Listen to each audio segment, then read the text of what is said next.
The LEC was forged by tons of great moments that forever changed the EMEA landscape. In match history, we look back at the games that will live in the memory of all of our fans, and of course, highlights from the LEC 2023 season. We'll see right now, actually, as the draft is just starting. Ivern to open the banning phase on blue side, followed by Jace. What do we want to see here in terms of bans? I would ban Tristana now if I'm Fnatic. I don't think they are necessarily looking to first pick themselves, and it's not something you want to play against. The double AD just seems really strong together with the facilitating jungler, almost impossible to deal with, actually. Yeah, I will say too, it's been interesting to see, because I feel like a lot of the bans have been the same. Even in our first series, when there was a side switch, they maintained. So Fnatic, when they were on red, were banning both the Rel and the Ivern, and there's two symptoms here. Is A, your prep coming to the week, you sort of know what you don't want to deal with, but I also think there's not a clear, like, hierarchy in a lot of champions at the top of the meta, because we just haven't seen enough games yet on the patch. So the only real difference is going to be Fnatic on blue side picking up that LeBlanc ban here first, and I think eyeing things like that Kai'Sa for number one. Kai'Sa is very likely to get locked in first. I would just like to see more power picks, I think, from Fnatic. So in my mind, there's a lot of it right now. As you said, kind of the bans are sort of all over the place. Some teams even keep the bans, swapping sides, but there's just a lot of power picks. So I think if you're Fnatic now, you just look to get more of them than in the last game. It feels like it shouldn't be Maokai, Kai'Sa, Tristana on one side. It should be more split up. Maybe take the Tristana yourself here, or the Kai'Sa first, and then break the Kai'Sa Tristana combo. Yeah, I think, I just seeing the X kick on the Kai'Sa, it looked really strong in the last game and throughout the series. So yeah, that goes in, and then you're looking at, okay, is it going to be a Nautilus next to it, an All-Star, those sorts of things for Trimby, because I don't think this is a game where you can get away with playing like a support that wants to sit back, right? The synergy with Kai'Sa's passive with all-in supports is just a little bit too strong there. I feel like Trimby is kind of known for his Rakan, or at least when I think about Trimby, I think about this Rakan, and last game it was banned in the 4-5. So if I'm Trimby this game, I'm probably asking for that to be picked before the bans, because I feel like that's his best meta champion right now. Not necessarily as known for his Rel or his Alistar, but his Rakan is really good. Yeah, there are ideas, so take it away from the Xayah now that gets shown on the opposite side as well. I'm still thinking mid lane, Azir, Tristana seems like it might just end up being a bit of a handshake mid lane matchup again, with both teams having similar ideas. That's what we saw back in game number 1. But it was actually Humanoid that prioed the Azir over the Tristana last game. Maybe that ends up changing, but he's a bit of an Azir enthusiast. The only difference this time is Certus is maybe not as keen going for the Tristana as last game, because they might lack AP here. It's hard to find an AP top laner guaranteed 4-5 with Rumble out as well. Sure, and you don't have the Kai'Sa to do the AP and you don't have damage. the Kai'Sa, so might be the case that they skip the Tristana here, even though it's a very powerful pick. We know how good he can be with the Akali here, so maybe that can be an option. I don't know if... This gives them Rakan Xayah yeah. angle, or just going for the Braum. I think Braum is decent, maybe not the best against Azir, but good against Nautilus. Actually, I would probably not pick support here. I think I would go for something else. Maybe secure your mid laner before bans, and then take support on 4, because you have multiple support picks. I will say Braum would be kind of nice here, because you have an idea of like playing back, but it does sort of limit your engage options. So the Xayah does end up coming through from DOS. Get to see him on that in the bot side, and now we need to look like more towards the top side of the map. Last phase there was like the Renekton ban coming in, targeted over towards Irrelevant from the side of Fnatic, but with so many things open like the Nard, the Jax from the last game, it's possible we go into that again. But I think there might be a little bit more idea to try and find some dive champions to pair up with these supports. So SK's idea here is just to ban blind picks on the top lane, because Oscar will have to blind with Irrelevant taking 5 pick on red. So Renekton is a good ban, decent blind on this patch. Next could be maybe an Ornn. We could be looking at maybe a Gnar, actually, that Irrelevant played last game, but Irrelevant has to counterpick this game, and that's how I think Fnatic should have drafted in the last one. This is a very common red side draft strategy, where you just leave the last pick for top lane. There you have the Gnar ban as the next blind pick in order for Oscar. So now what is Oscar gonna blind? It's a tough task, actually, to find a blind here and getting counterpicked, with potentially having Poppy jungle against you that's running rampant already. I wonder if we just get into some kind of like Sion situation on the top side of the map, and they can play completely away from that lane, focus on the Kai'Sa down in the bot lane. Wouldn't be too far away from something that makes sense there. And a Jax ban, I think, opens up the idea of playing a little bit more just towards the tank on the top side, not having to worry about deal with the split push later on. Should be mid lane locked in here. More disengage tools for SK? I mean, Irrelevant has been a fantastic Gragas player in the past. The nerfs have hurt its laning phase quite a bit. The extra cooldown, I think 4 seconds on the sustain from the passive, which is pretty meaningful because you're pretty just spamming spells up in the top lane matchups. And I called it! I called it because That's ridiculous. Certus, I think, production, please help me here. I think he's 8-1 on Akali this year, and we know that it can be a good matchup against Azir. So I saw Certus having confidence. I was like, that's an Akali angle. That's tough. I feel like there's still so much like CC that can be shown right now. You have like the Nautilus to sort of peel against that. Might not be the easiest team fight to navigate, especially if Razork does go the Sejuani angle. 6-1. What do you blind top now?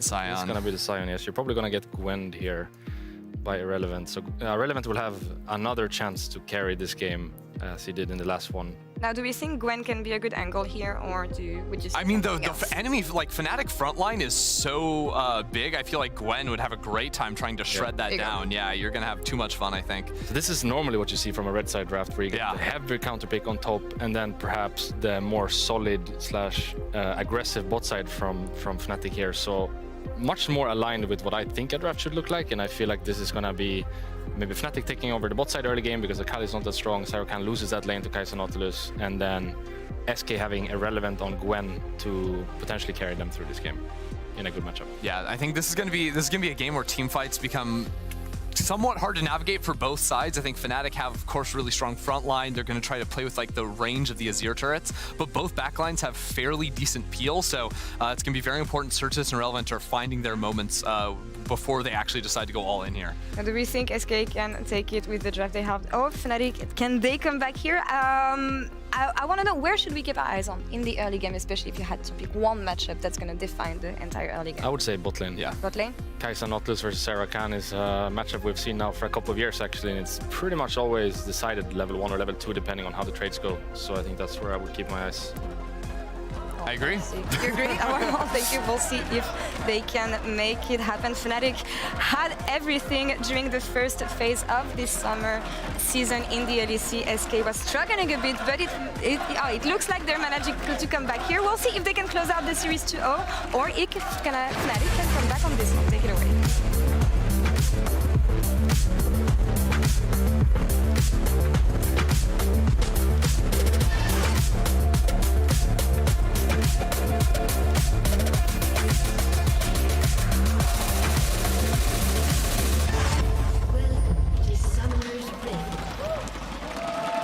Welcome to Summoner's Rift. Game 2 between Fnatic and SK. And Certus as Akali, predicted by law, it is his 3rd most played champion. He got LeBlanc in game number 1. Correction, Kai'Sa in game number 1.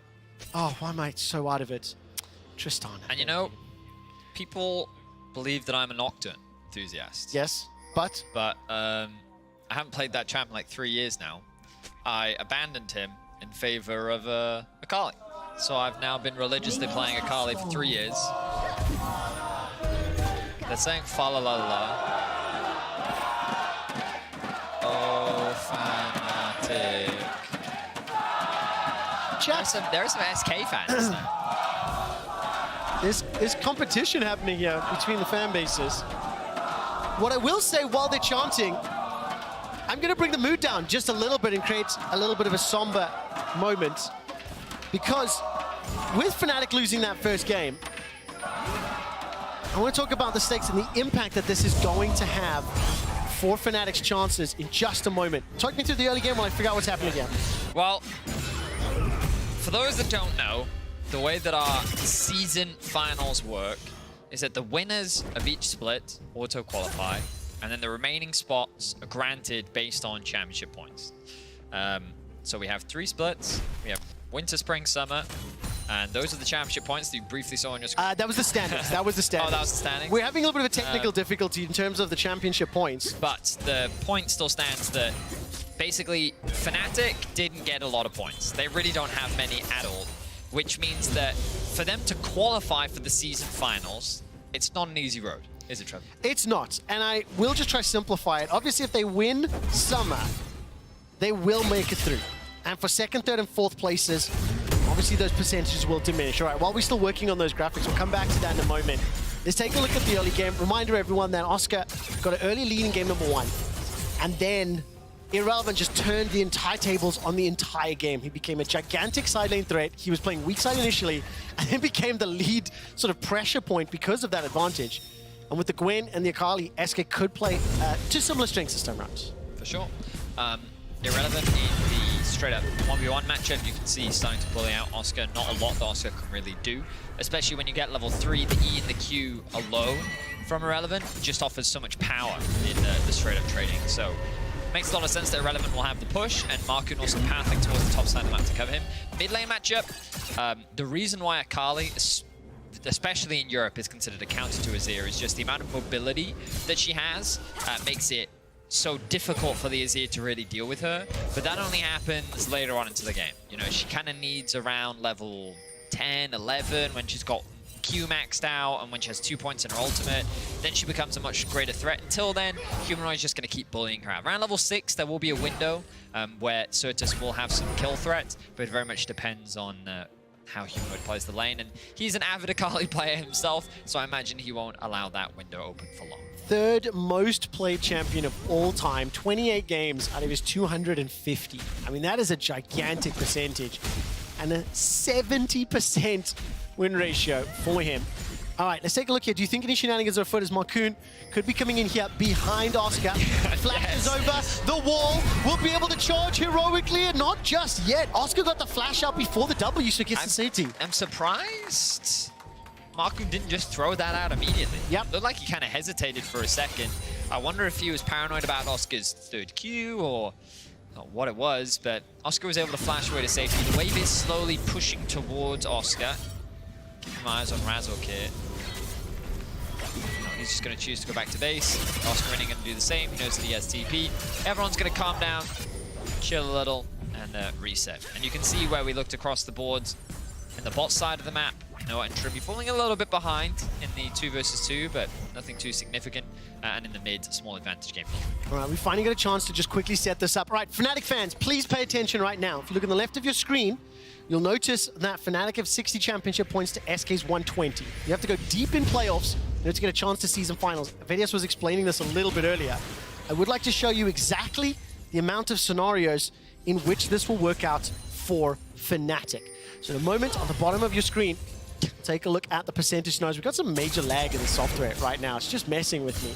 But TLDR, Fnatic need to make a minimum of 4th in the summer playoffs. And if they do, in 2.8% of all scenarios in the universe, if they place 4th, they get to season finals. So again, these are percentage of scenarios, yes, right? Which is not like the percentage chance. It's basically Tony Stark looking at Doctor Strange and putting a few fingers in the air instead of scenarios? one. Yes, exactly. That is exactly what it is. Quick shot. And so basically, Fnatic.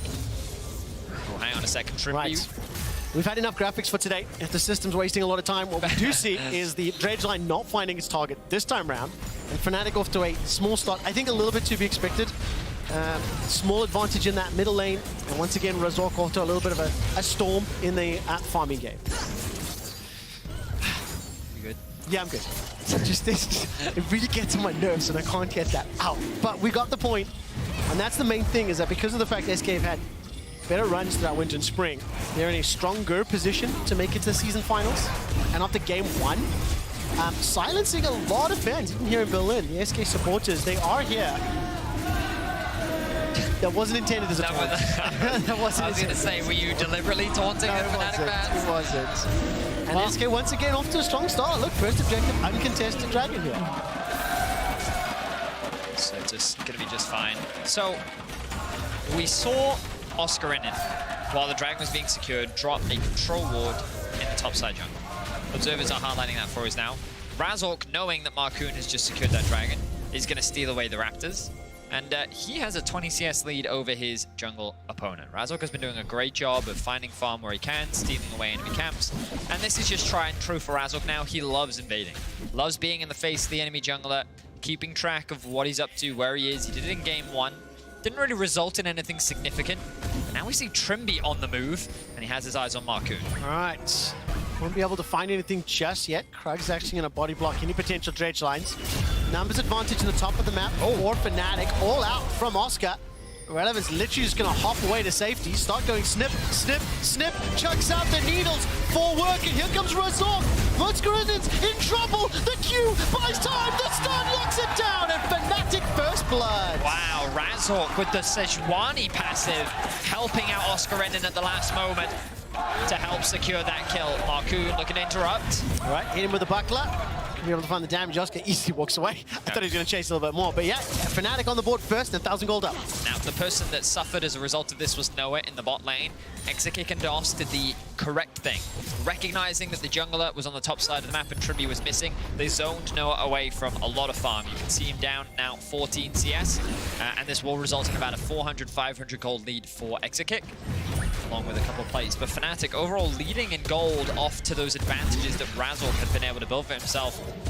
SK though, smart play here, knowing that Razork needs to reset, have an opportunity to secure this Herald, and can look to funnel more gold down bot.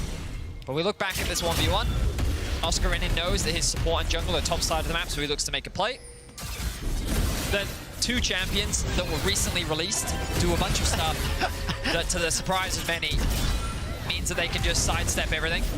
Dashes upon dashes upon dashes, but it was that passive from Razork. Oscarin helping apply it means that he gets rooted, and then Razork follows that up with the ultimate. That's the only situation where you can apply that double permafrost and walk away deathless. So good job there from the Fnatic top jungle. They find themselves with first blood. And that means that small advantage on the top half of the map, minus CSE for Humanoid and Oscar, kill going the way of Razork. You called it out. Exekick has got a very small lead over Noah. The waves have been trimmed out for now. And as we approach 10 minutes, we're 2 minutes away from the next dragon spawning. Now, Rift Herald is once again in Marcoon's back pocket. I think SK got both Heralds in game one, if I recall correctly. Yep. We've got the first one here today. And for a team that demonstrated great early games on the side of Fnatic, great control, a lot of aggression in their play, SK have come in with drafts that have been good. They've executed well, and I think a lot of credit to sort of Marcoon, and as well as how the entire team has played around the laning phase.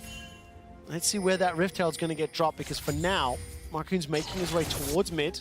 So the key difference between game 1 and game 2 for SK, hang on, Marcoon looking for something. Yeah. I'm not going to find it though. Yeah, so the key difference between game 1 and game 2 is SK Siege weaker. You're not running double AD carry, you don't have a Maokai this time around, hitting a tower and setting up around an objective. Gwen, Poppy, and Akali. It's harder, and you're reliant on your solo lane as actually being in a pretty good position, right? You ideally want these champions to be slightly ahead of their opposition, or to play around those first item spikes, and you want them to have resources funneled into them, if at all possible. But I'm very much expecting this Herald to actually be thrown towards the bot side of the map, towards Exekick, to try and accelerate him. Which does mean that when you look at these neutral mid games, it is just going to be harder for SK to execute when you compare that to Fnatic's composition of two frontliners in the form of Nautilus and Sejuani. You also then have the Cassante creating chaos, with Humanoid and Noah just poking away and chipping at the HP bars of SK. Called it. Rift Herald drop on him. Cassante creating chaos. Looks like Oscar was going for a little bit of push there onto Irrelevant under the tower. Farming between lanes. 1 plate secured top, 3 plates secured bot.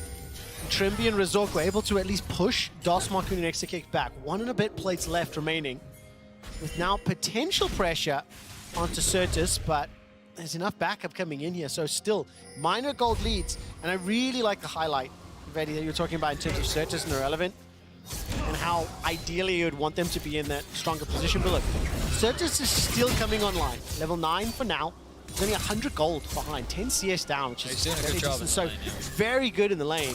Has had a little bit of presence from Marcoon, but we want to see him now accelerate it, pick up that tempo, use the kids, and try to generate an advantage for yourself. It's not that as an Akali you need to walk out of the laning phase with like a bunch of kills or a lead. It helps if you can get those, but neutral at this point is fine. It's more that like when you get those first items, he is going to have a lot of poke at his disposal, and ideally it's Akali's strongest points. You want to take advantage of that. DOS has found Noah. All right, that's a knockup. Noah's still got Exhaust and Flash available to him. Razork has managed to find out Marcoon. The W down, and Noah gets another kill for Fnatic. Second of the game. Dredgeline catches the birdie, but there's no further follow-up. The Prism was used. Certus teleport to the mid lane. Irrelevant doesn't have his available, but there's another fight. DOS, why did you go back in? Because you're Rakan, you can fly right back out. Just to avoid any follow-up CC. And Certus now goes forward. Emperor's Divide finds the little boop. That'll be enough to interrupt the dragon. And this is becoming a little bit of shenanigans inside the pit. Razorg, no ulti, will be able to just Octic Assault forward. Certus looking for that execution. Will be able to dash away, dodging the Giant Dragon secured. While that's happening, Oscar trying to do Cassante things. Dashes and flashes and shrouds and needles, and this one time, nobody dies. Oscarinin, though, with the clear health advantage in this situation, will force Irrelevant back, but frankly, a big misplay from SK in the bot side of the map. They hard overcommitted onto trying to get a pick onto Noah, but while the engage from DOS looked promising, the follow-up just was not there from the rest of SK. And Fnatic were quick to punish. They converted into another drag. Well, they converted into their first dragon, but SK doing what they can to get something back. First tower of the game goes over to Exekick. 1.1k gold lead in the AD carry's pockets. I mean, how do you make sense of this now? With Xayah being that far ahead, good sign, but surely you would ideally, with a Gwen and a Kali, want that lead or want that pressure elsewhere. Well, at some point, Gwen in this matchup will flip. At least I think. Cassante's a weird champ. Yeah. Theoretically. I mean, in theory, you know, like, Irrelevant picked Gwen into Cassante because it's a good matchup, right? And at some point, Gwen should scale to a position where she can beat out the Cassante in a side lane. Akali, with now this proto belt completed, should now win. Certus now has kill threat. He wants level 11 so that he has the second point in his ultimate, which he should get off this wave. But now he has kill threat in his side lane. So SK is slowly getting to a point where their side laners should become a bigger threat. I talked about the level 11, and you see a Humanoid's like, so he doesn't want to run the risk of that. So really it comes down to like what Fnatic want to do at this point in time. They should feel stronger if they want to try and force fights. But I guess the more that I think about it, the more I realize how OP Kai'Sa is. Like, her scaling is just so strong with the AP build. Humanoid. Well, instantly caught out. Beautifully done. I mean, so that's the worst case scenario. Just beautiful, right? That is the worst case scenario for an Akali. Fnatic doing the right thing, just attack one of the side lanes, create a disparity between the two mid laners. SK doing what they can to cross-map in the mid lane. You can see the collapse coming through from Fnatic now. Not done yet. They're not done yet. Engage comes out, forces the flash. Trimby goes in, and that's going to get at least one back from Marcoon. 3 kills to 0, 1,200 gold up. I mean, Humanoid just scoops up Certus. He gets put on ice, sent to gray screen, and that's another kill in the bag. 1 for Noah, 1 for Trimby, and 1 for Razorg. And they do have control. I think what Reckless was saying on the analyst desk in terms of how game 1 felt a little bit like panicky at times from the Fnatic members. This time around, they're sort of patient in control, and they're dictating the tempo. They're dictating the flow of the early stage. They just have they have Nautilus at 1E, so starting a fight is just 100 times easier than it was in game 1, which just, it gives them a lot more agency, right? I mean, you can actually start to fight. Yes, you can actually, and that's what they've done, right? They've been able to find picks across the board, 3 kills now for Fnatic. Second Herald of the game to SK, that's 4 out of 4 now, all going into the pockets of SK, as Fnatic did secure that top tier 1 tower earlier. They're now going to secure the tier 1 in bot. And with the pressure that they have, they can keep pushing this in if they want to. I don't know if they want to overcommit to the tier 2 tower. Akali doesn't take towers quickly. Oh, this is smart. All right, so they take the bot tower, TP top. They know that Dragon's not for a minute and a half, so Oscarinin can catch this wave, push it out, reset, and then be ready for Dragon. And this time around, it's Oscar that's 1,200 gold up. A near inversion of the previous Humanoid. Emperor's Divide into Razorg's waiting hands. That buys some time for Humanoid to use the Sand Soldiers. I think a teleport was interrupted. That was cancelled by Cassante in picture, and Irrelevant is taken down. Fnatic across the map playing well. Observers highlighting for his Oscarinin doing work on the other side of the map. Irrelevant committed to that play, thinking that he had assistance on the way. But with that interruption, he was in a 2 versus 1, and Fnatic found themselves another kill. I mean, look, I know Oscar got the prize and saved Fnatic's life, but an Emmy should be given to our observers. That was phenomenal picture-in-picture work to highlight it. The 4th kill secured now, and that gold lead grows even more. Dragons up in 30 seconds to boot. So Fnatic looking a lot stronger, and it's, I don't know how many years I have been casting this game.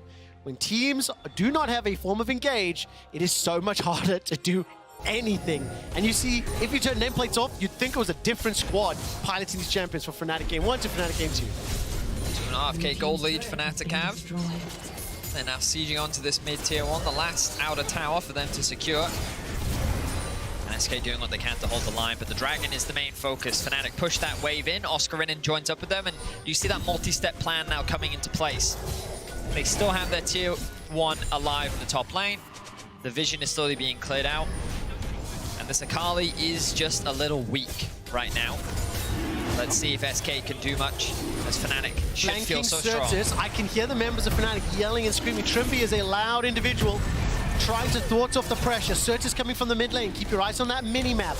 2,000 additional combat gold for Fnatic. The engage comes in from DOS. The Sand Soldiers are forward. Certus is scooped up by the Empress Divine, and Noah's in the back line. He's got himself one, and Certus is running for his life. Oscar will find it with the all-out 2-for-1 thus far. And now Marku's trying to get the damage back. Noah's trying to keep the Dragon aggroed, but it's Exekick, the most fed member of SK, that picks another one up. 2 for 2. And Irrelevant is pushing Fnatic out of the pit. SK coming back at the end. I mean, yeah, it's a one-team fight for SK. They were the initial, they were the initiators of the fight, I should say. And it was a close fight. I kind of want to watch exactly what happened, because I thought that was going to be a clean fight for Fnatic. The fact that they kind of reacted and could shut down Certus right from the start of the fight made me think that they could turn it, but now Razork is looking for more. Oh, can he find teleport coming in? Irrelevant still got flash. Snip, snip, snip. Shroud keeping him alive for now. Needlework is on cooldown. Snip, snip, snip. The battle boar needs to run away. And Irrelevant's able to escape, but now Marku. No poppycopter. Heroic charge forward. A buckler to the face, and one more auto. Ultimately, it's Humanoid that gets punished for that, and he TP'd in. Yeah, a bit of a messy round out to the fight for Fnatic. SK find another. SK still behind in kills, but they're keeping the gold close. As you already said, Exekick right now has to be the carry for the team. Let's look back at this play. So it's Oscarinin who tries to catch out DOS. He sidesteps it, knocks up, re-engages. Then we see the hook connect onto DOS as well. Akali tries to come in from the flank, immediately gets chain CC'd. Oh, but Irrelevant and the Feathers actually do so much work onto Fnatic. They find themselves at half HP. And then Irrelevant finds Noah off on the flank, forces him out of the fight. Moly. Look at the picture-in-picture. Look at the damage from those feathers. You can see it out in the replay. Yeah, I didn't see it in the initial fight, but wow, Exekick. What the? 20 minutes in. Again. SK are on it. Timing-wise, if they got it. Remember, Humanoid just used a teleport. Oscar's starting his off into the pit. That's Trimby, booted away to safety. Oscar and Razork stepping forward. 1,600, 1,200, it's SK with another 20-minute Baron. They've gotten up for now. They've escaped. They've done it again. They actually do it back-to-back. 20 minutes in, and they just force the Baron. I'm stunned. Again, like, coming into this series, I was literally telling Quick, it's in my notes. It was like, oh, we got to watch out for the Fnatic 20-minute Barons. Back-to-back games now, SK have done it, and they've caught Fnatic completely off guard. Another tower will go to Fnatic, but SK, the gold still in Fnatic's favor, but they are not going down without a fight. And with the Baron-empowered side laners now for Gwen and Akali, look at this 1-3-1. Irrelevant immediately pushing top into the waiting hands of Humanoid. No one is matching Certus just yet, and there's no teleports either on the side of Fnatic. Whereas both are up for SK, so this is a fantastic window of opportunity for SK to pressure. Also, in a couple minutes' time, when Baron starts to run out, they should be able to potentially set up for this next Dragon. They've got 2 already, and if they end up getting an Infernal Soul with the comp that they have, this is a terrifying team for Fnatic to be staring down. So we reset. 21 minutes in. The gold is pretty much dead even. And you then start to look at the itemization. Oscarinin, 2 items completed. Feeling pretty good. Razork, 2 items completed on jungle. He's been involved in every single one of Fnatic's kills so far this game. And basically, you know, I could run down all of Fnatic's roster. 2 items completed across the board is the TLDR. It's the summary. So right at this point in time, Fnatic should feel stronger, but there's no objective for them to play around. SK are just trying to get as much gold as they can, try and spend it ahead of this Dragon spawning soon. I think Certus is going to be a little off, though, before he can actually complete his next major item. Does have the stopwatch, which will help him. But Exekick working towards what I imagine will be the LDR. Sitting on the last Whisper for now. Man, SK Gaming pushing potentially ahead. If they are able to close this out, it'll be the first time they've ever beaten Fnatic in a best of series. Yes. Wait, but didn't we look at the... Was that just a game score? It was 6-2, Correct. They played in the Spring Finals of 2014, 3-1. And they played Spring Playoffs of 2021, 3-1. And they've never faced off again in best of. Wow. This is the third time that SK and Fnatic have played. And SK would be undefeated against Fnatic this year. In 2023. 2023. Potentially as well be one of the final nails in the Fnatic coffin. Because Fnatic need to get to a minimum of 4th place and hope that Doctor Strange and the MCU is on their side. Because they need that eternal timeline. For now, though, it is still Fnatic with a kill advantage, a minor gold lead. And by no means is this game over. But I think when you consider SK with the 6th seed coming in, they had looked fairly lost throughout summer. Yes, they did pick up 4 wins, but it wasn't convincing necessarily. The way they've opened up and handled these two so far is a surprise to me, at least. So there's the Kai'Sa poke that we were talking about. And this is going to be the annoying thing that SK have to deal with is Irrelevant pushes in top lane. Certus getting collapsed on. How's he going to get out of this? Got the flash, got the shroud, sidesteps one, the vision, nice. The perfect execution, and the belt. My word, literally needs almost the entire kit just to do so. But look at this, while that's happening, Mr. Relevant is on the top lane. He will secure at least 1 tower. It will be traded. Dragon is open, and it's Fnatic inside the pit. So he's going to base TP. Certus doesn't have ulti now, and this is an important fight. Oh, Fnatic inside the pit. Noah's W was blocked. 7,000 hit points on the Dragon. Look at DOS looking for the flank. He's got the flash, he's got the quickness. And he wants to bring Fnatic down, make them feel sickness. That's a kick away, and all of a sudden, without Oscar, Fnatic got jumped on and collapsed. DOS gets the ulti across, and Certus finds Humanoid, finds Razork. The Dragon goes down, and another kill secured. SK 2,000 up, Dragon number 3, and Stamp Authority in the mid-game. Marcoon just removes Oscar Renin from the fight right from the get-go. And with such a powerful frontline eliminated, SK can just tear Fnatic apart. Great execution once again from SK, and they've swung the gold lead in their favor. Beautiful play, and I know that Irrelevant's parents are in the audience today. They need to have a word with their son and get him to change his name. It's Relevant. Fantastic play from the entire team, of course. But jumping and getting that tower now, SK are up 6 towers to 4, 6 kills to 6, 3,000 gold up, and that's Akali that was kind of has the ult. This champ is useless without an ult, and I mean, to be fair, he doesn't do a lot in this fight. The real playmaker here is Marcoon. That ultimate was so big. Razork then goes in, realizes, wait, my front line's gone. We got to disengage, and then look at the damage here from Irrelevant. Melts so Humanoid. Huge. The engage from DOS is good, and then Certus flashes in with Execute completely untouched. The whole team can just kind of chase one target after the next, and Irrelevant is very quickly getting to that point where he is going to be very difficult to deal with. I forget exactly. I think it was the game against G2. It was Irrelevant on Gwen, where he was monstrous. And it was actually, it was when he TP'd into mid lane, and then G2 just killed him, that G2 then came back into that game. But the reason why I referenced that game is just another example of how terrifying this player can be on this champion. We talked about it during the regular season. I'm going to say it again. I think he is one of the best performing top laners that we have in the league right now. And Irrelevant continues to make his presence known. And of course, with the changes that we're seeing on 13-13, everybody stepped up. That was what I wanted. Yes! That is exactly what I was hoping for. When I saw how many of those snips in the needleworks, I asked our producers to bring up the damage from that last team fight. And you just saw it. I mean, Irrelevant got, what, all that AoE across at least 3 members of Fnatic? It's so funny to me that the only damage Marcoon did was Poppy ulting Oscar in a way. And ironically, without that 118 damage, then Irrelevant couldn't have done what he did. So for Fnatic, it is now starting to feel pressure. The engage is out, Irrelevant zoning everyone away. Empress Divine whips completely. 1, 2, 3 members down. SK dunk on Fnatic. SK with 5 members alive, Fnatic with only 2.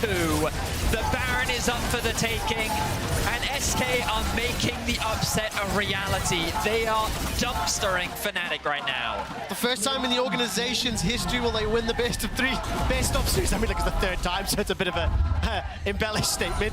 More importantly, This will be the 5th win of 2023. So watch Irrelevant here on the flank. Comes in from the blue buff angle and immediately dives onto the back line. Absolutely no protection as Trippy is locked up. Irrelevant with the sidestep on Humanoid's ultimate. And he just gets chased down. Razork fail flashes over the wall. And SK clean up the fight, get themselves a Baron, and now 5.5k. The Fnatic fans were so optimistic. Coming into this, the analysts were all saying they believe that the clear favorites in our league are G2 and Fnatic. Expectations were that the true El Clasico of G2 and Fnatic would finally be reignited. No one was expecting this SK to be as dominant as they are today. But they are surprising, they are turning heads. If they win here, they will play against XL on Monday. SK versus XL. In the upper bracket. But also, look at the standings now. Every single Vitality fan in Golden Hornet at home is ecstatic about SK winning this. They want teams like Fnatic and ideally XL to drop down. That's how Vitality make the season finals. More importantly, though, SK Gaming on the verge of 2-0ing, picking up the first surprise of the summer group stage, and putting themselves one step closer to the road to Montpellier in the season finals event. I do need to see more games, and I'm super excited about this because right now, SK 6k gold up. As long as they don't get surprised, they've got the 1-3-1 activated, they've got the empowered minions for now. You can see Razork looking at it, but he's gonna get through the Banshees. Gonna deal with that first. Noah's coming, Trimby's coming, Irrelevant's the target. Pop the bubble, look at the mini-map, pressure in. Killer Instinct forward, again buying so much time. Base is opened up in the middle for SK. Irrelevant will go down, but at what cost to Fnatic? Tower is gonna fall, Inhibitor's going to fall. SK have opened up the base. Not the worst for Fnatic, but they need to defend top. So the important thing is the Dragon spawning in about 5 seconds time with Irrelevant dead for 40 seconds. SK just want to do as much damage as they can. Overstaying here is dangerous. Trimby on the flank. Charge, depth charge. Razork's going in, no prison available to him. Won't be able to escape. But SK right now is just trying to buy as much time as possible by keeping pressure on top. They're basically buying time for Irrelevant to be able to TP back into the fight. They just have to avoid actually getting into a fight with Fnatic. 20 seconds, prison's not available, but the depth charge is. Where is Trimby? The engage comes out first, and look at the needles. It is wrecking Razork.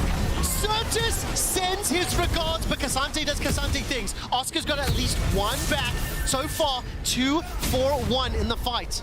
That means that at least they've done enough. They've done enough damage to Fnatic to secure themselves the soul, unless Fnatic are feeling real bold. But that is not what was supposed to happen. Humanoid now thinks that he can catch Certus. Trade of flashes. Humanoid, though, committing the ultimate means that with the soul up and available, Marcoon's going to start that one off. The situation that SK just found themselves in is if they had chosen to reset after losing their bot laner, it would have been, they would have lost the Dragon, they wouldn't have been able to contest it. Fnatic are doing they're kind of forced to try and find a fight here because they know that they have the numbers advantage, but Noah and Humanoid are too far away, so SK just commit onto the 3 members, and with their numbers advantage, they actually walk away the victors in that small skirmish, which now means that with no one alive, Fnatic can't contest the soul, and SK have been able to secure it. Well played by SK, they did the right thing in that situation, and it's netted them so many more advantages. Now they can wait for the Baron, or they can continue their siege. I think the smart thing for them is to just maintain vision control around the top side of the map, keep mid and top pushed in. Irrelevant doesn't have TP, so ideally they want Certus on the bot side of the map, but just pushing in mid and top will do for now. And they just play around Baron. Wait for that to spawn. Don't get overzealous. Use that objective to then round out the game, round out the series, and face up against XL on Monday. And Fnatic have got no margin for error. They know that SK are going to come at them. They know it's actually without Baron, it's going to be very difficult for SK to take towers. With Baron, they have to have a flawless engage. Razork, level 13 for now. Humanoid has got that Emperor's Divide, but no flash. Trimby just looking for his targets. Okay, they're just pushing it. Forcing it. Yep. I mean, daring Fnatic to pull the trigger. If Fnatic start the fight and they get flanked to run around, those initiation tools from the Sejuani, from the Nautilus, they are pretty telegraphed. One direction. Oscar jumps forward, places the path, make it down, but he's the one that's getting wrecked! The needles are fine, they just don't find their target. Glacial Prisoner's already come out, Oscar's running, Razork is running, Certus is looking for the execution! But the Shuriken won't find its mark. SK will not find the kill, but they will survive the engage and they'll take another inhibitor. Certus doesn't quite have the damage to pick off Oscar in SK. Line finds its target, look at that! Trippy is obliterated. Insane packing. Noah's trying to shoot missile after missile, tagging Irrelevant. Teleport coming back in, but Fnatic on the retreat. They're in a 5 versus 4. Supers pouring through the middle lane.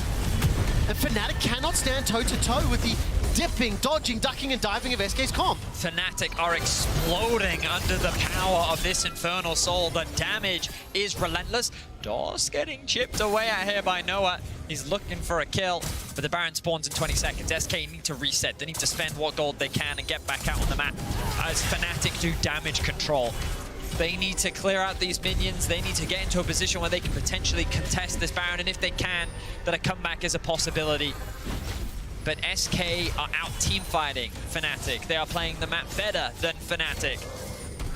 And Fnatic are beginning to crumble. And bear in mind, if Fnatic lose, they will face against Mad Lions in the lower bracket. And I don't know if anyone was here for Spring, but we've seen that story before. Fnatic begin the Baron. And they find this one before SK look for the initiation. Noah tags the W. Oh! That's fantastic! And the verdict is in! SK are looking for the win. Marcoon has been exceptional, and so has the rest of the team around him. Marcoon lands the perfect ultimate onto Razork and Oscarinin. The front line is evicted. Humanoid is eviscerated. And SK is looking to knock Fnatic down to the lower bracket. SK are invigorated. If they close this series out, and they are just about to, in 75% of all scenarios they advance. If SK beat XL on Monday, SK Gaming will advance to the season finals event, be one of the 6 teams on the road to Montpellier, and it starts by killing this Nexus. It means a 5th time this year SK take down Fnatic, and just a few more kills stand in their way. 1, 2 have already fallen, a 3rd shortly, and as the Nexus begins to drop, SK Gaming stun Europe and silence Fnatic. Thank you for watching Match History. Every single week, new moments and legends are born, and today's action is just about to begin. Stay tuned.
Each game is inspired by movement.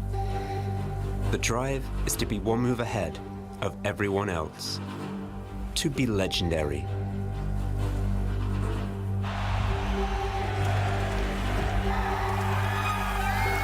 Are you ready to make your move? Make it legendary. Join Kia at the League of Legends EMEA Championship. Kia, movement that inspires.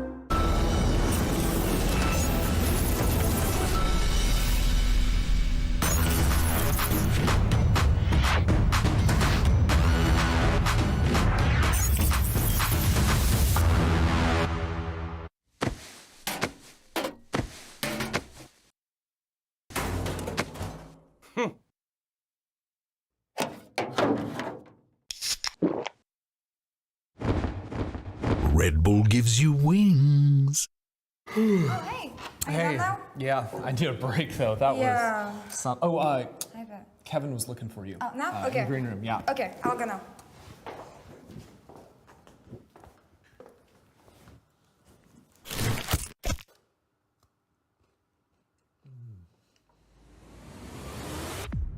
Even the biggest champ needs a break.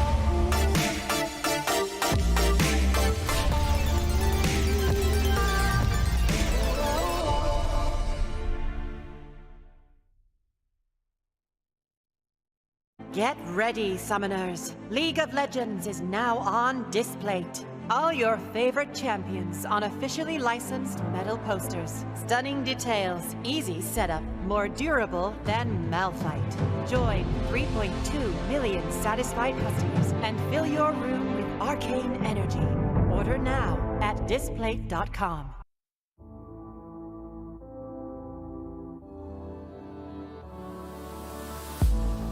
If you had it all, would you look the fall in the eyes? Could you walk away this time? Will you realize, recognize it's never over? And the flame that once had died, awaken. Will you rise above the days to come? Will you be enough?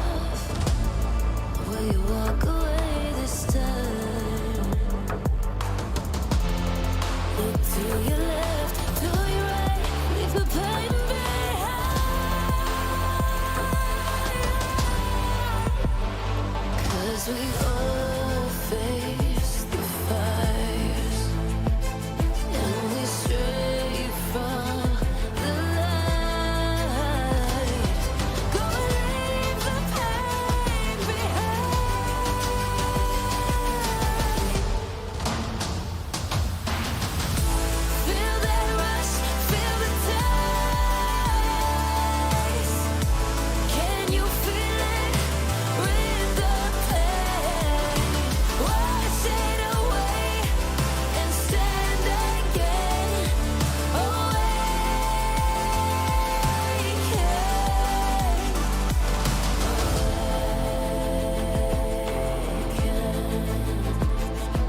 used to be.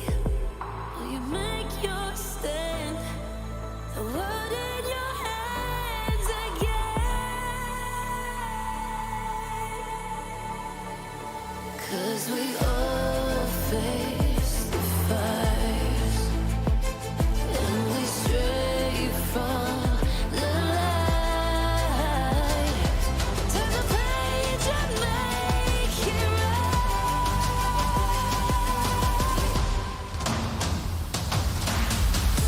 Feel that rush, feel the ties. Can you feel it? Rip the pain, wash it away, and stand again.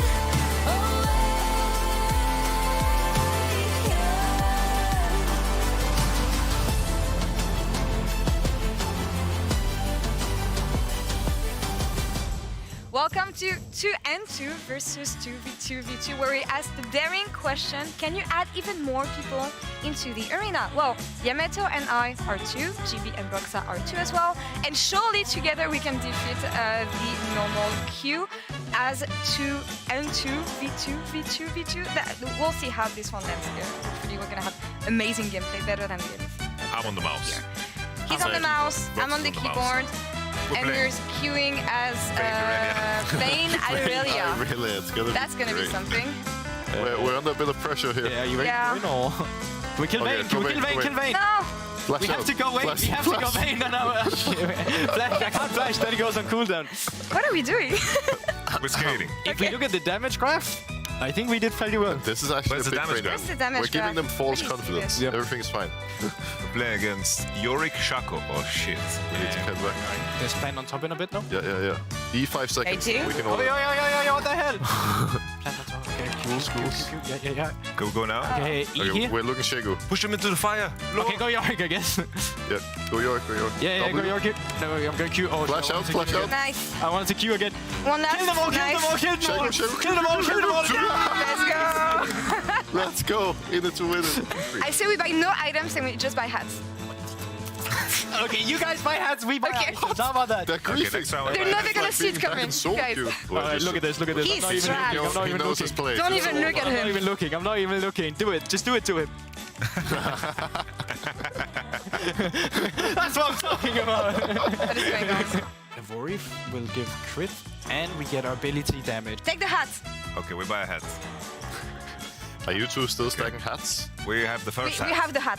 Oh, there it is. Holy That's shit. very stylish. We lost these two. What We is have it? to The win now. Nashville map? We need Okay. revenge. Nice. Okay, wait, turn on this guy. Flash and Vayne. Okay. Okay. Okay. Ult for me. On looting him. Alright, we're hitting. Don't Nice. get him. This is all you, this is all you, this is all you. Yes! Goosey Vayne. That's the celebration, guys. Yay. Are you guys fine? Are you fine? that guy? Okay, let's just kill this We guy. need to kill One Yorick. attack, yeah. Flash? Can flash, yeah. Oh, E here. we killed him. Yeah, All you guys can all kill you, him. baby mama Juju. Get in there. Come on, Come Denmark. on. Come on, Denmark. One last. Let's go. That's right where it goes. Good job, Denmark.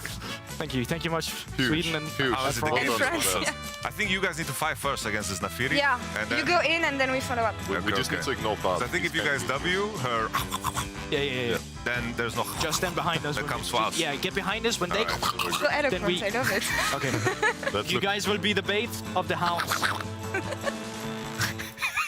E. Just all in that fury. E. What? What happened? What is this champion? Riot! Riot, hello? please! How many hats do you guys have? Okay. How many hats? Get a hat! We can't afford a hat. Okay, can't Not afford in a this hat. economy. How do we have 3 hats? Yeah. Wait, we Okay, have W. good We have dodge, W. good We have W. Yeah. E here, He's E here. this that. Oh. He's bleeding. He's bleeding. You got a Cool, shield cool, though. cool, cool. Wait, Let's just- go! Kill him. The plant. Top two, baby. That's LP. All us. Yeah, we died 7 times. That's Okay. not great. Thank you, top 2. Very good, you. very good. Well done. Let's take it all the way now. Yeah. Not backing out. Job not Off finished. first. Sir, Job's not done and we're been shaking an honor. hands. Yep. All right, no, it's fine. Yeah, I would Who is say it? Wait, anathemas. We put that's- anathemas on Nafiri. that's disgusting. We just put it on the dog. Phone mail. Anathemas. Let's do it. Time to put a chain on this dog. All right, instantly. All right. Okay. Let's go. It's winnable. Big brain. All right. That's like, We just spam everything. Okay, you kill the dogs. Can we queue the dogs, actually? all right, yeah, they're gonna all in you. Okay, E. Yeah. Okay. Get in there. Go, go, go. We got smash. We got Can we still one queue the shot. dogs? Queue the dogs on us, Mass. Mass the dogs. But I'm gonna drink it instantly and then we queue the dogs. we can't play this. This champion's What is this broken. champ, by the Queue way? the dogs. I think Neferi should not be enabled for walls, but that's just I just want to go We home placed and abuse this champ second in the jungle now. as Like, 2 what and is 2 and 2 and 2 versus 2v2 v2v2. So I guess that's fitting. We did it. All right, guys, thank you. That was great, and I guess we have more League of Legends to watch today. So back to the show. Hopefully. Hopefully not.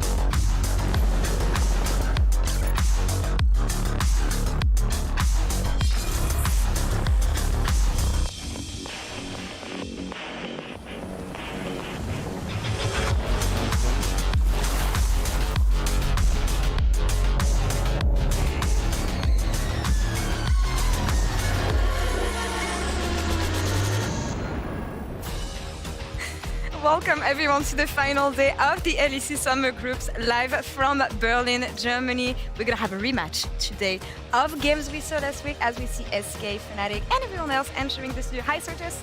We'll see you later for the interview. I'm Laure, joined by GB, Yamato, Broxa, as I would like to call them, my arena partners. How are you guys doing?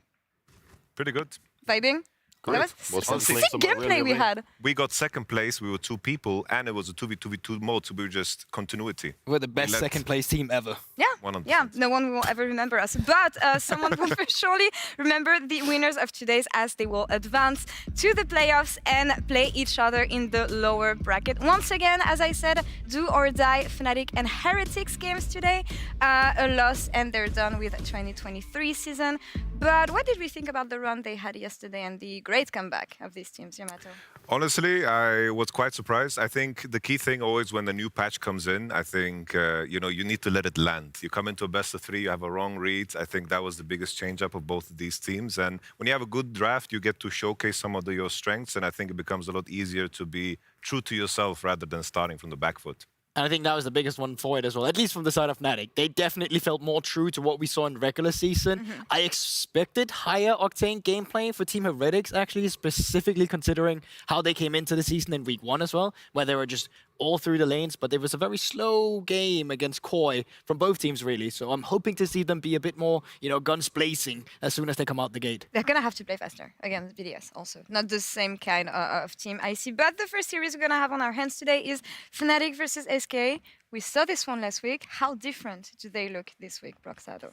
I think Fnatic were pretty incredible yesterday in a lot of ways. First of all, that draft adaptation was great. They started prioritizing Jace instead of a Seer for humanoids. They had a really clear comp with, engage from jungle, from top lane, and I think ultimately they just made everything so much easier to execute.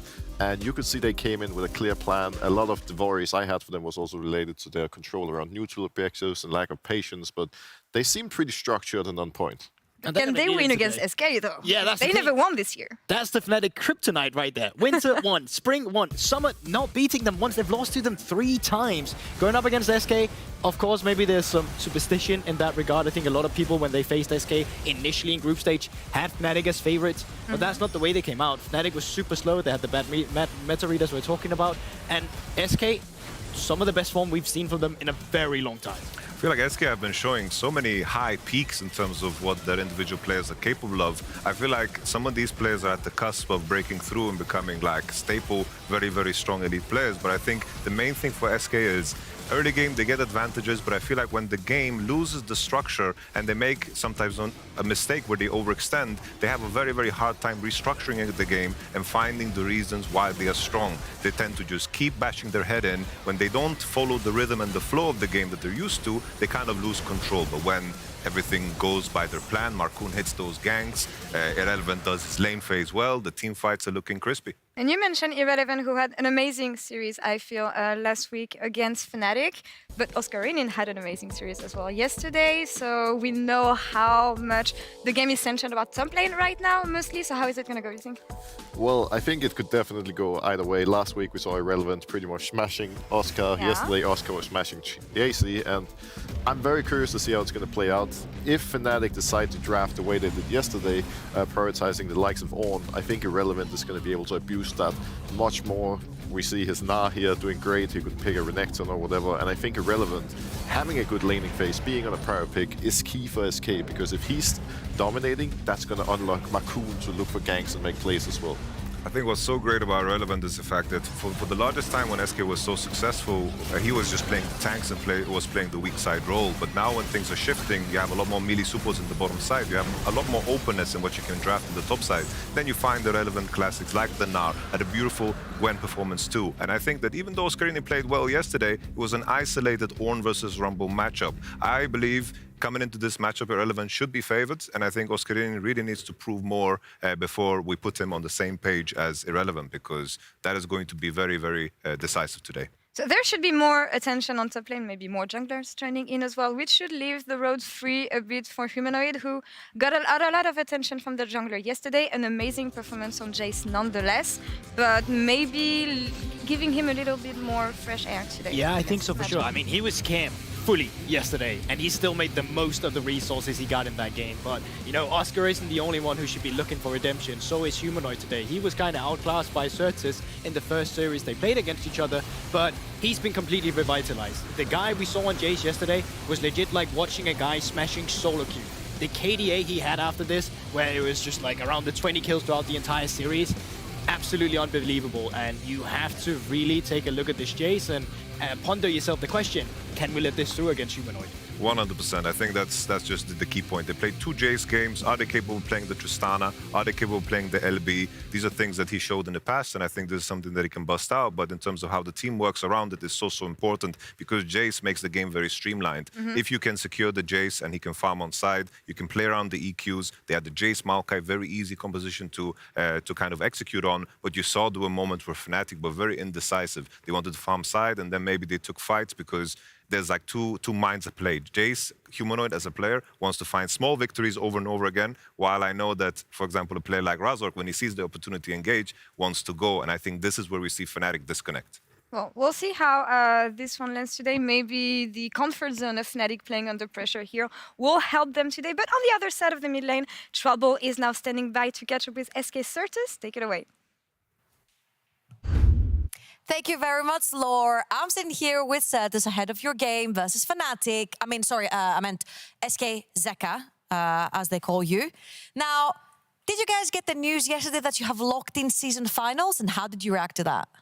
Yeah, we got the news. We were really happy, especially after like the start of summer wasn't like the greatest for us. But yeah, I mean, we are still going to try out, right? We are aiming for top 4 in summer playoffs, but also like top 4 in season finals. And yeah, it was great news. Yeah, talking about season finals and top 4, you have to go through a team that you went through last week. Still undefeated versus, well, you guys are undefeated versus Fnatic, and now you have to face them again. Now, a lot of people said, and when we had the interview also with Marco and Irrelevant, you guys had downloaded them. You knew exactly their movements on the map. Now you also had the chance to see 2 more games of them yesterday. Did you see any change in the way they played? For sure, we saw some changes, right? Most likely it was more for, like, I would say top and bot, because like in both games yesterday, they played like Jace, Maokai. And so yeah, we got for sure some info about how they want to draft, how also they want to play. And yeah, I mean, we have 5-0 against them, I think, in this year. But we won't underestimate them, right? Absolutely not, because they looked pretty scary yesterday. Now, of course, you guys were a team that pretty much had figured out the meta on the very first week of the best of series. Did you think that it just suited the team, or did you just figure it out faster than other teams? I mean, I would say both. I think, I mean, to be honest, the last time we played against Fnatic, we had really good drafts, I would say. So we for sure had like a lead when it came down to the meta read. But it also suits us, to be honest. And yeah, I hope we get some good drafts today as well by our coach. And anything that you took away from the Excel defeat? A lot of things, actually. A lot of things. I mean, against Excel, I think they played really decent. And also, like, for sure, like in the third game, I would say we got a lot of like draft info. And also, like in terms of gameplay, I think the first game we were really aggressive and played also a bit cocky. So I would say like both some gameplay things and also some draft things, like we could learn a lot against Excel. Man, I love the cryptic things you guys always learn from drafts and gameplay. Certus, I'm going to let you go. Thank you very much for the interview because you have to run to play your game versus Fnatic. I'm going to send it over to Quickshot, who has two very pretty gentlemen with him to cast the game. Wow, the shade! The shade! What am I? A King Corndog? Gulborg, this one's for you, King Cornborg. Welcome to the Caster Desk. I'm Quickshot, joined by Dagda and Vedius. It's Fnatic versus SK, do or die. The winner goes to playoffs next Friday, and the loser is eliminated at groups. Vedi, what are you expecting? 5-0 in favor of SK. Can they make it 6-7? The last time we cast them, Quickshot, we came in with Fnatic heavy favorites, yes! But we got to get rid of that now because it is very clear that Fnatic cannot beat SK this year. Coming into this series, SK should be considered the favorites. They have had their number all throughout the year, and we'll see what Fnatic have cooked up to be able to deal with it. SK fans, Berlin! SK fans, did you hear that? Vedi says SK are the favorites! They're winning worlds!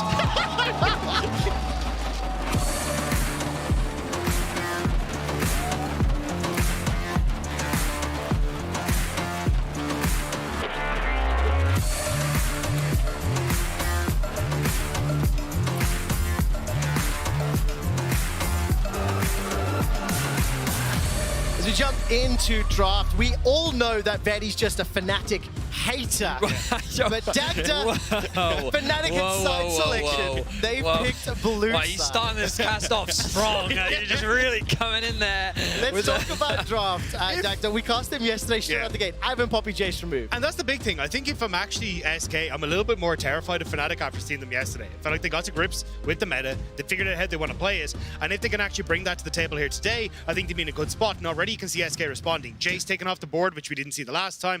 And you're still going to have a lot of things like the Tristana, which might need to be banned away here. Rumble is open, Rel is open.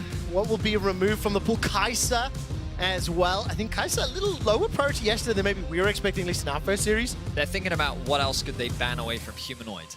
Definitely seems to be the focus. No, I'm kidding. Well, they were able to deal with Azir the last time round, and with both LeBlanc and Jace taken off the boards, the Rumble will actually be taken off and rounded out. You talked about it, Quickshot, makes a lot of sense. The priority Rel, we've seen Rel be incredibly impactful here in the LEC. Her presence has been very well felt, and now we'll get to see it in the hands of Trimby himself. Yeah, I think on the opposite side here for SK, I wouldn't be surprised to see the Tristana taken, especially when you look towards Irrelevant. He's been more than happy to take things like the Jackson to the top side, which can offer some of that AP damage, and you can still take something like the Sejuani or something along those lines in the jungle from Arcoon.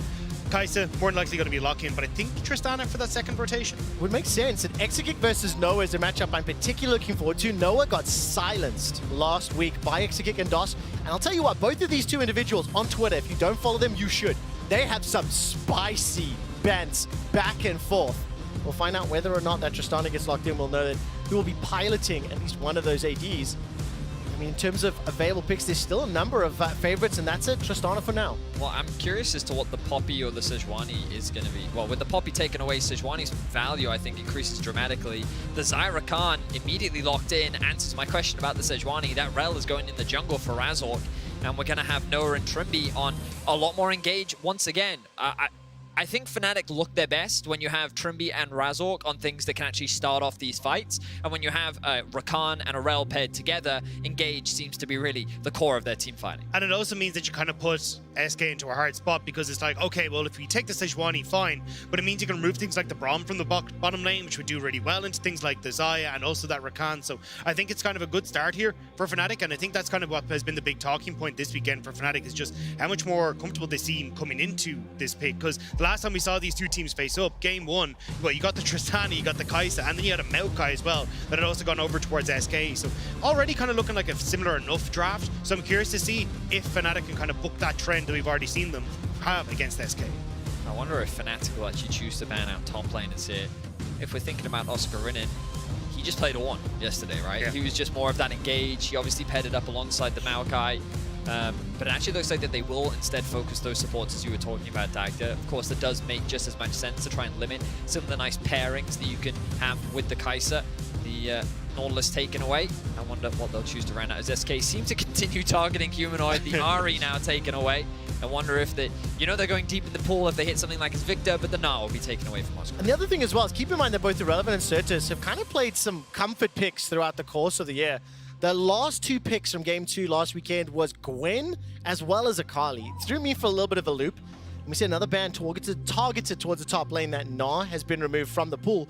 But I think for Oscar, yesterday his own performance in that solo kill against Rumble was phenomenal. And I think both of these top laners have been quietly dominating throughout most of summer. Yeah, I think here, though, if you end up taking the Ornn, you do open up things like the Gwen, which is where Irrelevant would be very happy, especially with the amount of AD damage you have. Obviously, Kai'Sa going to go for that AP route, but I think you'd be more than happy to go for a little bit of that AP top side. Curious to see if that blitz is going to come through. I'd love a Braum.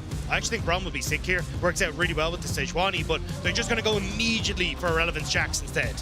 I wonder how Oscar Rinnin will reply.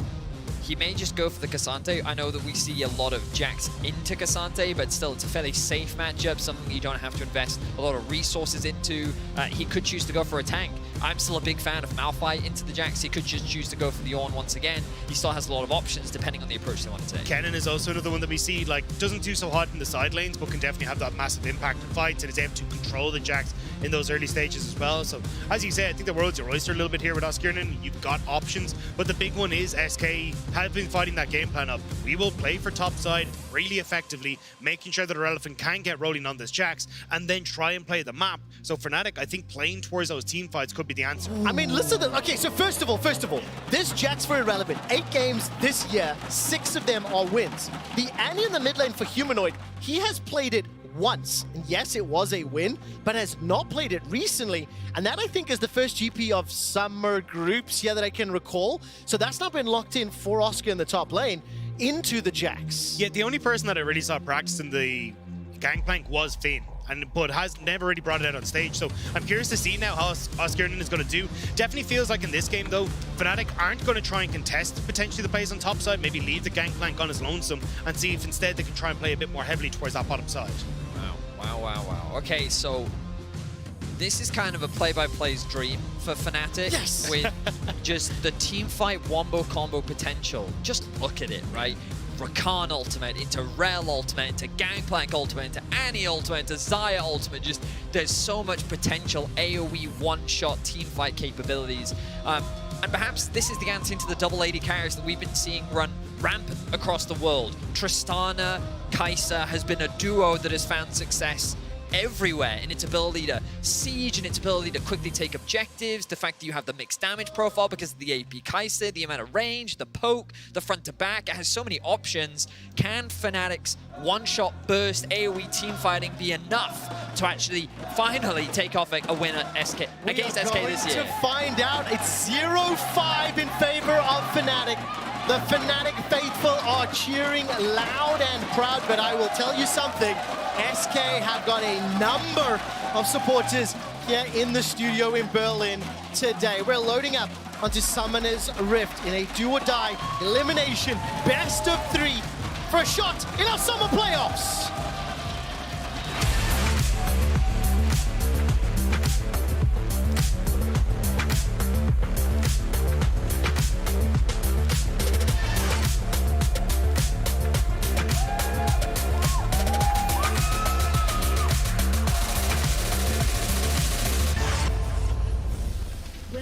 So fans at home, let's start with the SK fans, okay? Hi, I see you, yeah, I see you. So good news for the SK fans. You've locked a position for season finals. That's locked, you've already got that. If you lose here today, you still get a chance to qualify for the World Championship, but right now you're fighting for top 4 to get back to where you were at Winter. Fnatic, things a little more dire. Because of your positions as a result of winter and spring, if you lose here, your chances of getting to the season finals are 0. You will not get an opportunity to qualify for Worlds. Do Fnatic make it to season finals, Vedi? They need to get top 3, Quickshot. Which means they have to win today, and it means they have to win next Friday. That they do. And then irrelevant what happens on Saturday next week, they are then on the road to Montpellier. But if I'm SK, I'm like, wait, we can knock out Fnatic here? We can That prevent they them, can. which is kind of a sick proposition when you come into today. So I think SK will definitely be happy to try and take that skin. And very quickly, if you are a Vitality fan, you are hoping for both Fnatic and Heretics to lose. Because if either Fnatic or Heretics go further, go deeper, that is how Vitality lose their spot in the season finals. Let's bring ourselves back into the game right now. You can see the push on the bottom. So we've talked a lot about this score, about the fact that SK is 5-0 over Fnatic. Let's talk about what exactly happens. Basically, Fnatic is very good at getting early game leads. Fnatic this split have been super aggressive off the back of Razork, and you can see against every other team in the league, they average a 1.1k goal difference of 14. But against SK, they can't even get a positive goal difference. They just cannot find those early game advantages, and it's why SK just continues to have their number. And I think a huge amount of that has come down to Marcoon. In a lot of their series, Marcoon has been matching the plays that Razork was trying to make, specifically around the top side, and they've been taking these skirmishes off the back of Irrelevant. It's worked out well. DOS is not working out well in the bot lane, but I think this is where SK, if they can try and keep that style, slow down the game and play the map, that's where they found success against Fnatic. Oh, yeah. And if you do cast your minds back to last week, it was in fact Exekick and DOS that were getting the early trades, the early pressure in lane, and forcing Noah and Trimby back. They silenced that bottom lane with the Zyrakan duo. They are already pressing forward into that Alistar, somewhat to be expected. We got a quick glimpse there of Certus shoving forward into Humanoid. And both of the respective junglers making their way towards this top lane. Yeah, and top lane is going to be really important because you can already see Irrelevant putting a lot of pressure down onto this Gangplank. Gangplank doesn't have a huge amount of trading power or potential as much as he used to after a bunch of nerfs that happened to him. And that early dive is something you have to be very cautious of as a jungler and a top laner. So makes sense that Razork is pathing towards top side and is looking to try and cover for Oscarinin, who could be in some danger. That's the thing, though. I only think this gets harder for Oscarinin as it goes on, right? Marcoon's obviously up here already, but Certus should get control over mid lane as well, be able to roam up, and that 3-man dive could be terrifying. Marcoon starting to wander into the enemy jungle now. And remember, Marcoon was a madman last week on the Poppy. Very, very aggressive plays. Was able to disrupt and get in the face of Razork, who right now has been contested on the skull. If you look at the mini-map, though, it's SK's pushing waves that can come forward. Shattering Strike out, and Razork actually gets the crab. Marcoon forced to back away, licking his wounds. No significant advantage between them, but Razork and Marcoon at least stepping towards this middle lane. Little bit of damage. Rocket jump forward. Charges on top. The strike is out. The crash down. Certus is running for his life. The follow-up from Humanoid. The auto. The tick. The burn is simply not enough. Turn the attention to the battle pig, and Marcoon's able to escape with his life thanks to the flash. I don't know what Certus was thinking, though. You can see Marcoon was not ready for that play at all. He was thinking, right, I've got push on bot side. Let me get that other Scuttle Crab and even up the top side play, but they end up burning both flashes now in the mid lane. Vedius, thank you so much. This is a play-by-play stream. Let's go for another fight. Knockup from Trimby onto DOS, the stun onto Razork. Both of these teams willing to throw down. Both of these teams, in most of their recent games, looking to find those kills to accelerate their advantage. Now, based on what we were just talking about, this is the type of game that Fnatic loves. Getting these early skirmishes, looking for early fights. The way in which SK have been able to control Fnatic is, as Dagda was talking about earlier, matching enemy junglers, trying to keep a slow pace, but Irrelevant wants to pick things up. Flash for flash, counter-strike, one more auto might be all that's needed. Oscarinin 110 HP. He's parlayed, but it might not be okay. Flash was burnt. Irrelevant solo kills Oscar. Irrelevant has been popping off, and the fact he got his jacks. This is exactly what SK want to respond to the chaos Fnatic are trying to bring. Get that top side under control. They can try and play for sides. And if Skirnin starts to fall behind, this is only going to get worse as this jack starts to scale up. Great play there from Irrelevant, a player that I think we've seen consistently perform for SK throughout this split, has carried a number of games, and he just sees the health disparity. Oscarinin doesn't have enough mana to be able to get out of this situation. Flash for flash, easy pickup. And that's the thing, the fact he actually parlayed the barrow meant he didn't have the remove scurvy mana available, so Irrelevant then able to follow up and manages to get the kills. So a little bit unfortunate there for Skirnin, just couldn't quite get the slow on the jacks. Means Irrelevant will be able to pick up that Sheen 500 gold advantage. Minor leads elsewhere on the map. Big CS advantage for now in favor of Noah, plus 20. As Exekick does have to pick up that wave. Keep in mind, DOS did roam a moment or two ago, and we saw the early trading going in favor of Fnatic's bottom lane. But once again, Marcoon playing for that invade approach. Oscarina takes a gigantic chunk as that wave is pressing into it. And look where Marcoon is. They already know that the enemy jungle's on Dragon, so Marcoon's just going to wander up. Will be spotted here, but Skirnan, there's no way you hold Flash this. available. Powder Keg is dropped down, trying to clear out some of these waves. Teleport from Humanoid just to thwart the dive. Luckily for Humanoid, Certus is underneath his tower, so can't push for a plate. That was a much-needed teleport for Oscarina. If he had lost that wave, this top lane that was already going poorly for Oscarina would have been made so much worse. But now Oscarina got level 6. You could very clearly see that they wanted to try and dive before he got to that window. Now that you have it, your ability to cross-map, the ability to impact elsewhere on the map, and also just your ability to wave clear. The threat of a dive now becomes a lot harder if you can just ult the wave and walk away to safety. Yeah, it does mean, though, for Certus, he actually gets another recall in. So Humanoid had managed to push Certus back early. Obviously, we saw those flashes burn, and was only sitting on the no magic mantle. So Certus is going to breathe a sigh of relief now that he actually gets this quick little cheater recall in as Humanoid has to come back in and get himself those early Merc threads to keep himself alive. Very quickly, Oscarina and Irrelevant coming into the series. Each had secured 4 solo kills apiece. Irrelevant strikes first in this game, so it's now 5-4. They're 6th and 7th, respectively. I want to track that as both of those players have been known to fight one another. Razork will run into a level 5 Marcoon. First to respond should be DOS. It looks like he's making his way through the jungle. Here comes Noah and Trimby, however. Blue buff has been secured by Razork once more. Level 6 available. The Magnet Storm can be used and is thrown down. Pulling Exekick back. Here comes Humanoid. Razork flashes over the wall. Kill for Fnatic on the board. Humanoid, no tippers available to him, and SK back away. SK looks super disjointed on these plays.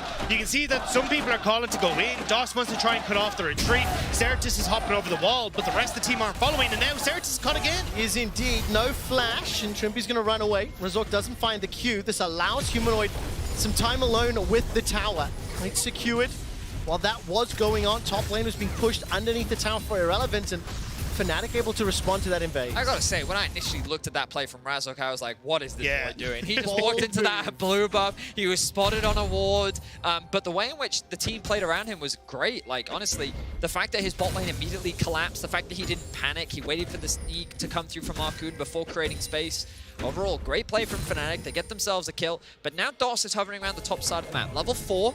Looking for a play, and also the Herald has spawned. Yeah, I think that's what everyone's looking for here. You can see both Razork and Trimby starting to make their way up towards this top side as well as the Herald is coming up, but they need to try and push in here, see if they can get control.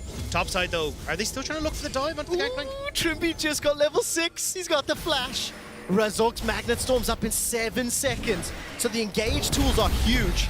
Marcoon's starting to back away, and it doesn't look to me like SK want to contest this. That's the biggest difference here. After DOS lost his life, there was already an experience difference between the two supports, but the fact that Trimby went straight to mid lane to share XP with Humanoid, whereas DOS tried to cover top to see if he could find a pick, meant that Trimby gets level 6. Trimby is now way stronger, and SK say, you know what, we can't even risk this fight. So, easy objective picked up for Fnatic, and now they can use this to either get Oscarina back into the game, they can use it to unlock mid, or they can just try and funnel more gold into Noah. But this is the pace of the game that Fnatic love, and this is kind of where we're seeing the adaptations from Fnatic versus last series to this series, where they are trying to play more around Razork, make sure that they're getting in the face of Marcoon and preventing him from really having these big impacts. And now the fact that they have that control has lent itself over to a Rift Cloud that they can use to snowball the gold as well. I think a lot of this should go into this bottom side, into Noah, just to try and get this Xayah into a position where she's fully ahead.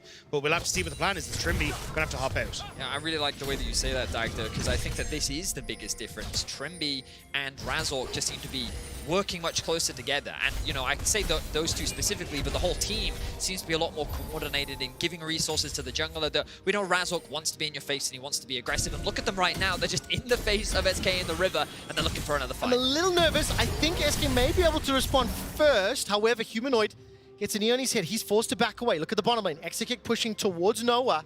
And at least for now, Trimby and Rizok still holding hands. Gentlemen, you described it beautifully, and they're still hunting for more. This is the thing, though. Fnatic are more than happy to fight. They have the Gangplank ultimate up and available. There's no TP for Irrelevant. So whenever they fight, if they can land that Razork setup or the Trimby setup, there's a ton of damage that can come down very quickly that SK really just can't match at the moment. So I think that's why Fnatic happy to just go into bot, shove out the wave, and use that bot priority now to get control over River.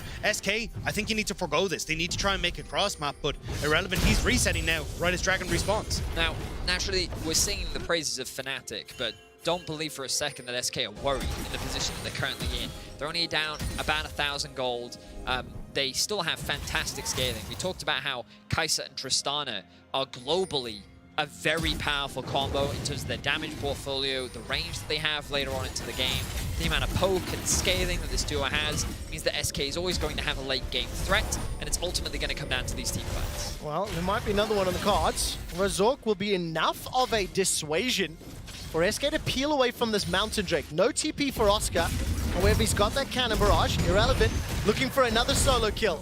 Leaps, empowered strikes, the W to the face, another leap, forces the flash, follow under the tower with the Grandmaster, but the slow from the Barrage is simply not enough. And another to the tally for Irrelevance. It's just Irrelevant popping off. I was like, SK needed to play around topside. They needed to try and do something because they started up Dragon. 2 people are resetting. Fnatic are like, what the hell are you doing, lads? But they didn't need to go up to help Irrelevant. Irrelevant's just winning there himself. This man continues to go against his namesake. I mean, yeah, exactly. Incredible performance in the top lane once again. Irrelevant really making a name for himself as one of the best tops in the league. Is it going to become a case of like Rookie over in the LPL, called himself Rookie, and then he was like, oh, when I win Worlds or I become really good, I'm going to change to Veteran. And that was the idea.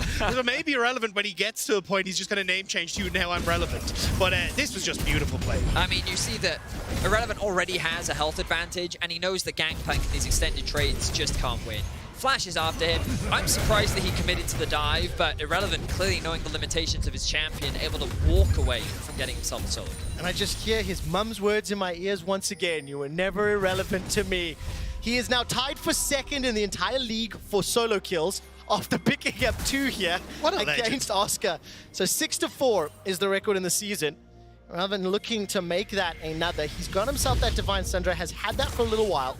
Static Shift was just picked up by Exekick, and the Rift Herald is about to time out, so Resort drops it in the middle lane. Can they escort it to that tower before it can get dropped? There is some potential defense from SK. I mean, they're bringing Noah here as well. The wave clear from Humanoid is good. Marcoon going to try and slow this down a little bit. Can Humanoid get close enough? Glacial Prison's available. That's the Arctic Assault forward. Marcoon's holding onto the trigger, stunned up by the Incinerate. And then Rift Herald did get the charge. Marcoon's still sitting on that ulti. Exekick can come from longer range. Doss goes in for the headbutt. Pulverizes Resort that gets the kill. Searches for the meter reply back, and Humanoid's now the target. The satchel, the buster, the kills to SK. SK take the fight to Fnatic in the mid lane. They clearly see that Humanoid wants to get some gold off the tower. And in that overextension, Doss sees an opportunity to engage. While Noah will get some plates in the bot lane, SK find themselves 2 kills in mid. And it's a good call from SK. They're like, look, we'll drop this bot lane and make sure that we can actually get a play happening in mid. I think if Fnatic had backed off, it could have been all right, but SK, they just come from all sides. Headbutt into the setup there to make sure they can actually get Marcoon into position. And then here, I think you just called it a day. You know that you've already got the Kai'Sa running up from bot side, and you've got Zai who's clearing its waves, but Fnatic just stick around that bit too long, and SK are able to follow up. Even though Doss does lose his life, Certus flashes in to make sure that he can secure that kill. Then, because he's in range, he's able to follow up. Now Doss sees an opportunity top. All right, Doss and Trimby nearby. Irrelevance below 50% hit points at level 11. Marcoon's nearby. The thing I really liked about that mid lane play as well on behalf of SK, Marcoon really held his trigger. He waited for the prison, was waiting for the backup for the rest of the squad. And for a player that has, as I've mentioned several times, played very bold, very fast and loose, especially last weekend, I like seeing that patience. Doss right now still sitting in this upper wave. The observer's highlighting the lack of vision. Marcoon, no ult. And I think Oscar's aware of it. He smells something fishy because no one has shown for ages. Don't mind the cow that's flying past the window. But it does open up Fnatic now to get in towards mid lane. Noah going to be able to crack that one. They could also start to lean into the spot side if they really wanted to look for that tier 1 on the bot. Rift Herald is up though, and it looks like that's what Fnatic want to try and fight for. They've good control over River at the moment, but I think they want to reset. Here's what I will say. Noah quietly been farming up a storm. He has 158 CS at 15 minutes. He has a 1k goal lead over his 1.3k goal lead. I have to correct myself, over his lane opponent. He has not really been involved in a lot of the action, but he is going to become one of the big threats for Fnatic as the game continues. But the thing we haven't talked about is that SK, while their composition is strong in terms of what it can do around objectives, how it can siege, how it can team fight, something that isn't often talked about is the split push threat. Tristana is a fantastic side lane champion. She's very safe, she has a lot of disengage tools, and she clears waves incredibly quickly. And Irrelevant on Jax can do the same, but thanks to his dueling prowess and his ability to just hold his own in the 1v1, which means that SK have the ability to play a 1-3-1, and Fnatic don't really have tools to match it outside of the Gangplank ultimate. They are very reliant on 5v5s, and they're going to have to rely on this dragon stacking to force SK to come to them so they can find the fights that they want. And that's why I really like how active DOS is trying to be on this map. Like, he's leaving Kai'Sa in the mid lane and starting to roam around, see if he can help out Irrelevant quite a bit. He's getting kills for Certus. And I think if you want to try and play the split push style, which clearly SK are trying to go for, having these solo laners get ahead is going to be crucial to that. And I will say, Static Shiv has made solo lane AD carry mids that much more convenient, right? Their ability to just insta-clear a wave, play very safe, means that Kai'Sa is perfect for a role just like that. Yeah, although right now Fnatic trying to punish Irrelevant on this bottom side, they know that Kai'Sa has to take a step back, so immediately trying to group, but I think this is where it's going to struggle a little bit for SK at the moment until they actually crack this mid lane tower down.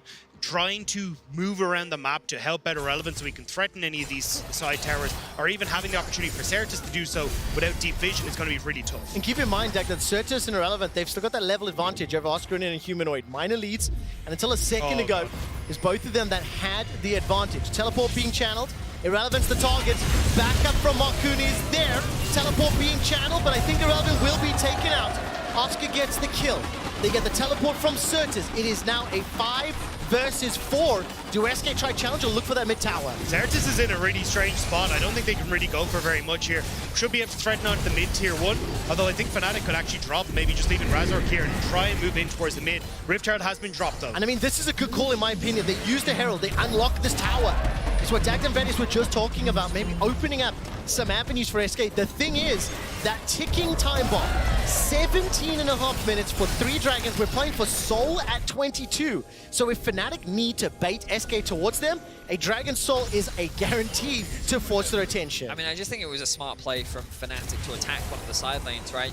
The strange part was that they committed 2 ultimates, but when you look at the context, SK are too hesitant to fight this early on with their 2 AD carries without Irrelevant being there. So the commitment was good, they find themselves a kill, they convert it into that 3rd Drake, and Fnatic can kind of keep the game going at their own pace. 1k gold lead in the jungle, 1k gold lead for the AD carry. The mids remain even for the time being. Overall, Fnatic in a great spot. And this is where I want to start seeing SK move into a different position, where it's a case of, hey, we're going to leave DOS and Marcoon with extra kick in mid so we can actually threaten that mid wave, and then you can start to lean with Marcoon and DOS to bot side to get the last remaining outer tower that will be there after Irrelevant is finished on this top side. That's where I think Fnatic now will have to make sure that they're keeping control of their own jungle and stopping these quick routes for SK to come in, and then they can buy time to play for this dragon that's just going to be up in under 4 minutes time. Yeah, I think you summarized it really nicely, Dacta, because all I'm thinking about is like this deeper vision, right? We really haven't seen much from SK, even though they've seen opportunities. This vision that we're seeing on our screens right now, thank you observers, is the type of vision that SK wants to get so that they can create that strong side, weak side, and then start sieging towards these towers and leverage the Tristana and Jax that can melt through these objectives. But as you already said, Fnatic doing the right thing. The thing I do like about Fnatic is how they've been able to play those side lanes. We mentioned how concerning it can be with the split push power of SK's comp. Oscarin has actually closed that gold lead that was, what, nearly 1,500, like 10 minutes ago, which is gigantic. It is on a champion like Gangplank, so he's got the ability to farm up. And I think his cannon barrage could be humongously influential if SK do not set up their side lanes well. Target here is Marcoon. No backup yet. Magnet Storm thrown out by sometime from that glacial prison. Not enough to stay alive, is taken out by Razork. Trimby engages further onto Certus. By sometime with the stopwatch. The barrage is thrown down and DOS is running for his life. 4 members of Fnatic grouped up, and SK simply unable to thwart the attack. And Baron's about to spawn. Fnatic are just going to be able to run immediately into that. They've TP'd Irrelevant. He wants to try and make a play onto Oscarnan and then maybe turn over towards the Baron. All right, Baron is slowly being focused down. Oscar chased by Certus in the top lane. Irrelevant has joined the fray, and Baron may go down before SK can get in range. I mean, Marcoon isn't alive. I don't see how SK can contest this. This will be Fnatic getting revenge. The last time they met, 20-minute Barons in both games from SK. This time round, Fnatic caught them unawares and secures a Baron for themselves. Lose 5 games to give them false hope. And then it comes down to the crucial moment. Nobody beats Fnatic 6 times in a row in 2023. But I mean, this is beautiful stuff, right? Invade onto this top side, play the lanes before the waves can really get in position for Fnatic. Or sorry, for SK. And Fnatic immediately come across. They get the pick onto Marcoon. And at this stage, phenomenal flank from Humanoid. Immediately onto Exakick, removes him from the equation, and then Fnatic back away with so much in their back pockets. While you were breaking that down, I was just looking at the mini-map, and I just saw that, like, SK were basically just coming out of base, right? Fnatic, they abandoned bot lane, they had a group in mid, they had one pushing top, and now they're looking for a pick bot. All right, Magnustorm again available. Certus the target, he has the flash. Trimby, is it time for the quickness? He's been headbutted away, flies forward, quickness down onto Dawson. It's Noah that finds his first kill of the game. 6-4, 2,000 gold the lead. The 4th tower about to fall, and Baron empowered minions for the continued siege, plus 1 minute until the soul is available. Fnatic are playing this map so well, though. Consistently shoving in mid and then just dropping the wave entirely to make plays now. Oh, Captain Rain was not enough for Trimby, and Exakick! Where did he go? He got parlayed to oblivion. The inhibitor turret will fall. Irrelevant's trying to push the mid lane, but it's 40 seconds to Dragon. The inhibitor secured. It's a 10,000 gold lead. SK, they're asking for a parlay, but Fnatic is disinclined to acquiesce to their request. Fnatic are absolutely stomping SK now, and Irrelevant is doing what he can. There was a top gap, but right now there is a team gap as Fnatic is tearing SK apart. Ooh, we're able to get that empowered recall. That was great. Pretty nicely done. Do you remember the days we used to track GP ultimates all the time? What is he upgraded already? Fire at will. Man, you just really brought back some old memories. You'll rue the day you almost called Captain Jack Sparrow. I used to know all of the words to the boat scene, you know, where he tries to, like, borrow the boat. The entire film is on boats, so no, you have to narrow it down. The entire point is pirate ships. Okay, never mind then. We'll look up the scene and we'll bring it back for the beginning of our next game. I'm just remember the jar of dirt is the big one. All right now, Fnatic are looking to secure their soul. They broke open the base. Gigantic gold lead, and SK simply cannot contest. It becomes very difficult for them at the moment. What a happy face is there backstage at Fnatic camp. Just working a knot out, you know, just making sure they're all going to be good and dandy. But for Fnatic, this is looking fantastic. Oscarnan has kind of hit that point where he's just mass clearing waves. You'll see it in a second with his barrels. So for Irrelevant to really get threat onto these towers is just completely nullified at this stage. And even when you're looking at bot side, Certus just isn't in a position to really be a threat up against Humanoids. So you're totally fine now as Fnatic to go, right, side lane's under control. Let's just continue to play for these big team fights. And that's where our composition's strongest anyway. And look, if we zoom out and think about the 23 minutes, 100% kill participation for both Razork and Trimby. And both Dagda and Vedius were highlighting how well they are working together and how much that is a stark difference from what we saw last week. Last week, SK were able to 2-0 Fnatic, I think in large part because Marcoon disrupted the early game. Marcoon was able to prevent any of these things happening, combined with the fact that Noah was silenced in the bottom lane. So with Fnatic opening up this series with a strong statement, they now need to look at getting past those next line of inhibitors, but they've got the dive, they've got the AoE, and it's going to be very hard for SK to find an opportunity. I think they're going to be looking to punish Fnatic, maybe overstepping. I ultimately think that Fnatic very much relies on Razork. He is the lifeblood of their early game agency, and he's found another champion that he can have that impact on. His rel has been spectacular. We saw him just walking into the enemy blue buff. We've seen him constantly looking for invades, and he has just been super proactive. And as you highlighted, 100% kill participation throughout this entire game. So huge props to Razork when he is on form, Fnatic are on form. But it's also the fact that Fnatic are playing so well around him. Like we talked about Trimby consistently linking up with him. The fact that Humanoid has been moving across as they go for invades on bot side. It's made it so difficult for Marcoon to have that same impact. Now Humanoid stepping up. All right, disintegrate, incinerate, obliterate, decimate. They do not pull the trigger, but the threat is there.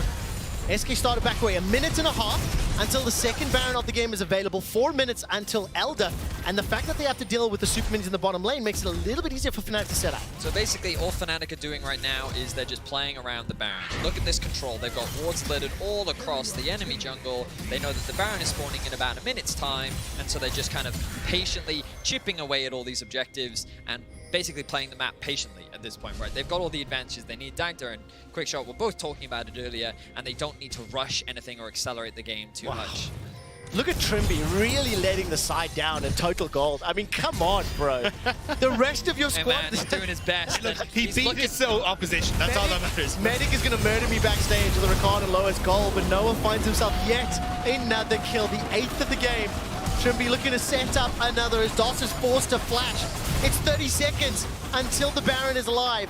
The minion wave slowly making its way forward. Top lane, I think, is pushing towards SK, if I read that correctly. Super's about to crest the steps. Doss and Marcoon stepping forward. Glacial Prison's available and used. Needs to buy time. Flash away. The Magnet is storming down. And Razork is on a rampage. Santis is blown up. Oscar in its gangplank. And with 4 members down, Fnatic are inside the base, so looking at the Nexus for game number 1. I thought Fnatic were going to wait for Baron. It was going to be, you know, we'll play for the save point. We have all the vision. Like, nah, screw it. This is over. Let's take us to game 2.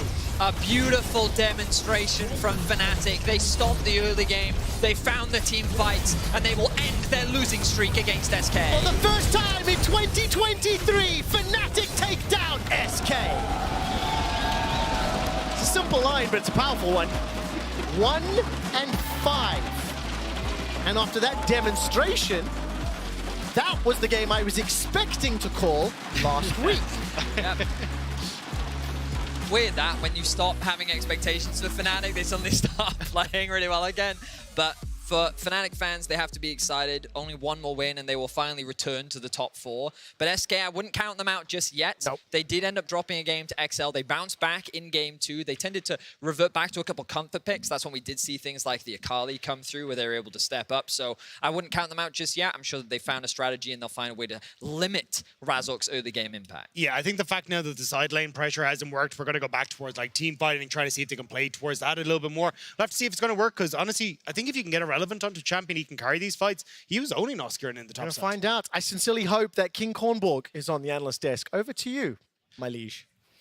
Why? I'm gonna let you open this one because There's nothing to open here. I said I ate a corn dog in London once, and he's continued with this ever since. It became a meme, but you have a tiny pin now. You don't have it now. I don't have it on me right now, no. It looks amazing. Anyway, back to the game here, and the first Fnatic victory against SK Gaming in 2023. Let's take a look at the draft here, because a lot of interesting things I feel. I love the first 2 rotations on both sides, and for once, we have the GP coming out against Jax. So something that I was expecting. Didn't quite work as expected in lane, but yeah, it had his impact afterwards. Yeah, I think ultimately we hyped up Irrelevant quite a bit in the pre-show. He obviously showed why, because he was literally destroying Oscarinen in every way possible in the laning phase. I also have to say though, if you're SK, if you see your top lane winning this hard and you still lose the way they did, man, I don't know how you come back from that. That was brutal. I think it's a bit crazy because with this draft as well from Fnatic in the beginning, I think they got everything they wanted. The fact that they finally pick up a rail and flex it into the jungle so you can lock in Saya for Noah and Rakan for Trimby. Trimby, Rakan is absolutely insane. And you give them S tier pick. I love the fact that Humanoid, coming from a Jace performance, having all these bans against him, is willing to play a more supportive role with the Annie and then actually just having Oscar a bit on weak side. And it also shows in the way they played. But yeah, I think Fnatic, they love their blue side draft here. And despite some of the OPs as well on SK Gaming, super happy for Fnatic with their first draft here in this series. Well, I think that's the interesting part of the draft, that both teams can be happy. Both teams got what they wanted, and they're comfortable in every single position with the team comps that they build as a wall.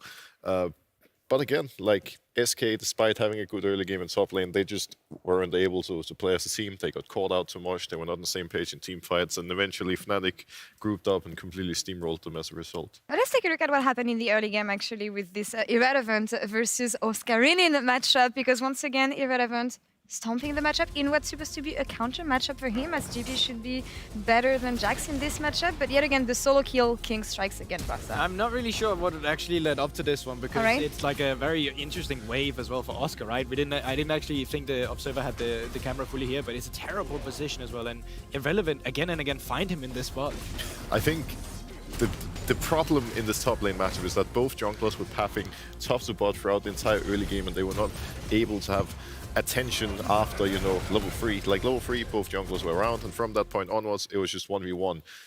Irrelevant was able to win the trades. He was able to put the wave in a position where it was frozen in front of his turret, and Oscar, on his own, in a bad position, playing Gangplank, he had a decision to make. Do I base to get full health and drop 1 or 2 waves, or do I stay and try to somehow push it out on my own? Because he tried to push it out, he ended up dying twice for no reason, and it's just a byproduct of, you know, bad wave management. And I think this is really interesting because of the way that the laning phase went from the top side. It created this difference in where both teams wanted to play out on the map. For SK Gaming, they found it so much easier to play up towards the top side and get these heralds. But these heralds were never actually really used to continue and further exploit the top lane matchups that they were currently having. Meanwhile, on the other side of it, Fnatic was so happy to just stack up these Drakes and keep the early game going through Razork. This was something they struggled with initially against SK, but coming into this one, it was pretty much flawless going into the third Drake as well. So one thing that I didn't like from Fnatic in their series against SK last week was their setup, because they never got control around neutral objectives, not even one single time. But here we see it. Around 30 seconds before the Drake comes up, Razork moves in the bot river, Trimby moves around mid lane to help Noah push out. They get river control, they get base vision, Irrelevant overextends, they kill him, and all of a sudden, because they were early for the dragon play, they get a free kill and a free dragon, and this is huge improvement. And it just goes to show that you have to be at your 100% throughout the entire game. Irrelevant did have flash when this went down, and he miscalculated how much damage will actually come out from Fnatic there. He flashes the initial engage actually coming out from Razork, then it becomes more playable, but since it didn't happen, then Fnatic just takes over, and all the pressure that Irrelevant has worked so hard to build out throughout the early game completely vanishes. And I think this is where we see the consistency and improvements on the side of Fnatic, who were really sloppy around these objectives last week when SK was actually on point every time, 20-minute Baron. And here we see that when SK is not in the best circumstances in the early game, they have a hard time coming back, even though they had the tools to do so here. Yeah, I think just in general, SK were not really thinking ahead. They were not thinking of what Fnatic is going to do, what their next move is going to be. We saw Irrelevant getting caught out around Dragon that was about to spawn just before. Here, Fnatic is about to play for deep top vision so they can start threatening around the Baron area. Makoon flashes extremely late and just, you know, isn't prepared for what's to come at all. That's the interesting thing though, right? Because SK doesn't have any vision in their own red side jungle here. Taking that fight at this point in time is so risky just due to the fact that they don't have the info where Humanoid is coming in, and when he finally joins the fight from a flank, it's already too late. And you can see it here in the beginning. It's very even. I think Dust made a huge effort, is actually trying to roam him out the map, making plays happen. The thing that was for them was the early game plays that SK committed to did not work, while Fnatic's actually did. So a lot of the early game execution really made the game a bit more difficult for them as well, with the way they were moving as a team. I think one thing that stuck out to me as well was how poorly SK was able to set up their AD carry in fights, because usually in the mid and late game, it's all about the AD carry being able to hit the opponent. If you fight in the zone where the AD carry is unable to hit, like the fight we just saw where Exacake was trying to help his team, hitting over the wall, eventually getting flanked by the Annie, like, you should not even think about taking that fight. You have to call it off immediately. But they just seem to be unaware of when they shouldn't fight, and if they don't have the control, things just quickly slip out of their hands. And it's often the same issue with SK, the fact that if Exakik and Dust are not set up properly in the early game, usually this is when SK comes in shambles in the mid game. What do we want to see next game, though, with SK being on red side? Maybe not give Trimby his best champion might be a thing here, but what kind of priorities do you want to put on when it comes to the first rotation of the draft at first? I think you can definitely try and actually leave open the Rumble if you want to. Fnatic didn't show too much priority on that, and maybe you can get rid of the Rakan in that instance. I think also you're probably putting more emphasis on Irrelevant in this game. The fact that he did so much with so little resources could probably speak to the fact that you want to see a high impact top game. I'm not too sure what your read is going to be going into the next one.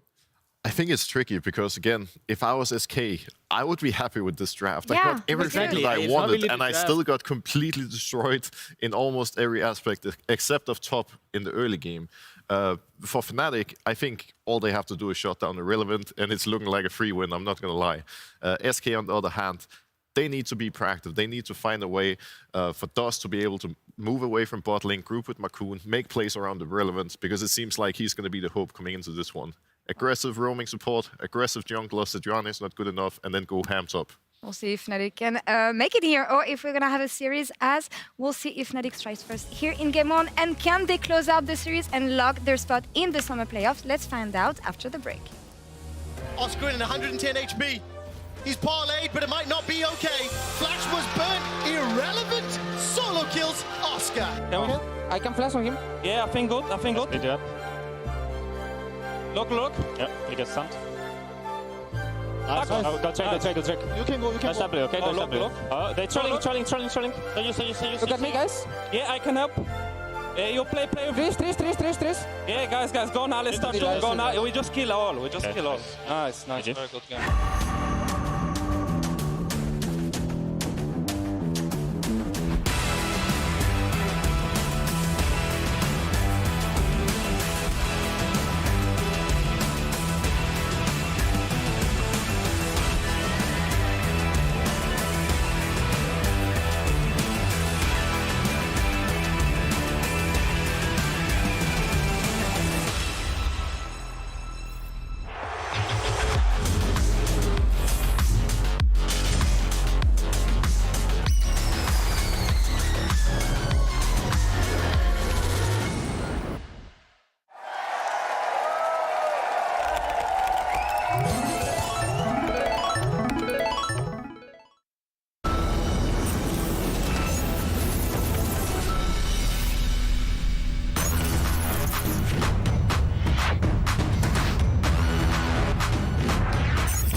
Get ready, summoners. League of Legends is now on Displate. All your favorite champions on officially licensed metal posters. Stunning details, easy setup, more durable than Malphite. Join 3.2 million satisfied customers and fill your room with arcane energy. Order now at displate.com.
Ladies and NBs, welcome back to the Castle Esper Game 2 between Fnatic and SK.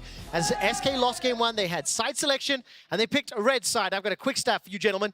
Do you guys want to know, or do you happen to know what the percentage of win rate is for blue side versus red side in the group stage? No. I'll tell you, 69% of blue side win, which means the odds are in Fnatic's favor. Was that a question, or was that just a statement? It's literally, I just wanted to do the nice. He's like, do you guys, I have a question for you, and no, don't answer, I shall answer for you. Listen, when I know that they're not going to know the answer, I'm doing this for you guys at home. I was going to say 69. Nice. Why wouldn't I? Isn't it the default answer? Yeah. It's like when multiple choice tests, you go A. It can't be A again. I'll go C. Anyway,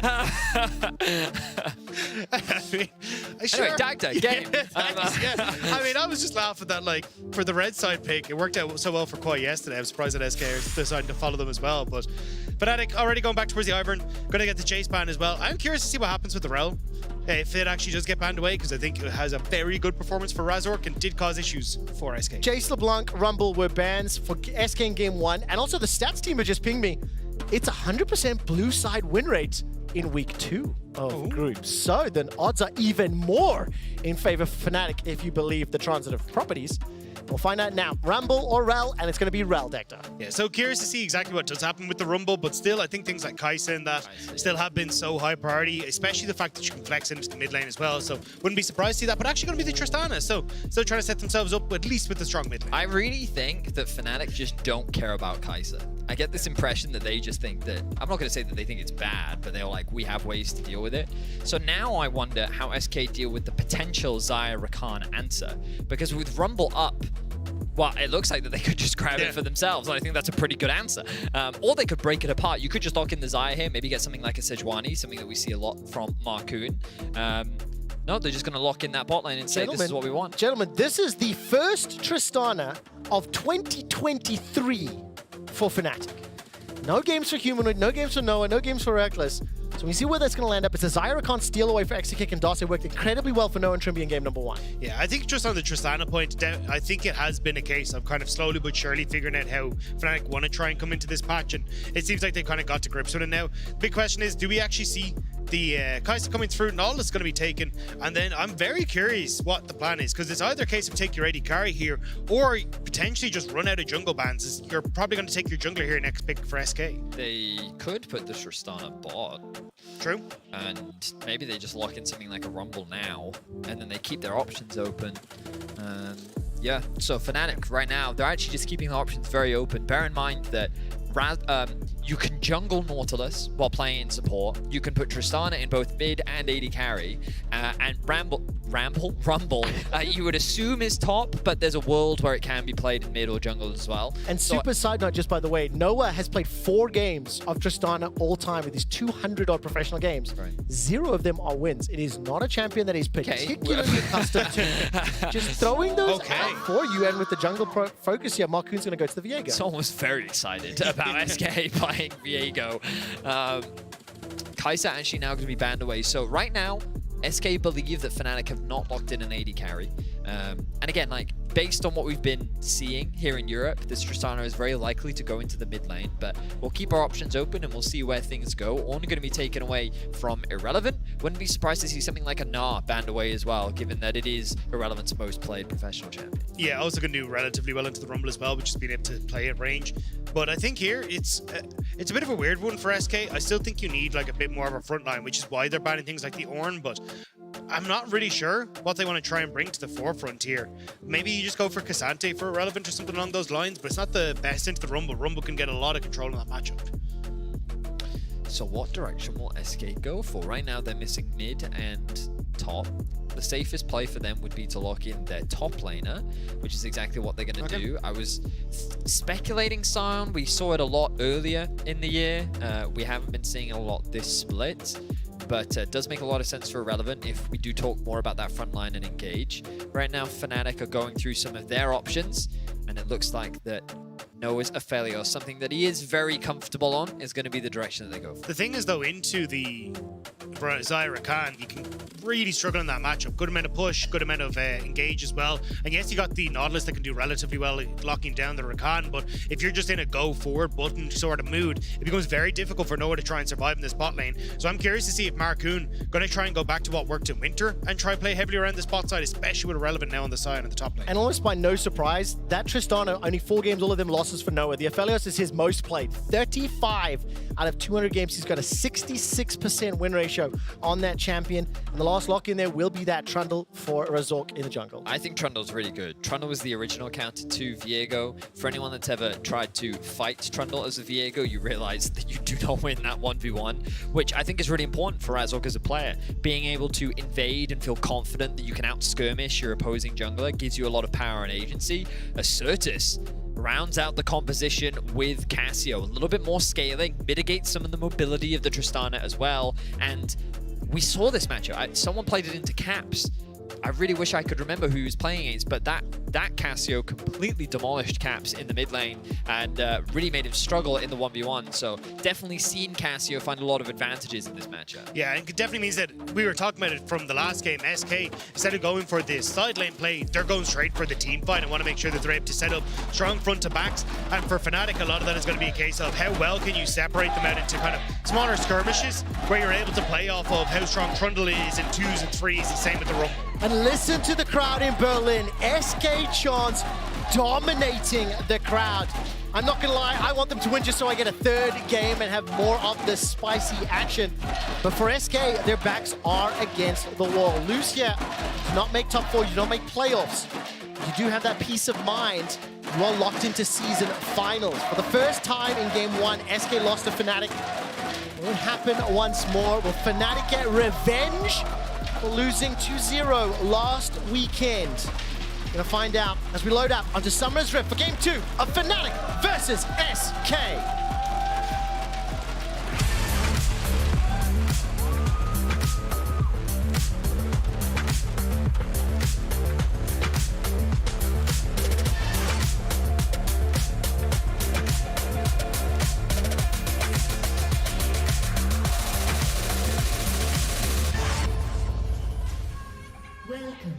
The big thing I'm worried about for Xeratus coming into this is that I feel like he's going to be introduced to a bit of a bounce house. You look towards Trimby, just having that ultimate come through, you got the pillar that's going to come in, and then Askirnan immediately with the equalizer on top of it. I think Xeratus is going to have a bit of a miserable time here. So I wouldn't be surprised to see something like an early Zhonya's rush here for Xeratus, just so he has that bit of safety. You know, the moment that you said that, my brain immediately went... Like, I immediately thought, like, he was, like, going to the club, you know what I mean? Okay. Like, you said bounce house, and I was like, damn, I didn't know you were into that. Like, that's no word of a lie where my brain went. That is one of the least cool things I've ever seen you do. I wish you could have seen his reaction. Well, then he's doing, like, beatboxing on camera. Beatbox, it's house. What are you talking about? The beat was dropping, Trev. That was house? Yeah. I don't think you know your genres of EDM, young man. Anyway. Well, I heard Betty's going to Tomorrowland as soon as this is done, to be honest. Yeah. I'm rocking with the crew. Oh, there we go. Next hint for the next music track. We'll find out. Noah, on the other hand, is going to be the target of SK, but I think it's going to be a little bit more challenging for them to find him. I think DOS, I was going to look for those angles. Marcoon and Irrelevant can as well. Immediately, Trimby as well as Noah. Remember in game 1, when they had the Zyra Khan, they were able to at least assert some level of dominance. You see them just waiting, looking for those opportunities once more. Yeah, I think once you hit level 2 here, as SK, you should be able to go pretty aggressive onto Noah, and I think that's what they're playing for a lot of this. If you're able to get some early summoner spells blown out of Noah, it makes ganks very easy for someone like Marcoon as well. So I wouldn't be surprised to see them trying to play at least a little bit aggressive in the early stages. At the moment, though, level 2 hit for Humanoid, and he's getting that good burst damage in the mid lane that he needs. So, bit of trading back and forth all across the board. Obviously have some interest in this topside matchup. Tank versus carry, per se, but Irrelevant was able to get Oscar in into number, and also Irrelevant, just a very good Scion player, so he should be able to weather the storm fairly safely. And exciting to see what he's able to do with this, and Oscar in his foray into the Rumble, something that has obviously had a lot of power across the world since the buffs that it received. And when we look at the stats on your screen, this excludes game number 1, so that was coming into today. One of the big differences in my eyes is that jungle proximity, where you do see Irrelevant does get a little bit more time from his jungler, from Marcoon. I think a lot of that from those Poppy games from last week. In the first game of this series, Irrelevant picked up a number of solo kills, skyrocketing him to the second of all top laners. It'll be a little bit more difficult on the side, you feel. While that's all going on, with the fact that middle and bottom is pushed a little bit towards SK, Razork immediately stepping into the jungle, combined with the fact it's Trundle into Viego. Vedius was discussing that matchup. And Oscar is just flame-spitting Irrelevant, is overheating him, hitting with the drill. No shenanigans afoot in the bottom corner. So yeah, a lot of things happening right now with the push the Humanoid has in mid and the bot lane push as well from Noah and Trimby. This gives Razork a lot of safety to invade and steal away that blue buff. His bot side camps are still up. Margoon's going to be forced to go back to the top side river, and this is something that Oscarinin is going to have to be cautious of. Ideally, he wants to push that wave. Well, actually, no, he's fine. The wave is actually bouncing back towards him already, so he doesn't need to over push. One of the things I really do want to highlight about this matchup in particular is one of the big changes that happened to Rumble was that the Q now does bonus damage based on max health, which doesn't really contribute that much in the early game, but as this game progresses, is going to be a big deal when it comes to playing into that side. I think as well the fact that Oscarinin just doesn't have mana is going to play such a massive point in this early stage. As you can see, Irrelevant trying to trade is already completely run out, and now he's got a Trundle in his way as well. Dun, dun, dun, dun, dun. Shot for first blood! Oscarinin and Razork easily securing it. Zombie Scion gonna look to pick up that cannon, not even gonna be able to do that. First blood to Fnatic and in the top lane. The timing was very annoying for Irrelevant because even though they had information of Razork in the river, he was playing safe, but the wave is bouncing away from him. So Fnatic, they commit the flash, they make sure that he can't really escape anywhere that he goes, and they're able to get a kill into Oscarin's back pocket. Again, though, we're seeing that Razork, with this counter pick in the jungle, has managed to get into bot side to make sure that his bot lane is entirely fine as they're pushing in. And it's also matched Marcoon, who's had a potential play on top side Irrelevant. Ooh, not sure this was the smartest. Razork throws out that pillar of ice. Decimating smash to pick up the wave. Baus, is this you? You beat me to it! Damn it, you beat me to it! Second kill there. Irrelevant's just trying to clear out this wave. At least manages to pick that up. A couple of shots onto the tower, a lot of damage in fact.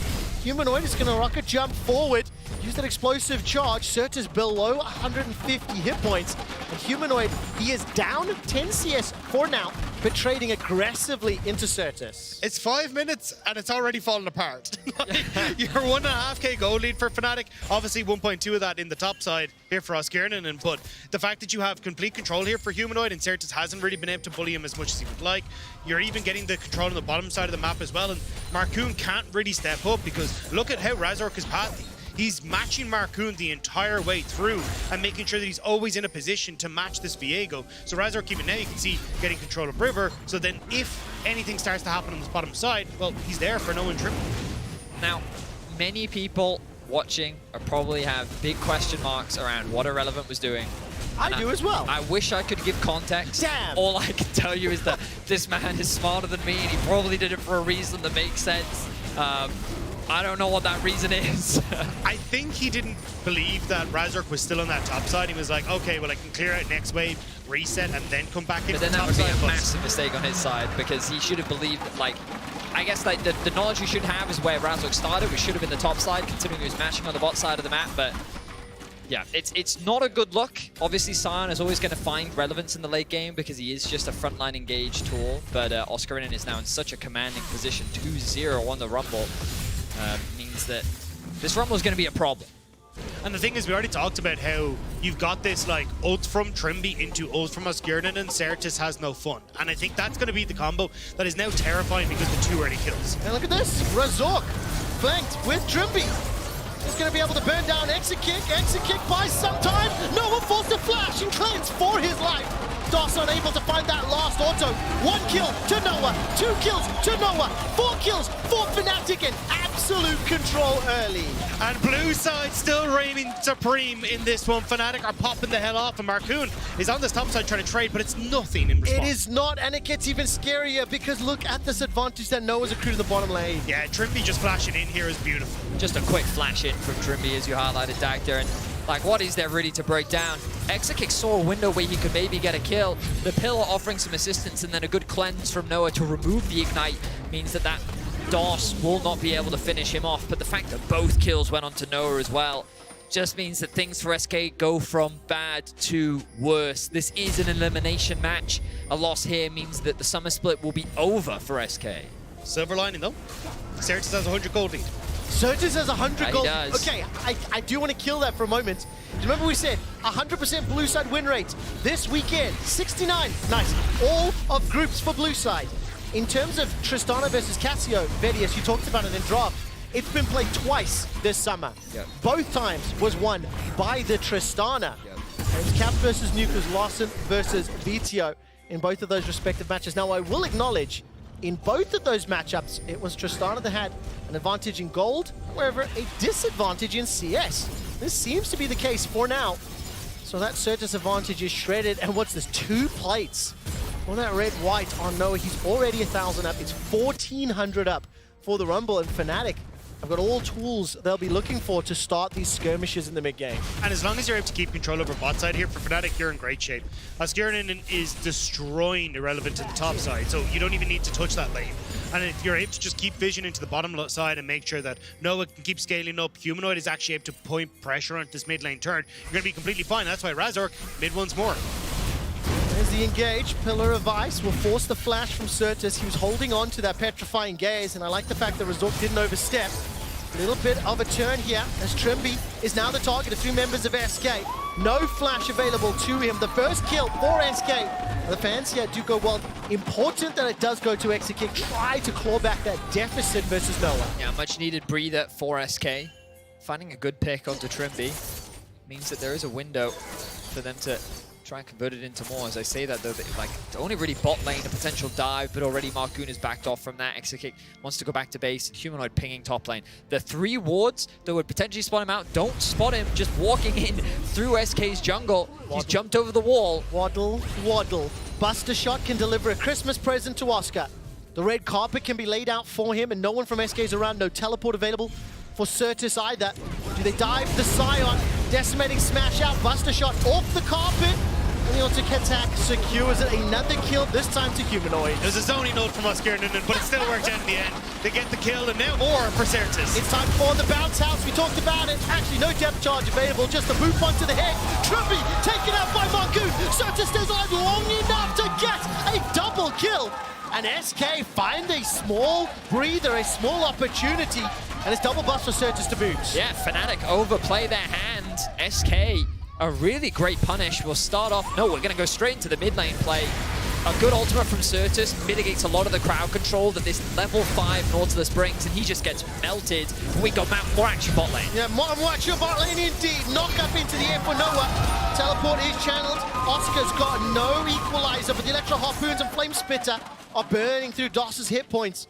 If they stick around, there is backup coming, but SK with a proactive play. Keep in mind as well, they've still got the Rift Herald to boot, and Markoon's making his way bottom lane. And it's as Vedi was saying, they just punish oversteps from Fnatic. You try to make the play on top, so SK know they can make the play with mid with extra people, and then because Trimby dies mid, they're like, hey, we just have more people on bot side now, we can just go for the dive as well. SK are playing against Fnatic so well when they go for these missteps. And despite being down 1,000 gold, if you look at the combat gold and you look at the itemization, a couple of completions here for SK, and Trimby, the target of more damage, almost burned through on those Twin Fangs. He is a little bit out of position. That poison just about times out, but because of the fact Certus moved away, more damage onto that mid tower. Crucially here, SK picking up an early Dragon. I think in game 1, the Dragons really ran away from SK. Fnatic stamped a lot of control by setting up that early soul. That will at least be thwarted this time around. So though Rift Herald going to be placed in towards the mid lane, Fnatic not really in a position to get back in here, so should get the charge here. It does also mean that with a lot of people from Fnatic coming in top side, maybe they lean into this bot side play. No, a bit overextended, but we'll need to back away there. I think I missed that. Maybe it was observed, but it looked like no one actually got gold from that Herald. Didn't look like the animation. I thought the same thing. But then engage here. Oh, SK stood on top of a ward. That depth charge is out. Humanoid still got the Buster Shot. The explosive charge on the E hasn't got enough just yet. Finally, Humanoid does. Gets to reset the W, and here comes Markoon. He stole away the Trundle. He threw on the Pillar of Ice, but the red carpet is laying down. And Markoon using that Heartbreaker to get away. Now he's the target. The depth charge over the wall into the Electro Harpoon. and Oscar finds himself a third in reply, 2 for 3. In the middle lane, and DOS is running for his life. Noah, you're supposed to save the birds' lives, not kill them. Okay, we're getting some real League of Legends now. Both these teams are getting down and dirty into the mud. The skirmishing across the board. Irrelevant, even though he's 0-3, he's basically taken this entire tower in the top lane. But let's look back at exactly how this all broke down. So Fnatic trying to get some information in the river. They're trying to punish SK that are sitting on this ward, but it's SK that strike first. They kind of melt through Trimby. Razork and Humanoid are able to get on top of Certus, but enough crowd control is bought that he's almost able to escape until Humanoid can execute him with the ultimate. Marcoon then looks for another kill. He knows that he has the HP advantage. The Rumble ultimate drops, and then Marcoon very smartly uses the W from Tristana into the ultimate, but he gets CC'd for long enough that Oscar can secure the kill. Noah not quite able to clean up DOS there. I love the synchronized backstep from Razork and Humanoid to dodge Certus ult as well. That was disgusting at the start of that. But now Fnatic moving in onto this into this top side of the map. You can see Trundle once more trying to see if he can spot out Marcoon, and Razork should be in a position now if they go for this type of Irrelevant to actually help him out. I mean, listen, at the beginning of the laning phase, once Fnatic got 4-0, I was ready to throw SK under the bus. It looked like those early kills were accelerating Fnatic in the key roles they needed to. All of a sudden, you got a Cassio that's 2-1-2. The Xayah 2-2-0. 500 gold, 200 gold separating them. This Trundle is still problematic, and Razork is having a large impact as Irrelevant will once again be taken down for the 4th time this game. Teleport is channeled from Certus, and he's going to slither his way into this tower. Reminder, the tower's low. That's actually a flash petrifying gauge just for the slow. Electro Harpoons are being used. Oscrinen needs a few more seconds for the equalizer. Here comes Exit Kick. No flash available to him, but the Pillar of Ice is huge. That buys enough time for the escape. Now can Humanoid and Noah do damage to those towers? SK have committed a lot of members top lane, and Fnatic are very quickly gonna get something else on the cross map. This mid tower is getting very low. Irrelevant's gonna be forced to TP. Humanoids, he should still be able to secure it. One more auto does it. Got that rocket jump to safety. Should be fine. So overall, I think Fnatic are the victors of this small trade. Of course, SK got a tower of their own. But respect to SK, they're really just bringing the fight to Fnatic. They're not allowing Fnatic to just steamroll the game.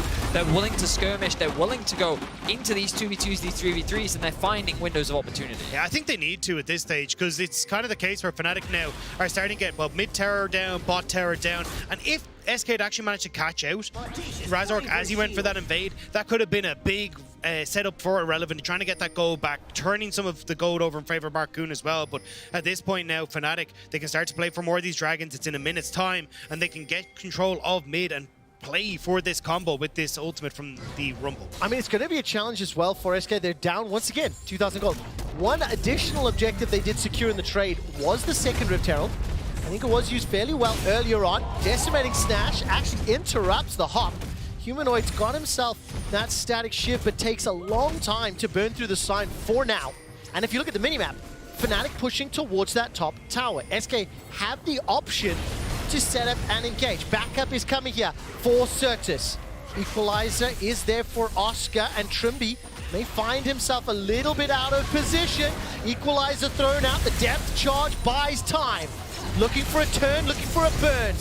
Noah's sailing his way to the top lane, and Trimby connects with that depth charge. The engage from the quickness of the knock-up, and Trimby on this Glacial Augment Nautilus goes down so quickly. Another kill secured for SK, and Noah is now the next target. DOS has got the flash. Marcoon heartbroke his way to the Nautilus Soul, and they're looking to chase down Noah. Moonlight Vigil into the root, and they're not going to chase further. I thought Fnatic were going to have Humanoid TP up. You could see that he'd gone aggressive onto Irrelevant, could have tried to TP into the fight, and then you take it with the mid laner there. But the fact that there was no one in that equation and Trimby trying desperately to get into the fight was just a weird one, and it sets up now SK to take a dragon that realistically they should have no right in having. A weird one is an apt description, I feel, Dagda. This definitely has been a weird one. I don't know why I sound so middle class when I say that. But yeah, it feels like that Fnatic are kind of doing traditionally correct lane assignments, and SK keep kind of throwing whatever they can at the wall by saying, like, let's just throw people, let's throw 3 people top, maybe commit 4, let's see if we can find a pick. And so they are still getting things. They just got themselves their second Drake of the game, but they did so. Remember that they started the fight top lane, ran all the way through the river, transitioned bot, realized they had a numbers advantage. Fnatic was like, whoa, okay, and they traded a top tier 1 for the dragon in bot. But I think the consequence of all of this roaming around and overstacking from SK is, look, there's a 1 level difference between the 2 mid laners. Humanoid has a 1k gold lead. Noah has just been quietly farming and also has a 1k gold lead. The 2 mid laners and the AD carries in the mids that were even originally, as a result of all these weird lane assignments, Fnatic are getting further and further ahead. I do 100% agree. It's just that for SK, I think getting Dragon does delay at the time when they have to fight against Fnatic, right? Because you've essentially bought yourself a 10-minute window where you don't fight for the next dragon, you don't fight for the 3rd dragon that Fnatic would be getting, and you're like, well, hang on a second, now we're nearly 30 minutes into the game, we've got 3 items on our Cassiopeia, 3 items on our Xayah, and then you're in a much better position to try and go for these fights. Even when you look at Irrelevant, he should be pretty damn tanky at this stage as well. So for Fnatic, I think, yes, you have to now find creative ways to take down these towers and push the game forward. Force SK to fight you before they get to that 3 out of point. Well, it looks like one of those plays, Dagda will at least get the ultimate out of Exakick. I do have a question for you, Dagda, when you look at these compositions. My brain is telling me it's going to be a little bit easier to execute or to play out SK's comp in terms of the 5v5s, the front to back. In terms of the Fnatic composition, a little bit more nuanced. Obviously, they're really going to make sure that both Human and Noah are in the right position, make sure they get value out of that Trundle and Rumble. But I think it is something that with the advantage they have will play into their favor. Once again, targeting Irrelevant. So once this little skirmish plays out, bottom lane being pressured by SK, let's talk a little bit about as this game plays out what the 5v5s are, because Irrelevant, once again, is the target. The tower falls. The 5th kill, will it be secured? The rest of the squad, they're pushing on the bottom. There may be a trade here. Kill secured. The engage is onto Oscar. No equalizer for him, and here comes Noah. I had terrible timing on that question, but the Moonlight Vigil is huge. Combo with the Gale Force. 2 quick kills to Fnatic. Wow, Noah with so much confidence in that play. Gale forcing in, sidestepping DOS, who tries to shut him down, and works with Fnatic to find themselves 2 kills, 3 kills across the board. 5k is now the gold gap.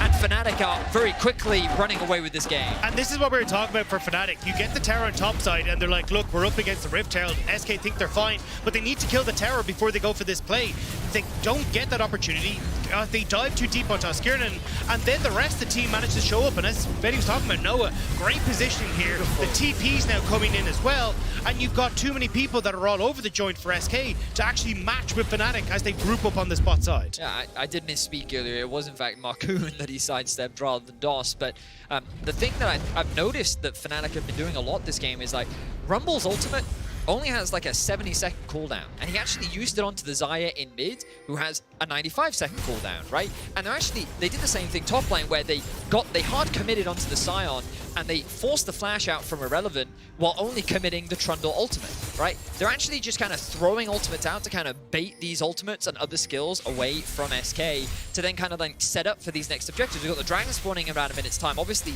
everything should be up around them, but I'm kind of impressed with how Fnatic are finding these small skirmishes and finding these windows to kind of force these summoners out. And that's why, coming back to your question, Trev, the big thing that I want to see then is them using stuff like the ultimates to try and burn out, but then it gives you targets for what is essentially going to be a pick to start the fights off.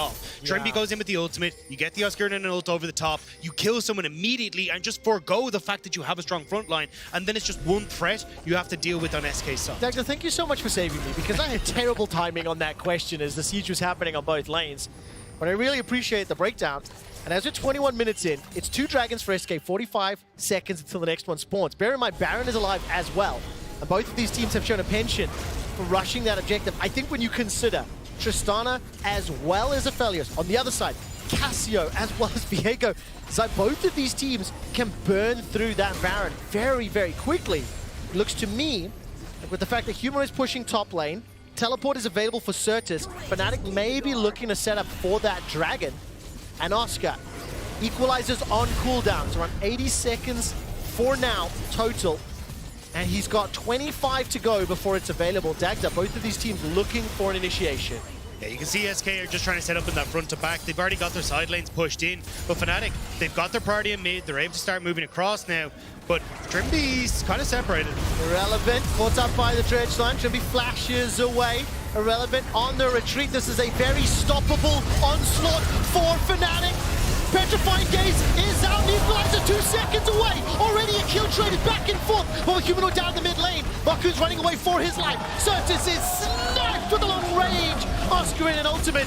And finally, Irrelevant, the last man standing in the lane in zombie form. It's a 1 for 3 in favor of Fnatic, and they turn to burn the Baron. Immediately, Fnatic are able to get the Baron as well. That was a fantastic fight, being able to use the fact that they'd already got Birdie mid, start to set up their vision, and come in on multiple different angles for the flank. They didn't even need Oscarden and Zult. Marcoon trying desperately to see if he can get into position, but no flash, no ult, no hope, and Fnatic will secure the Baron. SK's chances are slipping away. While they have qualified for the season finals, the summer split may be over for them soon. They group up mid and they try to force their way into the bot side river, and Razok doesn't allow them to. Ultimate straight onto Irrelevant. The front line of SK is pushed back. But look at this re-engage from Certus and Execute. This looks like a great re-engage with DOS ultimating in, the ultimate as well, but they're all looking away. DOS doesn't really connect onto the backline, which then gives space for Noah and Oscarinin to just melt SK into the ground. A one-sided team fight in favor of Fnatic secures the Baron, and now they're back on the Dragon. Yeah, ding ding round 2. Fnatic already on the objective. You got the push in mid for Humanoid, who's just ticked over to level 16 as well. It is an 8,000 gold difference, nearing 10k in combat effectiveness. And while, yes, Trimby has been taken down, SK fancy a shot down more. DOS has found some CC on the equalizers. Too little, it's too late. SK may have lost the objective, but they found the fight. This time around, Fnatic did need the Oscar and ult, but it wasn't up in time. And SK, they find their moment. They pick off the members of SK, and just like that, the Baron now wiped down to only 2 members. And SK, they want to get that standing gold. How the hell did they win that fight? Managing to burn down the targets, managing to get the bounty. Is it over yet? 6,000 is still a gigantic deficit for SK. But at 2 dragons apiece, you see the damage they have. They've got scaling on their side to boot. Another tower falls. Betty, SK aren't done yet. They're not quite down and out yet, and respect to SK, not just going to roll over and die here. Let's look and see exactly how this happened. The ultimate comes in initially from Irrelevant. They chain CC Trimby. He's often been the focus at the start of a lot of these fights, and then Humanoid gets hooked here by Marcoon. DOS goes onto the backline to chain CC, and then Oscarinin and Noah basically forced to retreat right from the get-go. Oscarinin mismanaged his heat. Oscarinin at the start of that fight was completely out of the equation because he had overheated and then wasn't able to get any of his abilities off, wasn't auto-attacking anyone. So the start of that fight was essentially a 4 versus 5. And I mean, huge props to Marcoon. We did highlight in the replay, but again, the fact that he swapped, he demonstrated his flexibility on a wide array of champions in that situation. I mean, Marcoon is the best Nautilus and the best Trundle and the best Tristana that we're seeing in the game. More importantly for me, 10 out of the 11 kills both him and DOS have worked together on. I think Marcoon has been a little bit of the saving grace. Many of these skirmishes is utilizing a Viego ultimate to near max potential, but he needs Relevance and Exeking and Certus to step up. The Baron, Red Bull Baron power play is at negative 1400. Dagda just pointed that out on the screen. Obviously losing multiple members, as well as that Dragon. It's not stopping Fnatic with a siege. They are still applying pressure both top and bottom. Humanoid's level 16, 2 levels up over Certus, and he's pushing that top tower. Yeah, SK want to try and look for the engage, but there's the pillar. Onslaught straight into the pillar. Trimby is once again blown up. That's the 5th time he has been killed. As long as SK are hunting for those kills, the Terror dies. It is allowing Humanoid to pick up the tower. He's opened up the inhibitor. The teleport was used to try and get there, though, from Certus, so that's now the TP down. The Terror still falls, and yes, you get the kill onto Trimby, but overall, I think the fact that you've cracked open the base, you're going to be pretty happy with that as Fnatic. We've been seeing this pretty consistently throughout this game, where SK are kind of over-grouping to try and force fights with numbers advantage, whereas Fnatic are just cross-mapping it. You look at the tower difference, though. After that small skirmish, SK were able to get a bunch of towers back, try and claw that gold difference. And unfortunately, they still find themselves 5.5k gold down, though.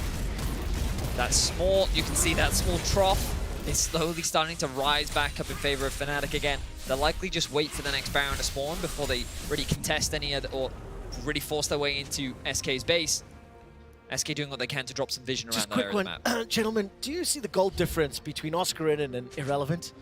Yep. It's more than the entire team of Fnatic against SK. It is gigantic. 5k up, plus 2k in the middle lane. The thing is, Irrelevant is now the next target for Irrelevant. He's not the damage dealer. He just needs to buy time. The longer this game goes, the less important that will become. But the problem for SK is it feels like they're running out of time. Yeah, Skarn is definitely getting revenge for game number 1 on Irrelevant after a couple of those solo kills. He's going to be very happy out, but I think the biggest problem now is just how strong Humanoid is. 3 items now completed. The fact that you need both Certus and Irrelevant to deal with him, because you've got that massive range now from the passive coming through from the Tristana. She's going to be able to push in on the bottom side, and as you can see, the second you try and push in multiple members on the bottom side to deal with Humanoid, but the rest of Fnatic can just strike.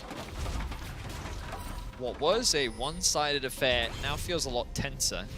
Fnatic, you can definitely feel that the air has changed in this game after losing a couple of these fights, and you only have to press tab and you see Markoon with 7 kills. Kreisha, you talked about it earlier, how he's been so involved in a lot of the kills that SK have been able to find, but that's a GA, Black Cleaver, Trinity Force Viego. You get one reset in a fight, especially if you can get that Tristana, the game can very quickly turn in the favor of SK, so Fnatic now a little bit more reserved. They, of course, are a game up in this series, but they want to end it now. They want to secure a top 4 spot. And the fact that now you're starting to get things like the stopwatch coming through from Certus, you're going to have the ultimate from Exakick, makes that combo we were talking about a little bit more difficult for Fnatic to make work, which is why SK have DOS on the flank. All right, DOS looking for that engage. Got the flash, got the ult, he's been caught. He's going to be able to find the target. Humanoid no able to escape. Moonlight Vigil won't burn anyone down. Oscarin's holding on to that. Equalizer, he's been dropped, he's been popped. It's been Markoon, and it's Markoon once again. He's looking to break the heart of Fnatic in game 2. Send us to a decider. 3 kills for SK when they're down in goal, down in control. When their hopes look down and out.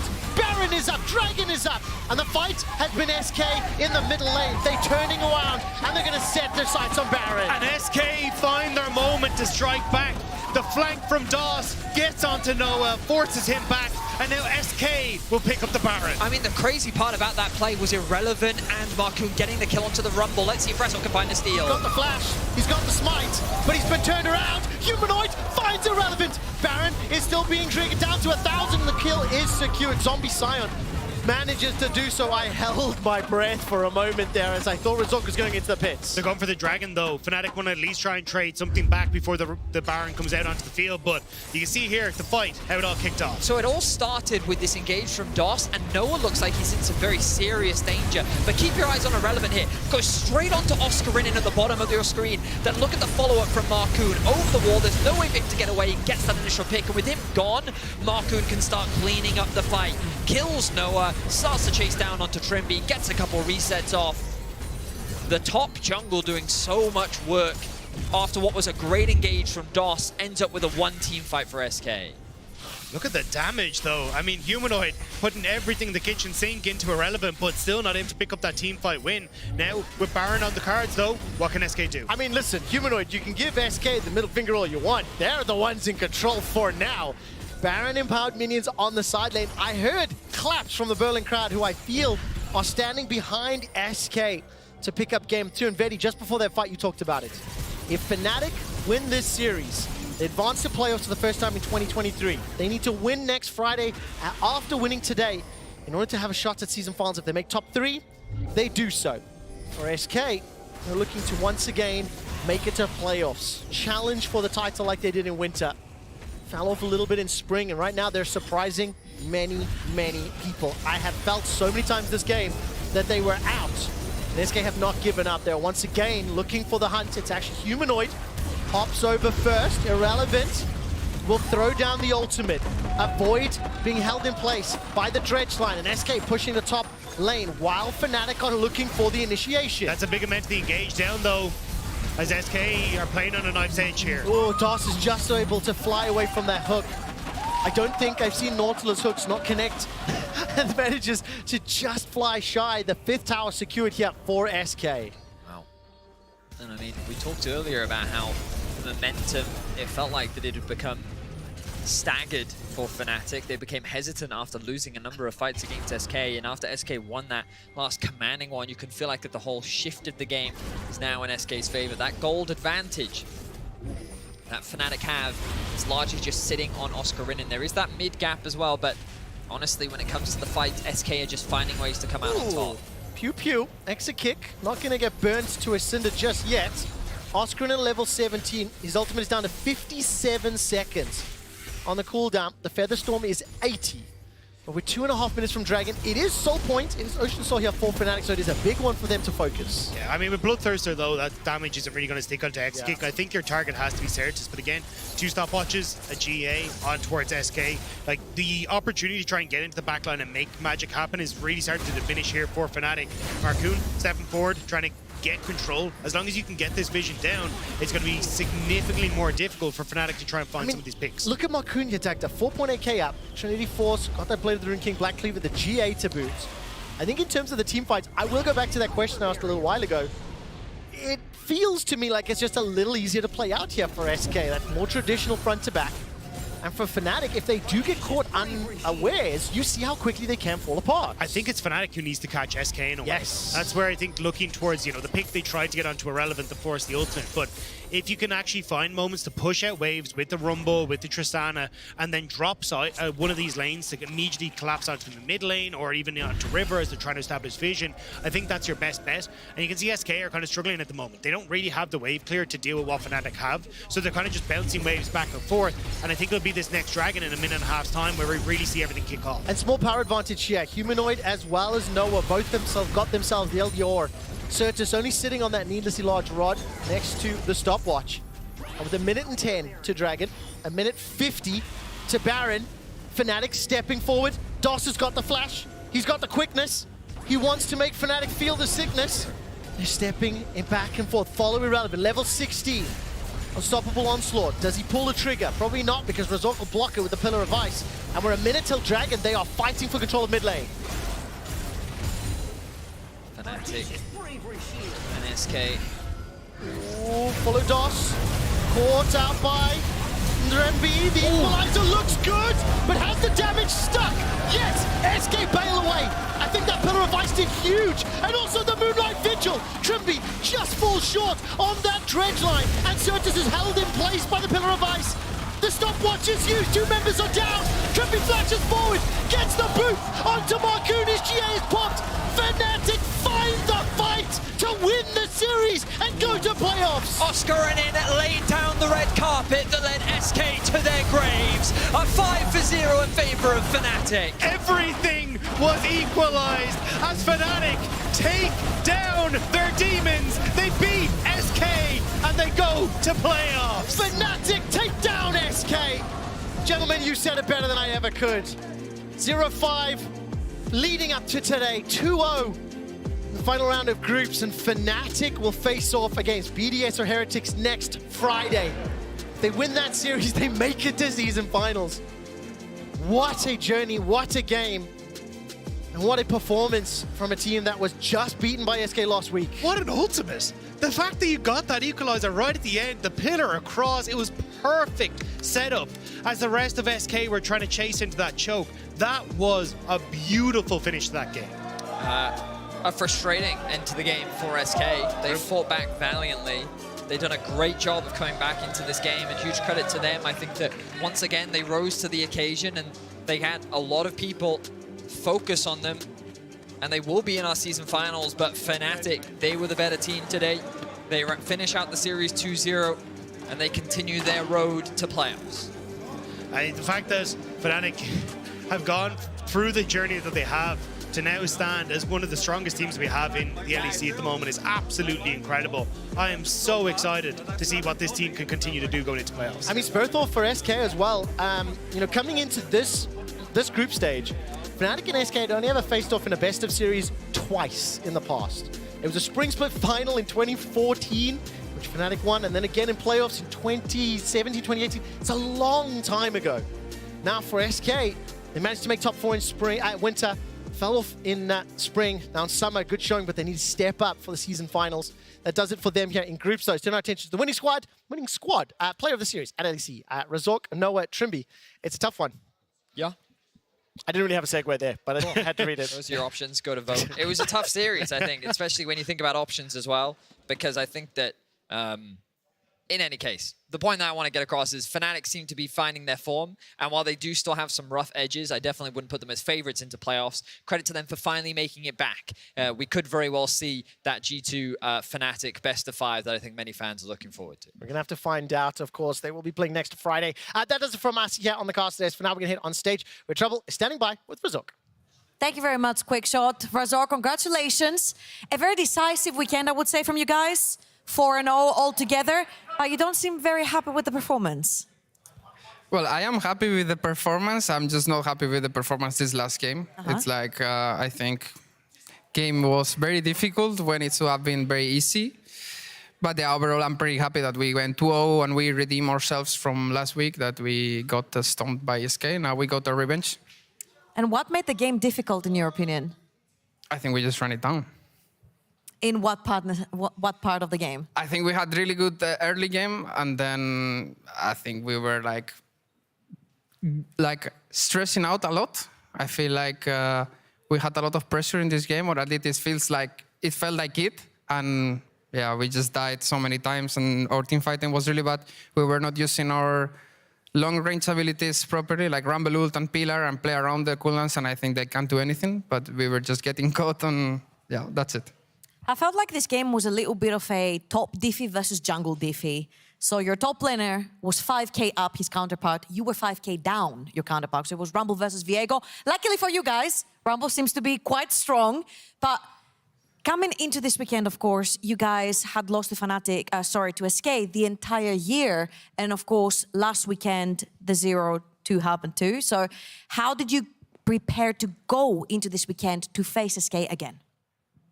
Well, we knew that one of the main problems that we had last week was that we were drafting really bad. Like our drafts were really unplayable and we were not adapting properly to the meta. I feel right now we have better approach to the champs we want to play, and I think we're still not playing these like long-range combs, pokes with Kai'Sa, Jace perfect, but we improved a lot, yeah. And I saw you had played a lot of Maokai, Sejuani, you were on engaged duty. This time again on engaged duty with the Rel as well, bringing out the Trundle too. Has anything changed in your role in Fnatic with the change of the meta, new champions coming in? No, not really. I'm just the main voice in early game. I make sure that everyone is comfortable in the game. I try to get leads from my laners and stack Drakes. And then players like Humanoid and Trimby, they take over the voice comps, and yeah, we just try to play macro properly. Spoiler, we don't do it. Well, since you say you don't do it, I'm sure that's something for improvement coming up in your next best of series. Talking about your next best of series, you need one best of series win to lock season finals. So the next best of 5 that you guys are going to be playing, either versus Team Heretics or BDS, is going to be very crucial for your season finals. Who do you think is going to advance from this best of 3 to face you in a best of 5? Is BDS Team Heretics? Yeah. Okay, I don't know. That's a hard one. But I think BDS will win. You think BDS will win? Quickly, why? I don't know. All right, that is perfect. Thank you very much. We're going to figure out why they will win, because Team Heretics versus BDS straight after this break. Don't go anywhere.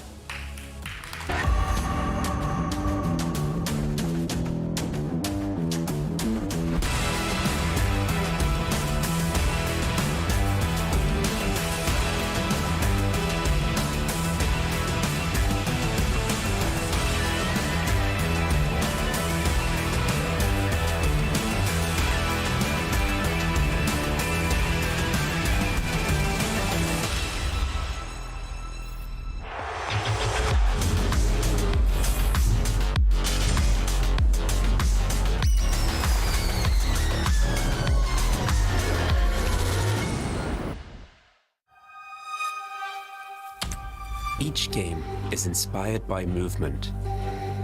The drive is to be one move ahead of everyone else, to be legendary.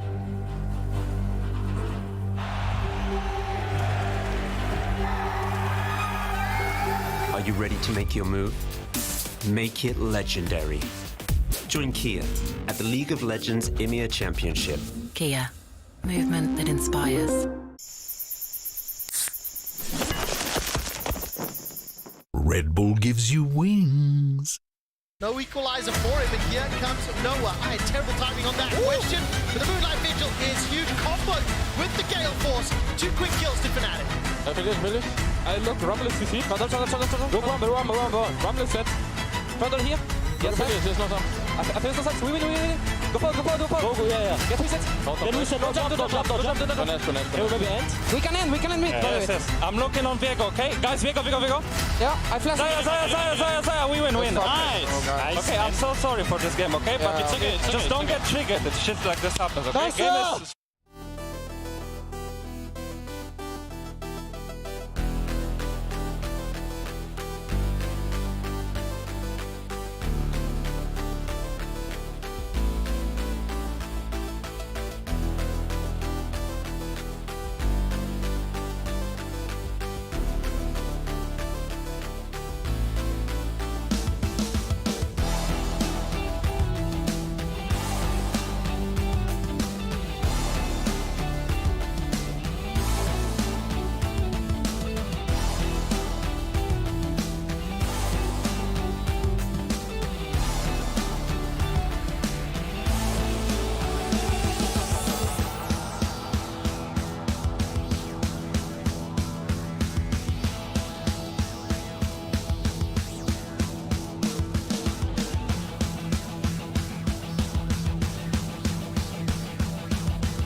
And welcome back to the LEC ahead of Team Heretics facing off against Team BDS. Now, I wanted to take a look against last time they faced each other, where we actually had Adam versus Evie, and specifically how Adam created so much pressure against Evie that they had to go up against him every single time. Now, before replay goes live, I think it's important to notice that Adam in this set has Doran's shield and he's got second wind. The fact that these runes and the item has gone through means that you can trade a lot in a wave, fight for wave priority while trading your HP for it, also having your Q to give extra healing. Now, this allows you to get control of the minion wave in the beginning, and he also has Demolish secondary. You can notice right now that we're in pre-5 minutes.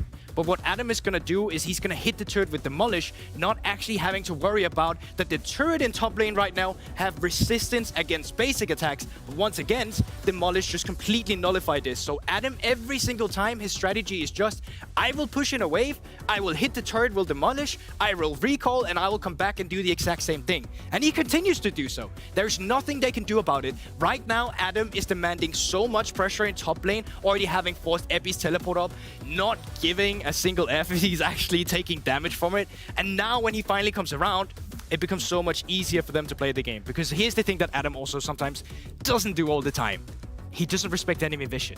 Now, a control ward has just been placed down in the tri-bush, and this means that Adam is going to try and do the exact same thing, but he's engaging. He's feeling the security of his team right now down at the Rift Herald, but it's already too late. Unfortunately, there's a little bit of unfortunate plays going on for Team Heretic side as well at the same time, and they trade 1-for-1. This should never happen, okay? Adam should just have been dead. This was an overextension. We do not want to see this happen again. Either way, we continue the replay. Now they're going to continue doing the exact same thing, and it doesn't matter. Adam goes aggressive. He wants to get the turret. He's still moving forward. Once again, you can see this has gone on for about 14 minutes now. Adam has continued to just say, I do not care where the enemy jungler is at this instance. I will go forward. I will push the lane. I will take plating. You're going to respond to it, or you're going to lose. So Adam continues to doing the same thing again. And because he had the demolish, because he had the second win, because you had the Doran shield optimization, it's so easy for you to shove in waves. And as soon as Effie teleports out here to actually join his team on the other end of the fight, it's already too late. He's even doing a good job right now of not taking the turret immediately because he wants to deny minions while Evie is gone. Now, the question is, against this matchup specifically, can Adam be shut down, or will we have a repetition of what we saw last time of Adam just manhandling Abby? Over to the analyst desk. Thank you, GB. That was a great breakdown here. And I want to stay on the BDS topic because they overcame Heretics last week. They had better, I want to say, individual performance. And for me, it falls down onto what Shio has been doing in the early game and how instrumental he is to BDS victories usually. No, for sure. I think when we think of BDS's run in spring, I think Shio was at the backbone of that. I think there was a lot of conversation about him being the best performing jungler in the league at the time. And I think what he does so well is securing all the lanes and also be there for the timings where Crowny and Labrov can actually extend an advantage. I like this new shape of Shio because he actually brings a lot of new champions to the mix. He has the Lilia, he has the Gragas, and he continues to just improve on his performance. And one of the things I like about him as well is that not only is he really good at securing the lanes in the early game, but he also manages to often find these flanks, find the opportunities in the mid and late game for team fights. And it's rare that you have a player who's good in all aspects, but it seems like when Shio really comes online, when he's comfortable, he just shines from start to finish. Yeah, and when you think of Team BDS, this is not the top side of the map that I'm worried about, because throughout BDS's success, it was usually Adam absorbing a lot of pressure while the bot lane could keep on carrying. And here, I feel like Crowny has been missing the mark quite a bit with Adam absorbing a lot of pressure, but then on the bot lane, they don't perform as well as they used to. I think the key thing is just, as the 13-13 meta has kind of landed, I think there was a lot of focus on the Kai'Sa.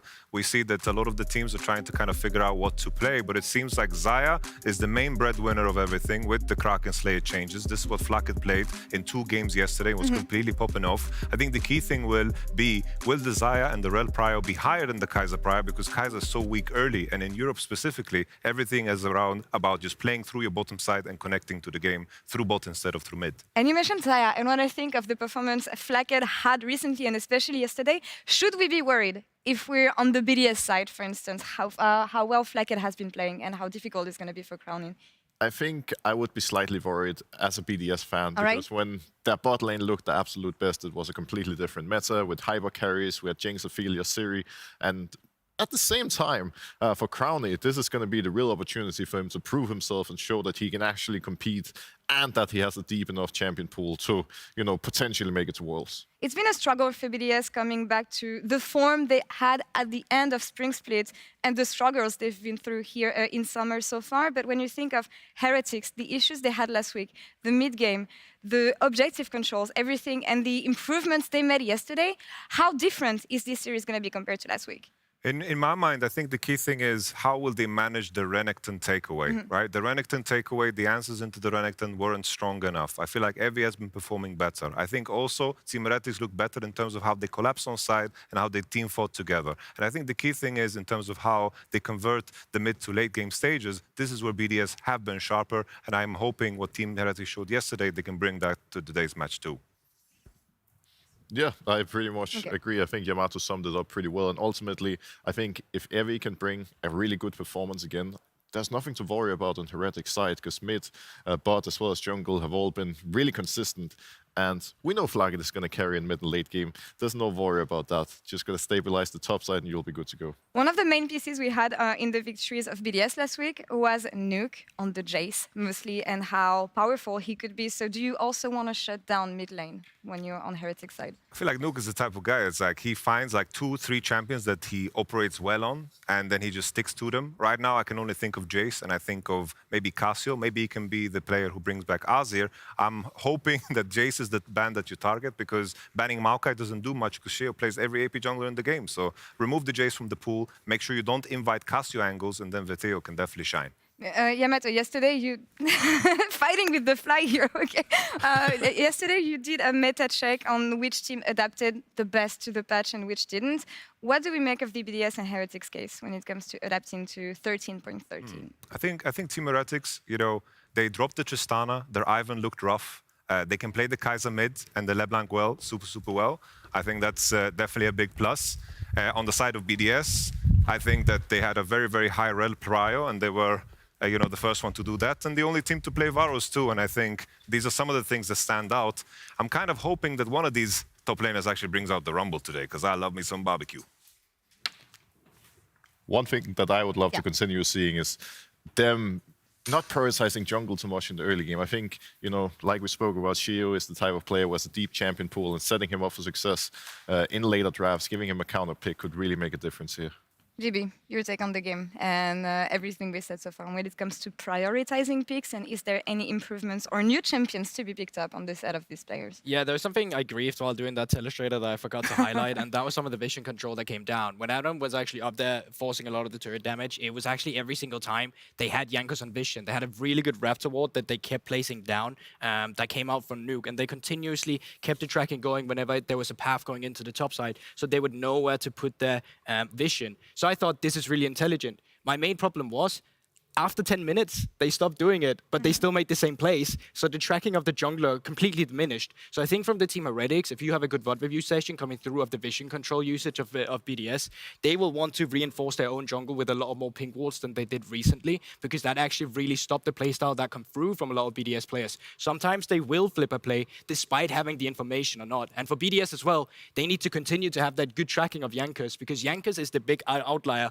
that will really make or break this game for Team Heretics. I want to keep on going with this, but first, there's some info that we would like to give you guys. As league officials have reported, some players issues with their peripherals. We're in a brief of a delay right now as Studio IT is assisting them on stage, which gives us a bit more time to set up the early game, and especially on the jungle points, because for me, this is what is going to be the key here. Sheo having a good early game, being able to make the creative plays that we know he's capable of, and Jankos also being able to set up his laners as he does. I think yesterday what was so unique about what Team Heretics brought to the table, we saw the Trundle, and that game was a lot faster than the first game where they played the Viego and the Ahri, and I think that was kind of a new look for them, because most of the time they do very well with these ganking junglers, where Jankos plays the Poppy, the Sejuani, and he stays very busy in the game. And with the Viego and the Ahri combo, they actually didn't manage to accomplish much in the early game. A lot of their comeback victory came from late game fights, and that kind of makes me concerned about how Team Heretics can potentially create a winning advantage, because BDS is not the type of team to throw games later on. That's where their strengths really shine through. But they're also not the type of team, to me, who can always come back when they fall behind in the early game. And to me, this is where I think Heretics can make a difference here.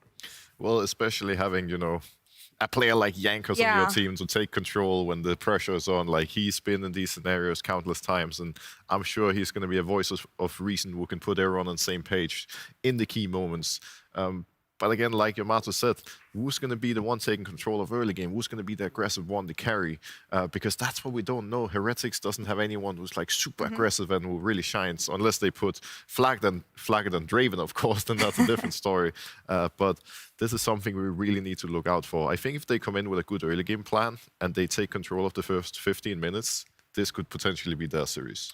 I was just told that it is Jankos' birthday today, so maybe a birthday win for him. But yeah, but also, I mean, playing with the birthday buff, also the pressure of facing elimination here. Do you think Heretics GB is the type of team who thrives under pressure when you look at these players and how they've been coming back? It didn't look like it yesterday. I thought yesterday they played way slower than they would normally actually do. And I don't know if it was because they were in an elimination matchup or some of their lane matchup didn't allow them to have the same kind of early game pressure that they kind of showcased in regular season.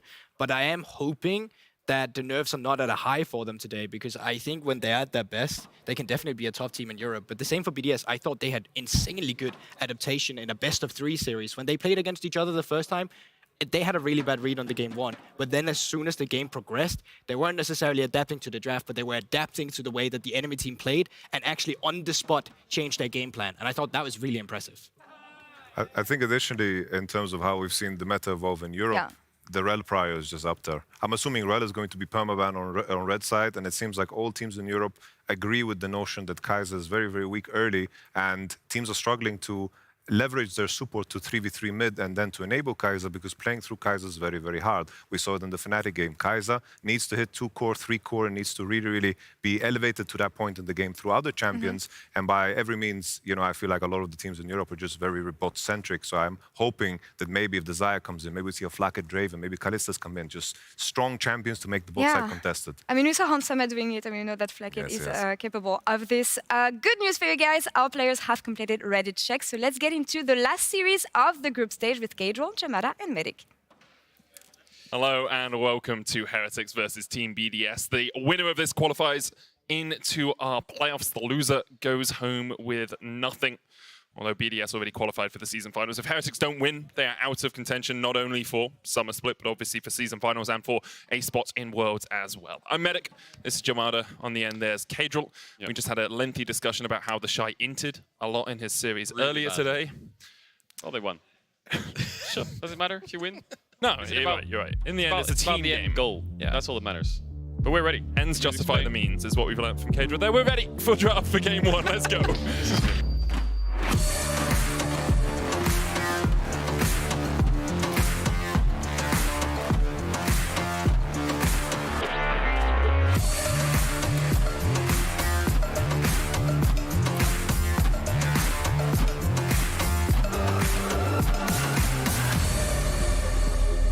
So let's get into the draft then. Last week, these two teams played up against each other. It was BDS who came out victorious before losing to G2 in the upper side of their group stage. Today, we'll see if that Jace gets let through, because this one Nuke played a lot, and it won't, as they're Jace the first 2 bans from Heretics, Rel and LeBlanc from Team BDS. Yeah, Heretics not willing to give that one over to Nuke. I'm very curious about where BDS are going to go with their top lane picks, because last week it was a little bit out there, to say the least, and whilst I'm always happy to see top laners get that level of freedom, not necessarily the best performances or executions out of them. Yeah, definitely aren't, and we'll see how the draft pans out for those matchups. Of course, like Renekton, Cassante seem to be the go-to. Jax as well. Last ban coming in here for BDS. Could look to take something like the Sejuani away, or the Rakan that does open Kai'Sa, which we know that I think Heretics with the double flex with VTO and Flacket, again, such a powerful pick. We saw them first picking Rel before as well, so obviously Kai'Sa's not the top of their list, but with these bans, I'm expecting that to be their priority unless they're pivoting towards a jungler. But I have to say, Abby, big performance yesterday on the Renekton. I think big step up, especially in those team fights. The lane phase was still a struggle. Was getting counterpicked a lot against Shigenda, but managed to find his way through in the mid game. Yeah, exactly. So there's the Kai'Sa we spoke about, and now I guess the next priority Tristana, things like that. Maokai up as well. Could even see things like Diari. The Vi is also something that slipped through and has kind of been touch and go, I feel like, on this patch for a lot of teams. Yeah, it got nerfed, but I feel like habit and strength of habit when it comes to objective setups, Vi is just such a good point-and-click turn champion like Rakan that I feel like it's always going to find a way back into the meta. Sejuani is another one which is just so powerful. Oftentimes here you will see some like Jace Maokai, Sejuani, Tristana is the direction most teams would go in. Renekton as well, good denial from Evi. Adam always likes that counter pick for Darius and Olaf, but I think the idea of just taking Renekton straight up and looking at Evi's champion pool, you can kind of guarantee and expect a winning lane there. See what Heretics decide to pick for Ebby. Last week when the Heretics and BDS met up in the first game, the Kai'Sa was let through by BDS, and Heretics won that game as well, very much off the back of that Kai'Sa. Now the Ivern locked for Sheo alongside that Renekton for BDS. Yeah, so not necessarily as aggressive as an option as Sejuani when you pair up something like the Renekton, but in terms of like that mid-game buffing up a big beefy bruiser at the front line, that's definitely going to be an issue maybe that Team Heretics are going to need to find a lot more extra damage outside of just this Kai'Sa to burst through those shields. And what are they going to go for here? They could pick top. They could. Oh, they're going to kill the Kai'Sa flex already. Going to go for the Xayah. Nope, they're just going to pick up the Ornn for Evi. I think they realize they don't want to get pinched, and they probably want him on something that's relatively tanky. Obviously, when you have Ivern in the game, it's a very front-to-back-esque kind of style. It's not really a heavy dive champion. Oftentimes, Ivern really needs a melee support. Playing like a range support with Ivern and like a double ranged carry mid-AD, it becomes so hard and so much pressure on the top laner to play frontline that you really need that engaged support next to your Daisy with the shields and such to proc the slow. So Xayah coming out here, gonna kill that Kai'Sa flex in the end. I think BDS would make a small mistake here if they don't pick up AD for Crowny, dropping into that 4-5. Aphelios we've seen a little bit despite the nerfs. But up against the Xayah, maybe looking for something supportive. Yeah, it could do. I mean, I feel like, to me, coming over from the LPL, this would just be like an instant Tristana, you're holding the flex, right? But I feel like for BDS, I feel like you're kind of right. Something like this, Cassio for Nuke, kind of makes sense in terms of dealing with some of this dive that potentially could be rounded out on Team Heretics side. Kai'Sa, Ornn, like over-the-top engage could potentially be powerful to round out from Team Heretics. So I like this sort of comfort and preemptive look at what Team Heretics could be looking at for 4-5. Also gives you something to work your way through the tank as well. Like Cassio, a relatively good champion at making sure that Ornn isn't that healthy during team fights. We'll see where Heretics decide to go with this second ban. I agree with you, Kdraw, that I think the melee support for Labrov here would be very powerful for BDS, and they might struggle without it. Things like the Nautilus rise up in priority. You could even look towards an Alistair if you really wanted, but into Kai'Sa and Xayah, it's not the easiest matchup to play. There's the Braum from Heretics. Yeah, I'm surprised there's no AD pinch, but I'm also kind of curious what jungler Jankos will go for. I feel like with Kai'Sa or in solo lanes, you're really going to need some kind of AD jungler. Playing something like Sejuani alongside that, even though I think BDS could ban it right now, might not be optimal, especially playing that tank up against Ivern and Cassio. I feel like you're just going to get shredded. Something like a Wukong, a Vi, any kind of AD jungler. Lee Sin needs a bit more setup, so need to be a bit careful with that. So there's the Vi ban. I think that's why BDS are avoiding the Sejuani, knowing that they'll be triple AP topside if they invest in that jungle pick.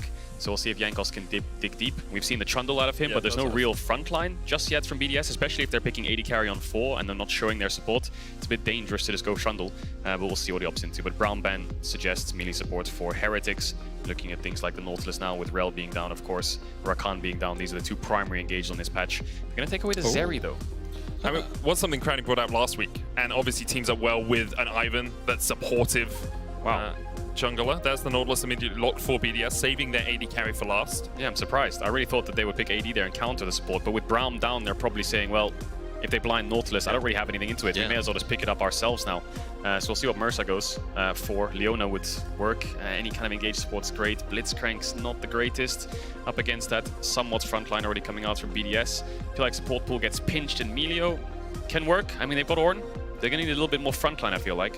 Yeah, they are definitely lacking, but Jankos also kind of needs something that's going to be able to kind of carry that early game mantle, I feel like, too. So how much frontline? I guess like Trundle was maybe the best middle ground you can hope for, but is it does it feel great here to pick? I don't know. It doesn't really, to me, like shine unless maybe you can kind of has to. Yeah, that's the only thing. He's kind of locked into it. Yeah, he kind of has to pick the Trundle. He hasn't really got an option. It's not the worst with Nautilus being on the enemy team, just ulting the Nautilus and just playing the front to back, but you're right, he needs some kind of bridge to the late game. An early game champ. Ooh, Crowny. That's why they're last picking AD carry. He's got the Samira in his back pocket. I don't think we've ever seen Crowny on Samira.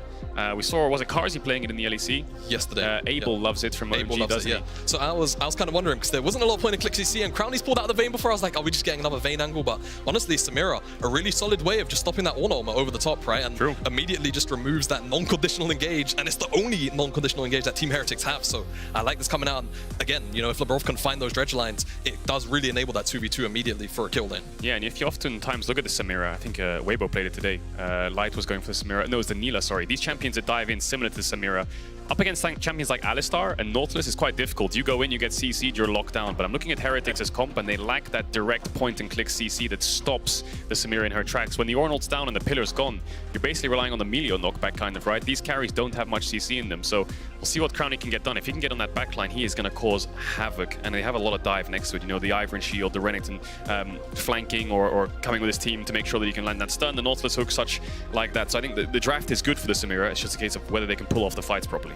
Yeah, first time we've ever seen Crowny on the Samira. Obviously, we saw Carzzy on it yesterday. They ended up losing that game. Let's see what BDS can do with it. Obviously something they've been prepping over this last week in preparation to play up against Heretics. Winner through to the playoffs. Heretics versus BDS starting now.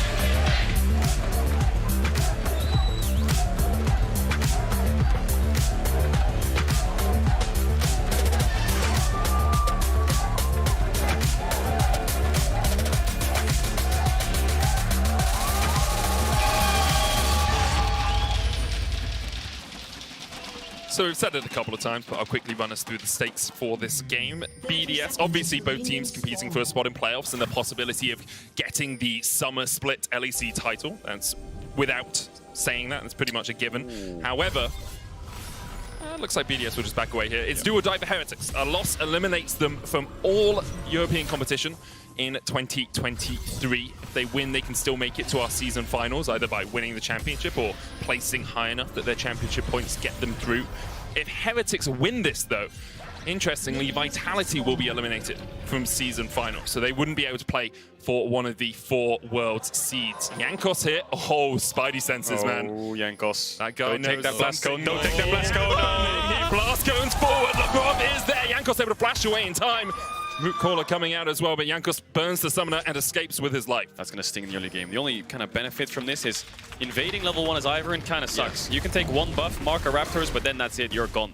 But just to touch on what you said there, Medic.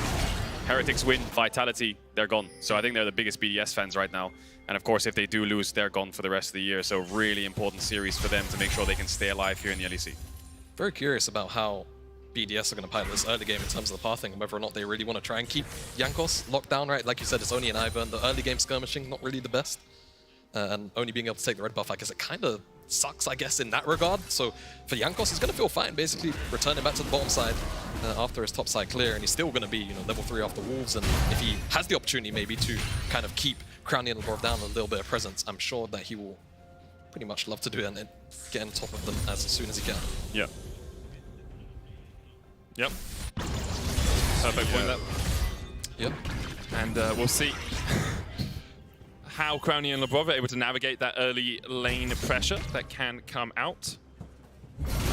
For the moment, though, they are just playing that 2v2. They'll spot Jankos as he walks towards his Razor Beats and clears those out. Shay obviously a bit slower on the first clear because you're Ivan. You can set up your camps, but you can't take them through any damage of your own. You're a friend of the forest, although I think sending the jungle camps to the void is a little bit odd. You know, they disapparate. They disappear from existence, right? Where are these things going? Jankos walks in, gets the ward on Sheo. We'll spot him out. Sheo, though, happily clears away his bot side camps. Adam's got a lot of top push to work with. See the range support of Heretics, making sure they can crash these waves in bot, and Jankos is covering it, maybe thinking that there's a possibility of a lane gank here from Sheo. I think he's just here to cover that off. Just standing behind them, just making sure the Iron's not coming through lane, the Nautilus isn't flashing forward to an auto attack, and then he will head off as they can maybe take a base here or just start to let the wave come into them. VTO getting that early mid lane push. Doesn't have to hit the blades, gone for the Fleet's footwork instead, as Evie gets a nice trade onto Adam. Still has that potion with the door and shield, so he should regen straight up. And Sheo has the smite for the top crab. Expecting Jankos to finish those Krugs and go towards that bottom crab perhaps, or no, he's just going to take a reset. Double ward on their bot side jungle. Sheo looking around mid.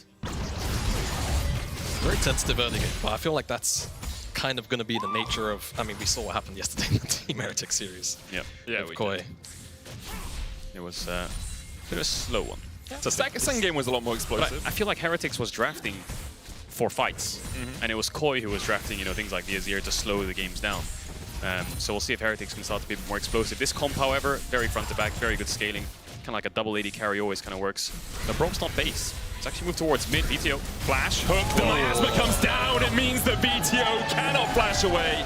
Lobov takes the kill. But BDS strike first in this series. Real solid execution there from BDS. And Nuke putting that miasma down means that no flash can come out from VTO, and the CC confirmation is just there. First blood goes over. It's into Labrov's back pocket though, so it's not really into Nuke. So it's not necessarily the end of the world, but the play is still very solid. All right, so good I think for BDS, isn't it? That W from Nuke was perfect. VTO trying to step up to get a little bit better trade as the wave's coming into him, but like you said, can't flash, he's grounded. Labrov gets the kill. Ideally would have gone over to Nuke, but I don't think they'll mind. They crash the wave. A little bit of XP loss for VTO. Nuke can save his TP, importantly, so he's come back to lane with that push out, and VTO, having TP'd back, has a little bit of tempo. Doesn't really find too much onto Shio. That crab's already gone. Gonna pink ward the vision they place. A little bit of a dragon contest on this bot side here. Crowny's looking to try and get involved as they collapse towards the bot lane. Jankos has now arrived. They're kind of contesting vision here in bot side river. BDS just wants to push them back. I feel like BDS wouldn't really mind even taking the skirmish as early as this. Samira, even without the ultimate sometimes, the amount of AD that she can get from the passive, Conquer and such, even kind of being pushed back. Not the end of the world. There's Adam kind of taking some liberties, but at that level 6 advantage knows that he's not really any threat from Eddie. I mean, Gorbok talked about it before the game started, right? He likes to walk up, get those Demolish procs off, and try and chip away at those tower plates early on. Couldn't quite get close enough there. Ebby trading on the Ornn. We saw him doing it yesterday as well as Mercer. Hooked here, gets the knockback. The route onto Labrov will force him away. Labrov lost some of his health in the earlier river trade, so not as tanky as he'd like to be at this point in the game. Used the heal though. I think he was maybe preemptively expecting some kind of ignite or all in. Wants to make sure he can get that heal off just before, but yeah, Labrov just backs away. Not too much of a bother. Has the sweeper as well, so he can take out this ward, keep his bot side vision up for BDS. And the problem with Ivern in pre-6 is doing Dragon is really hard. It's impossible. You know, if they had the Trundle on BDS, maybe they could have started up and he could path bot side, but there's no real threat of an early Dragon against Ivern unless you can have your mid or bot collapse and help you out for a little while, or you get that Daisy. Yeah, and I kind of wonder if that's going to then give Jankos the opportunity maybe to slip in if there's like one good wave of prio on bot side, and maybe if they can kind of free up VTO to just kind of have that one wave of prio just to kind of shadow and make sure that Nuke can't actually move over. This could be that kind of move, right? But all the vision is in BDS's favor. Nuke's not really at too much threat. Still has that flash earlier as well. Didn't have to blow that from that earlier gank. It's very awkward, isn't it? Because now Jankos has walked in, he's contested some vision, he's taken a pink, and now he's going to move away. But now up comes Labrov and Shio. Sweeper is available. They haven't really placed any walls down, but it's just a seesaw of vision contest, really. Kind of waiting for everyone to take a recall because no one has control wards, so no one can actually control it. They're just trying to take any vision away that they can see. Shio's just trying to get towards that level 6. And you also after Raptors, I think. Very close. Very close, yeah. He can go up, take his Krugs, has the smite for them. See Ebby and Adam continuing to trade in the top lane. Slight CS lead for the Renekton, but Ebby had a relatively, at least a serviceable performance yesterday in the series. I think the Ornn was slightly worse than the Renekton in game 1, but the Renekton was very strong when it came to later game team fights. Here he is going to be forced under his tower once again, but kind of to be expected in the tank into Renekton matchup as Adam looks for that turret plate, demolishes it, and will get his first plate of the game. Shio, I think, just stole away the blue from Jankos, so that stings a little bit. He's going to get level 6, just timing the buffs, making sure he can walk in, and Ivern's just such a nuisance. Labrov looks onto Mercer, gets kicked back, Crowny going in, has that 6. BDS saw a window they could trade on, but Labrov takes the worst end of that trade. Crowny was unable to get the Inferno trigger off. Something really interesting about the way that this lane kind of interacts with one another. Typically, Milio would queue back the Nautilus in the dredge line, but because Samira can actually knock up that hook target, it kind of gives him the opportunity sometimes to step back up for the additional route as well. So still has to be kind of careful, as speaking of careful, 2v2 brewing in the top side. Adam stepping forward, building up that Fury Bar. Labrov landing the hook, Featherstorm available for Flacket as we go up towards the top lane once again. Bellows breath from Ebby on the bottom side. Crowny having to flash away. Adam goes in with the Dominus. Call of the Forge God being used as well as Daisy comes down to join the party. Bottom lane, not too much happening, and top lane, the same. Both mid laners trying to get involved as well. Nuke collapsing first, but Adam's the one who had to blow the flash. Ultimate's traded across the board. Jankos is down. I wonder if BDS want to start the Herald off that. Yep, they do. Top push is secured. Labrov's just taking a base. I wonder if he's going to run towards the top side as well, just to make sure, but looks pretty much guaranteed. Nuke can catch a speed wave, keep VTO on the wraps, and as long as Adam's ready to move into this river, with that Daisy, it becomes so much easier for the Ivern to do these neutral objectives. As Adam hovers, he can even reset out of Fog of War there if he wants. He doesn't really need to full commit, just as long as he doesn't show, it's an easy pickup. Does Heretics run towards the Dragon? It's a bit difficult. Bot lane's in base, no mid push, no real cross map available. Yeah, that's the big problem. The fact that everyone from Heretics was on the top side of the map when the sequence of play happens, it just means that cross map kind of going to be delayed at the very best as this Herald eventually does go down.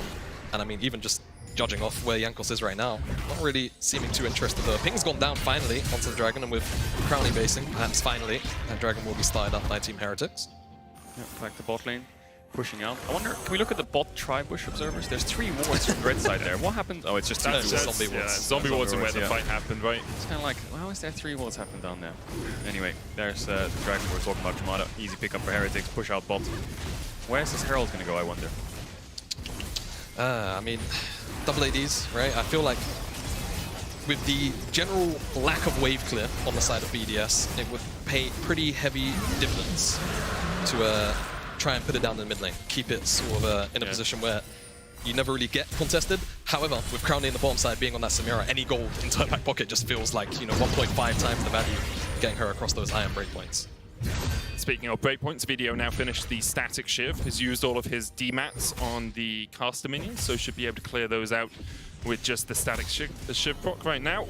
Nuke going back, looks like he's about to finish his first item as well. Oh no, still building up, has that giant spell. I guess when you have the tier early, you are a little bit delayed on finishing that first build, but Sheo is on the bottom side of the map, currently walking past his Gromp, maybe looking to invest some gold into Crowny. No flash on Crowny from the trade that happened while we were watching the top lane action. Mercer burnt his flash as well. Blackhead now has his ultimate back up, and you can see that Heretics maybe think something's happening down here. I think they want to force onto the bot lane 3v3. Emilio lacking that summoner, they really want to punish it. They've got a flash hook on Nautilus. Mercer's going to face check it. That should be a kill. There's the hook. Mercer locked up. Cleanses away with Breath of Light, trying to get away, but Crowny diving in. Mercer down. Rob, the second kill of the game. A bloodthirsty support, and the Inferno trigger in from Crowny. Flash away from Yankos. The Subjugate topping him up, but it won't be enough. The Blades whirl, and Crowny claims his first kill of the series. Yeah, really good from BDS. They just understand that Mercer's likely to rotate back down from the mid lane, and with no summoner spell, even through the ultimate, not enough to really get him through. And Crowny stacks up the passive so quickly in a skirmish like this that the Inferno trigger rips through the health bars of Team Heretics. Yeah, Heretics was reading the play pretty well. They expected something to happen down towards his bot side. Mercer just slightly impatient, didn't wait for Yankos in time. If he was collapsing a little bit sooner, there's a world where they could try and turn this into a 1-for-1. Get a little bit more damage down before the Melio is just basically dead, and it's a 2v3. Ends up in 2 kills for BDS. Big gold swing now towards their favor, and they've unlocked their bot lane now, and they can basically go wherever they want. Expecting him to go back bot lane. 3 minutes on the Dragon, still a little bit of a ways away, but this Herald needs to be put down soon. Yeah, exactly. That's all I was going to say. BDS didn't actually put it down on the back end of that play, so holding on to it for, hopefully, good reason. I mean, Shio's now up here on the top side of the map, so I wonder with the amount of demolish work that Adam's been putting down, whether or not this is just a cool break the tower. The fact that he's showing in the lane. Is he just trying to free Adam up? Does he want to put the Herald down? He's keeping us guessing, is Shio. Yeah. We're like, we think he'll go mid, could have placed it bot, but now he's in a top brush, I think. Is he still in a top brush? So for a second I was like, oh, they won't know that Shio's there. And then I looked at the screen and was like, brush doesn't usually appear there, so they probably know that the Iron is on the top side. Shields and brushes do give it away a little bit. There's the Rift Herald going down. The Dunk Master is around. So Adam and Shio will take the gold, split it between the two of them here. And first tower obviously giving you a gold infusion as well, so it's not just the plates from the Herald. You can see BDS now accelerating to about 4.2 thousand gold in the lead as a team. It just goes back to the draft a little bit, where you have this range support that you need to cover, but you can't force on in the lane. You have the Ornn, which is nice for a weak side, so you do want to play bot side, but do you win 3v3 bot side against this Nautilus, Samira, Ivern level 6? I don't think you really do, especially if you have to face check, so it's a bit of a tough task for Heretics. The Trundle pick wasn't really optimal either. They dropped their jungle support to 4-5 and were pinched so much that I feel like it's hard to win out on these 3v3s. Yeah, and that's like, even outside of that, when you look even further, that's where I start to grow even more concerned for Heretics. I feel like the one way that they can consistently start fights can very easily be blocked out by Crowny with that Blade Whirl. So I feel like Heretics, I mean, where do you even look, right? Do you maybe just try and force through top, right? Maybe Adam oversteps, or even in saying that he's 1.7k up with a Gore Drinker and he's halfway towards, I mean, could be Sterax, could be basically whatever he really wants out of that page. Where they have looked, though, is Flackett. Flackett's team fighting across summer has been exceptional, and you can see from his numbers as well, 3.8 teamfight kills for every death that he gets. He has 30% of his team's damage. He has gold leads usually in the early game, not so much in this game as we see Adam caught out towards the top side. Evie is going to land the knockup, flash away with the dominance. Adam tries to turn it back around, but Brittle into the knockup, into VTO, the kill of instinct from the Kaiser, securing the kill in the end. Heretics arrive to the series. VTO has TP. He might want to use it towards mid. Actually, no, they're putting their bot lane mid, so the trade-off here is they're losing the bot tower. VTO smartly cancels the recall there and starts pushing out top. Maybe can get some damage onto this top tower. No, he's actually going to reset regardless. There's a TP ward behind them. Yeah, a ward on the right side of Crowny, but he has flash, so as well. It's a bit hard to TP there with their jungler in mid and their bot lane towards mid as well. As much as it looks like a good play, I don't think it's the optimal one. Dragon spawning in 20 seconds. They really need to get some mid push, but Mercer, look where he is.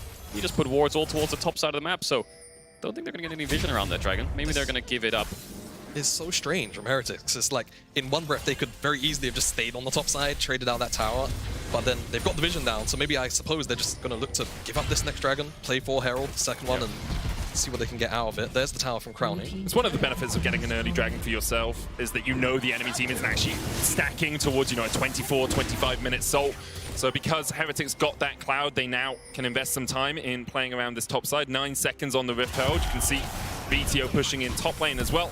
And I expect that we'll see Heretics starting up that Rift Herald basically on spawn. Yeah, if Heretics can defend this vision here on the top side and actually maybe even turn it into a pick, then I don't mind this. But I feel like it's so strange and a bit delayed to a point, right? Because this dragon now already basically gone down. The Herald's only now being started up, and that tower's still not dead. So it feels like they're a little bit behind on the tempo, in my personal opinion. A little bit late. I think BTO maybe should have stayed around, like you guys are talking about. Just make sure you get that extra wave in, because you'd have an extra wave of damage. They should be able to pick up this tower if they start leaning towards the top side, but they're going to show mid now with the Melio. So I think Nuke can easily clear out that wave. So the ideal situation there for Heretics would be to get that tower, trade tower for tower, neutral for neutral, and with the Herald, maybe they can crack open mid. But yeah, a little bit too late. Not the end of the world. Should be easy to pick up later on, but they're facing pretty hefty gold disadvantage now in the first 15, 16 minutes of the game. And that's a Cassiopeia, Ivern. It's not like they ever really fall off when it comes to the later stages of the game. Even Samira likes being dived. Like, it's just people just coming into her ranges. So, you know, BDS with this gold lead can kind of just sit comfortably. Now that the dragon is 1 apiece too, they're not really at threat of a soul, and feels like Heretics, again, the one way that they can force fights is going to be quite limited by Crowning. I will say in the series against Koi, their TP flanks were pretty good. Their usage of wards behind lanes in the TPs was a way of getting them back into games, especially. And that pink ward on the top side is being pinged. That's another way to punish this Cassio. If they can kill the Cassio, get the top tower and unlock through top and get vision, they can definitely swing this game back in their favor. This is to pull it off. Nash Stute on the Kai'Sa now. That pink ward's still alive. Nuke hasn't checked the bush yet, so in the next couple of minutes, that could come to bite them, especially on a Nash spawn. You know, if that doesn't die in the next 3 minutes, Baron spawn, every TP behind, they get the Cassio, they could rush down Nash, right? So Heretics have that lurking play available that BDS, I'm not sure they'll really think about it. They're just going to keep this top push, expect to keep this top side vision, but that one ward could turn the tide. Crowning, played well, Flacket forces the flash out of his enemy AD carry. Obviously the cozy campfire from the Melio helps you out a lot in trades like that. You're getting healed, you also have the range advantage. Samira, not the longest range bot laner in the world either. He's gonna find it, Nuke, I think. Ooh. Is he? He should. They're question mark spam pinging him. Heretics are saying, if that ward stays alive, we have a Baron angle. But Nuke now finally sees it. Nice of them to pick that up, otherwise that could have backfired so quickly. He didn't even get the ward. No, the pink was moved instantly. I think it was VTO who placed it on the blue by the looks of it. I'm not sure who else would have put it down. But anyway, defensive vision has now been moved. And BDS back to clearing waves. Samira lost her flash, but still 3 minutes away from the dragon. Yeah. And as we have a minute, that's something we could have done at the start of the game that, I'll be honest, I forgot. And now we're going to do it now. All right, let's go. One of our most storied players in the league is celebrating his birthday today. Isn't that great? Happy birthday, Jankos. He's having one of the splits of his career. There have been many. And he has been incredibly good through the entirety of it. MVP of the jungle in Europe, for sure. Definitely in contention for MVP overall. Although I think, you know, Cats maybe would have a hold of that position right now. Definitely would. They say, you know, the older you get, you know, the worse you get at League of Legends. But Jankos is 28 now, and this is one of the best splits he's had, one of the best years he's had, really. So he's been shining. He's been doing really well. He's still top of his game. I think it's helped him to be out of the shadow of some of the exceptional players he's played with, right? Because he was always a very good player, but because everyone around him shone so brightly as well, I think not as often the spotlight was put onto him. Yeah, agreed. And you can see the individual skill and what he brings to a team this year, especially from Heretics, and how much he's doing for them despite them not finding success. And now they are. A little bit more success in the last few splits, just in case whether they can get across that finish line, because again, if they lose here, they're out for the rest of the year. Be a sad way to end the story as well, considering how nice this glove has been. Yeah, birthday win would be great. Deft got it last year. Yeah. There's the Herald. These towers should die if they want to commit to it, but I guess they're just not really willing to maybe overstep, get depth charge or something. But I mean, at the end of the day, that's gonna drop strong gust of wins. I wonder what the birthday win rate is for pro players. You know, probably has no impact whatsoever on their game. Yeah, I feel like it's high. It's one of those stats that's pretty funny. I feel like there's enough birthdays that it's probably 50-50. Right? Although I guess like maybe people that are born in December win more, but they don't play on their birthday. So like actual other birthdays have a lower win rate. Never know. Something I think that's pretty hard to find out. But yeah. And now people are going to tweet at you. You know what? Let's just see what happens this series, and we'll just say whether it's positive or negative. Def Jankos won, wins. so that's 100% so far. If Jankos wins this, it's still 100%. Didn't Faker win on his birthday? I remember they were seeing him happy birthday. Like Faker's won enough games, he's probably won on his birthday at some point. Valid. Mid push coming in here for Heretics. The Nash is spawning. Nukes collapse towards mid. Heavy has the TP. They can hook from the brush though, so Heretics needs to be a little bit careful. This brush line, if they can sweep out the wall, LeBron can just stand in it and look for hooks. Adam's going for the Sterex instead of the Hull Breaker, so he's going to be playing for team fights. 2 items complete on this Ivor and a lot of shielding, but no Mythic just yet for Crownie. Yeah, I feel like you don't want to contest this if you're Team Heretics. I think the general lack of vision, which was just highlighted as well by our observers, it just means the kind of fight, I mean, like you were saying, Gabriel. Hook onto Jankos, there's a knock-up, and Jankos just deleted. The extra bush, the extra vision helping BDS out. Already the jungler down to BDS, instead of going for the dragon, will turn their eyes towards the Baron. Felt so easy, didn't it? They just left. A couple people standing in that bush for the last 30 seconds. One person walks up, hook dead. Maybe Jankos thought he could tank it and ult the Nautilus and live, but no aftershock, not a lot of resistances. It's a 4v5 contest. Not a lot of ultimates on Heretics, just the Kai'Sa killer instinct. A lot of damage though from VTO and Flacket if they can get in the right position. Adam flashes forward, lands the stun, the hook goes wide, but Crownie already gets the kill. Inferno Trigger is well forward by Crownie. He's low, VTO kills him off with the killer instinct. And the Prey Seeker, Adam's still on the chase. Pings back to the Baron for BDS as Adam now has overstayed the Sterex proc, but he might fall as well as Heretics pushing further forward. But LeBron flashing in across the wall, the Hex Flash, and BTO pays for his greed with his life. Jankos back to bolster his team, but all they can do is retreat. Steely-eyed from Labrov at the back end of that play, and BDS get everything they need. The turn was excellent. A little bit greedy almost from Adam, but it's not punished. And actually turns out that they get a little bit more on the back end. It was clean, wasn't it, for BDS? Initial pick, the turn was great, like you said there, Jamada, the flash W. Flacket has no cleanse, easy kill. Crownie went a little bit deep and VTO found the kill. It's just really unlucky for them on the back half of that fight. They didn't manage to finish off Adam. He also didn't manage to finish off Mercer. VTO did so much damage in that fight. Yeah, I mean, every single fight was probably going to look like this, right? The lack of vision, but the fact it happens in the mid lane just gives BDS an easier access route straight towards the Baron for this turn to happen. And you got to feel a bit sorry for Jankos because he's escorting his AD carry there. The whole goal is, can we get Flacket into the mid lane? They could have gone round. One of them's going to get hooked, and it's Jankos that pays the price. Yeah, and here, Flacket instantly dead. Can't do anything. Nothing to do. No cleanse. And now in this 3v5, it looks basically lost, but this clear instinct to the side to land the W on Crownie was great. VTO then kites out Adam, because I think he's got the W up here. He really wants to land the stun. But you can see the amount of damage he puts out in just a second. He procs the passive as well on the back end of it. But it's Labrov that flashes over and doesn't get the kill. It's a shield that saves him there. And then again, Labrov looks like a kill perhaps, can't get it. So if he picked up those 2 kills, maybe could have saved the game, but now they're almost 7,000 gold down. Just under, and the siege is beginning from BDS. 4-1 split now. Adam doesn't have the TP, so he needs some vision to be escorted down towards his bot side, but VTO doesn't have either, so it's kind of like a 4v4. Yeah, and the big problem is the brush can be set up inside the lane, and basically we just see a repeat of what happened in the mid lane. The Rob just sits in a brush or he sits in fog. Anyone that steps too far forward gets hooked, and you're losing summoner spells all your life pretty much straight away. Only risk, only problem for BDS is they don't really have the most range in the world. A relatively short range team. They're going to come towards the mid lane here, but the wave's still quite a way away. BDS will step forward. Adam tanks it. They do take the tower. Wave in the bottom lane now. Be buffed up by that Baron buff, but Mercer, Ebby, and Jankos are here to try and defend. Flacker just reset to get the Navori quick blades. Tower's still pretty healthy here, about 75% of its hit points remaining, and BDS will be forced away. And Daisy will die. Will die. Rest in peace, Daisy. He just spawned as well. No one ever asked how Daisy feels. Well, she's dead now. So, Dragon's gonna be picked up pretty easily for BDS. Only a mid-tier 2 was picked up on the back half of that Baron. Annie's sister you're talking about. No, I know, I learned that lore. I didn't know that Daisy was Annie's sister. Like, that is... If you guys at home, if you don't know the lore of Ivern, it's terrifying. Daisy and Annie's sister, read it up. It's it'll change your perspective on Ivern, being this happy, smiley friend of the forest. He's a demon. Always reminds me of the Fae. You know Fae in Dungeons and Dragons? They're just this like mysterious trickster people that live in the woods. Yeah. It's like, oh, you go into the Fae, and then they say, oh, can I take your name? And you say your name, and then they take it, and you never have your name again. You can't remember it. Wow, Like, okay. Fae. Yeah, interesting. Yeah, that's basically Ivern. Yep. Yeah.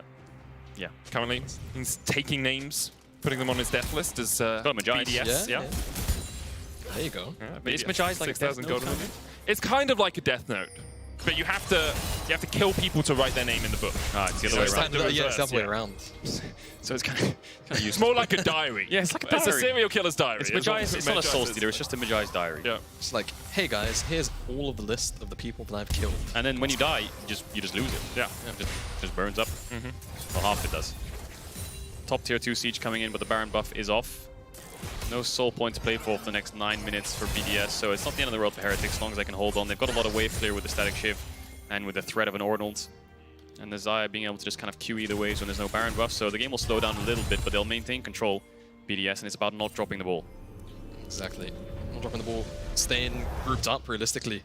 And I would like to say, I feel like the way that maybe as Team Heretics you would want to approach this is you can't really like play it front to back ever, I feel like, against this composition of BDS. You would typically kind of want to try and approach it like a multi-pronged attack, try and like find some kind of flank, but how do you really make it work when you've only got basically just the Kai'Sa for it? It feels a little bit rough, and trying to front to back unless Adam again oversteps.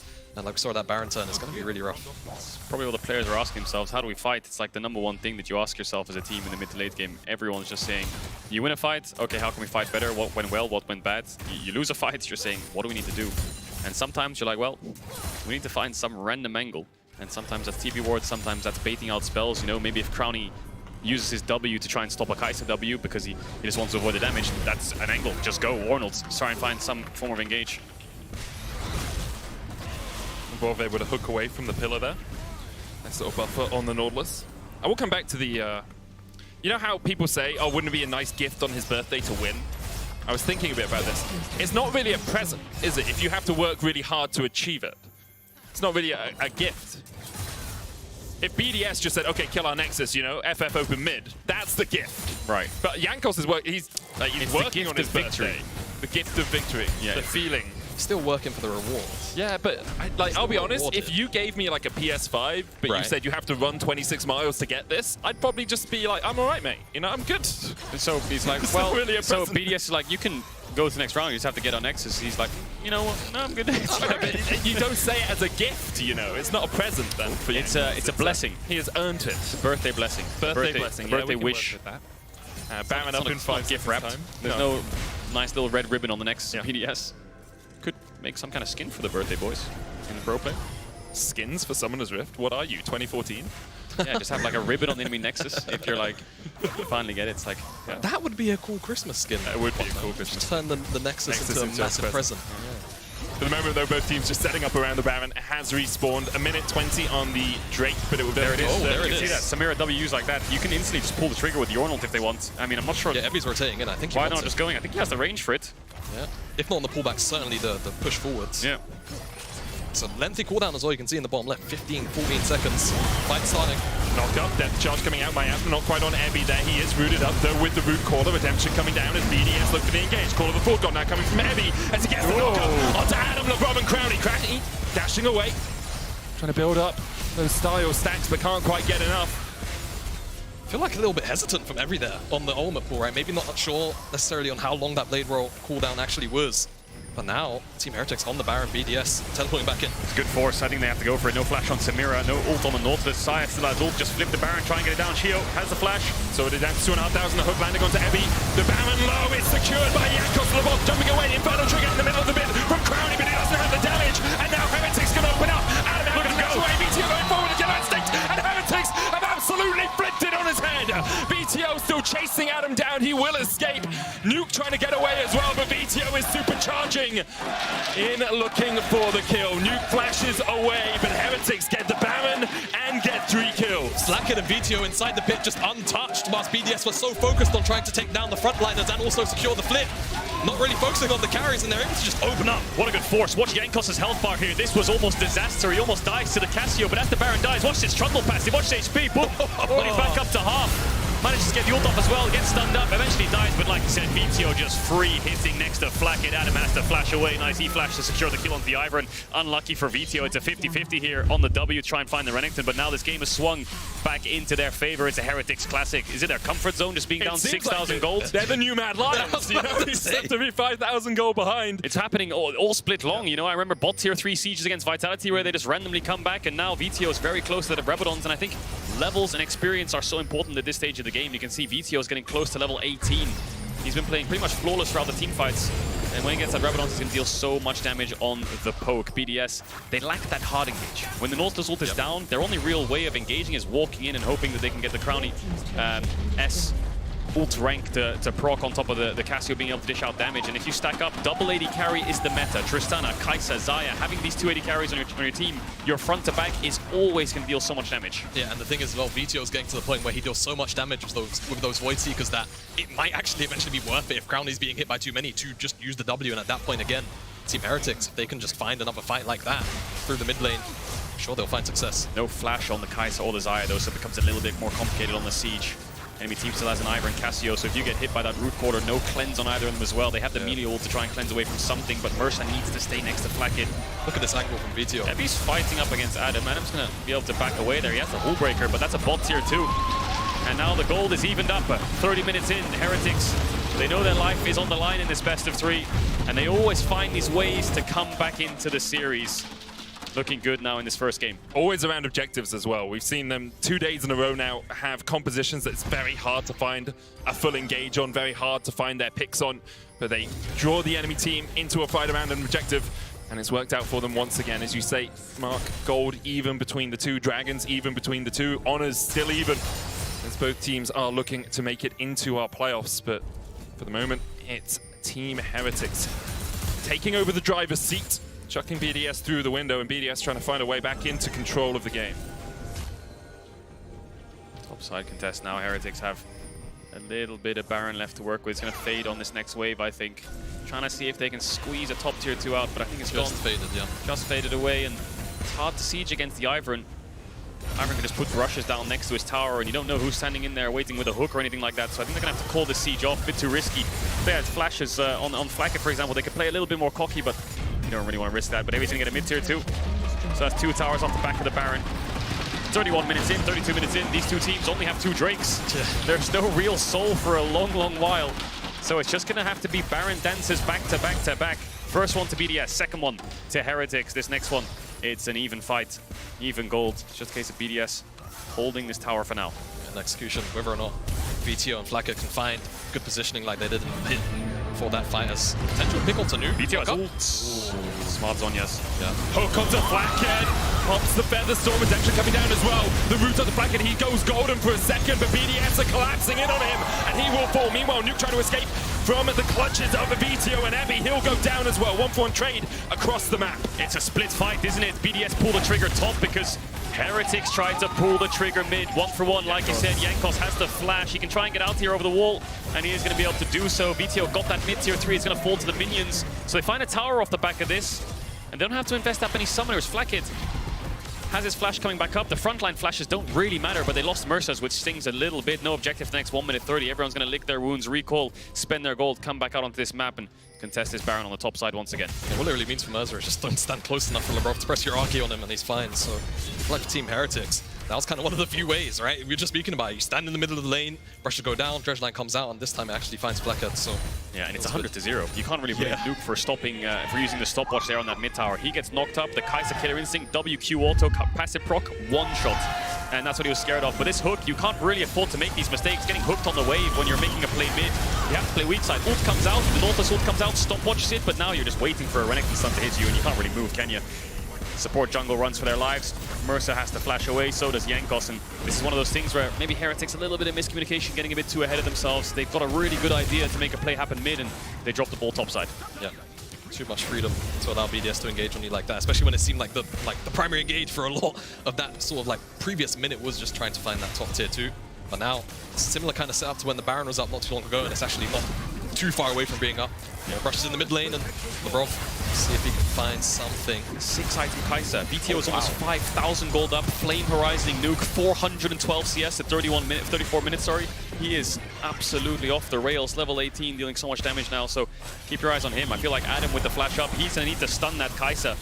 VTO is so much of his team's damage here. They're going to give up the Dragon. They don't have the setup or the vision to contest, but they have got a good angle to run towards the top side here and force BDS on a face check to this Baron. Adam uses the ultimate. He needs to flash forwards. He wants to fight. Stun knock-up coming out from Ebi as he lands the Court of God. Force God, Flakkit, low feather storm, but Adam takes it. Crowley trying to dash around the inferno trigger, the healing not enough. BTO around the back of the fight as he manages to pick up 2. And now Nuke, Sheo, and Labrov are are running for their lives, but Heretics do not want to let them escape. Labrov with a good hook away. The Praise Seeker finds its mark. It's a triple for VTO as Heretics advance. VTO is a demon on this Kai'Sa. Flacket falls instantly. He baited the flash from Adam, and Mercer used the ultimate instantly to cleanse him out of it. But VTO was untouched. He dived forwards, killed Crowny, killed Adam, and then he snipes off Labrov. 30 seconds, 25 seconds on the respawns. Can they look for an end here? VTO can TP back if they want a full commit, but Baron might be the angle here with Nuke being back up with the wave clear. Safer, I think, just all around. Don't flip it. You've got an opportunity to win when you've been on the back foot for so long, so much of this game. Pick up the Baron, look for a re-siege on either of the side lanes, and again, just group up. Don't get jumped on by Labrov or this death squad that BDS have been trying to run. Should be a free Baron. Shio's in the area, but yeah, no chance of really finding his way into this pit.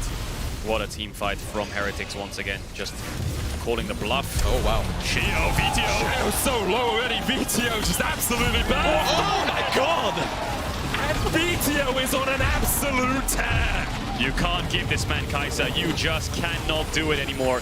This is going to be a pick-defining in the series. And I think they're going to have to take it away no matter what side they're on. Maybe on blue side they can try and force out a ban themselves. But yeah, on blue side you just cannot give this pick over. Looks so comfortable.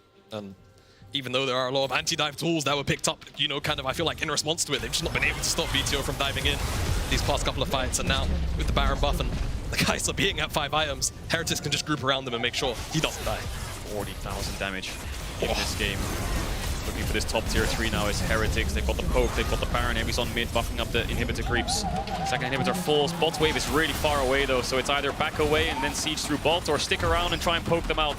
Looks like they'll take the reset. It happened last week. VTO's Kai'Sa in game 1 was left open. Heretics picked it, and it was through VTO and they claimed the win. Labrov was maybe looking to see if he could catch someone on a mismatched back timing there. Watch Flacket here and Mercer. I think they're communicating really well. As much as Flacket dies here, watch Adam's flash and watch Mercer's ult. He's staring at Flacket. He knows that the cleanse needs to come out in a second. I think he actually used it there. So how did Flacket get out of this stun? Oh, just really short, I suppose. So yeah, he managed to get the ult out. I thought he would get instantly one-shots from the Fury W, never mind. But then it's just a VTO show. Dives on the backline, kills Crowny, kites out Adam on his next W cooldown, gets that kill, and then snipes off Labrov towards the backside. This double threat comp is so important. Yeah, BDS just don't really have the sticking power moving forward, right? I think that's the big issue. If Adam's not getting a lockdown and then the immediate follow-up from Labrov isn't there, you never really get to kill off VTO and Flacket at the same time, it feels like, and Heretics taking full advantage of it. Importantly, Milio ult giving you 65% tenacity. So it's realized that as soon as I saw the stun. Very similar to Cleanse, right? Yeah, a bit of tenacity around it, so just helping Flacket get away from that play. Yeah. VTO currently sitting at 50% of his team's damage. 50-5-0. It's a pretty impressive number as BDS rock back on their haunches. Heretics looking for the third inhibitor, often the death knell of a game. The nails in the coffin, you could say, as Heretics look to bury BDS in an early grave. Third inhibitor goes down. BDS are trying to retreat, but they don't really have anywhere to go. Void Seekers continue to hit from VTO. All of the Forge God. Emmy looking for the knockup. Labrov going back in with the hook. Death charge onto Mercer, but what can BDS do when it takes down one? Flacket already fallen. Adam gonna answer in response though as Heretics find one for themselves. Abby on the front line. Crowley trying to survive, but VTO godlike. And what a way for the Heretics to go. VTO just shredding through BDS. And they're looking to claim another victory. 1 game away from playoffs. 1 game away from locking Vitality out of season finals. BDS on the back foot as Heretics claim game 1. What a game from VTO. What a game. They struggled so much in the early stages. The range support lane didn't work out. They didn't really have any lanes to necessarily play for, but if the team fights already took over, and even on the first Baron when BDS secured it with a great turn, you can see the damage he was doing in those fights despite them losing, so massive props to him. Still though, another game to go. Leading the series is always good for momentum. Keep the spirits high, and they'll know that, you know, that game was really hard to play. Maybe they're going to fix something in the draft. Yeah, I think something still needs to change from Heretics' side, right? So they have a little bit of agency in the first 15-20 minutes, because this is a game, realistically, which BDS had a majority of the tools to really keep the snowball going that they had. So I am kind of curious about what it is. Maybe it's just Mercer coming off that Milio, and maybe you still lock in something like Alistar, or just so you have a little bit of something to go forward, because it felt like they were super limited once that Samira came in. I think they dropped jungle support so much, they couldn't find agency. You know, it's like they have Nautilus with Brown Band. What am I supposed to pick to threaten or win this 3v3 bot sides? You know, we have to go Trundle in and semi-okay comp when he could have, you know, early rotated something like the Viego or the Vi, and so it's kind of difficult. I feel like that's why you see Maokai and Sejuani early rotated with 80 mid laners or 80 top laners like the Renekton, so you can actually start forcing a little bit early. They need more agency. You know, it's good to come back from that game, but I think a small change up would be good. I totally agree with you. We'll see if Heretics are able to do it. BDS, on the other hand, had everything in their hands, and then all it took was one missed Baron play, one bad Baron play from them, and a great Baron play from Heretics, obviously, to force their hand, and they never really found purchase in the game after that. Yeah, I think definitely thrown away. It was about the amount of gold that went into VTO and Flackett's back pocket off that team fight, which really just made it a bit too difficult to, again, kill off both carries in any given team fight. Moving forward is too hard. And the engage was a bit difficult. You know, it's Renekton Flash W or a hook, and as much as you can use the Ivern and brushes to find those picks, it's kind of tricky, especially around that Baron when they invest so much, but then Heretics kind of live and they've forced themselves, and you walk into this meat grinder of double AD carry. It's difficult to punish them. I definitely feel like a Kaiser ban is on the cards, you know? Yeah, or You if think so? BDS are on blue, then they try and force it or take it. Well, they did from Heretics last time, so we'll see if Heretics are on the red side for the next game. We're going to hand it over to the analyst desk, though, who are ready to break down game one. Yes, we are. Thank you very much. Not so much a desk this time around, just two Danes hanging around, but we wanted to take a look at different scenarios in this game, because it was a game that had a few early kills, then not the most action at all whatsoever, and then a lot of action.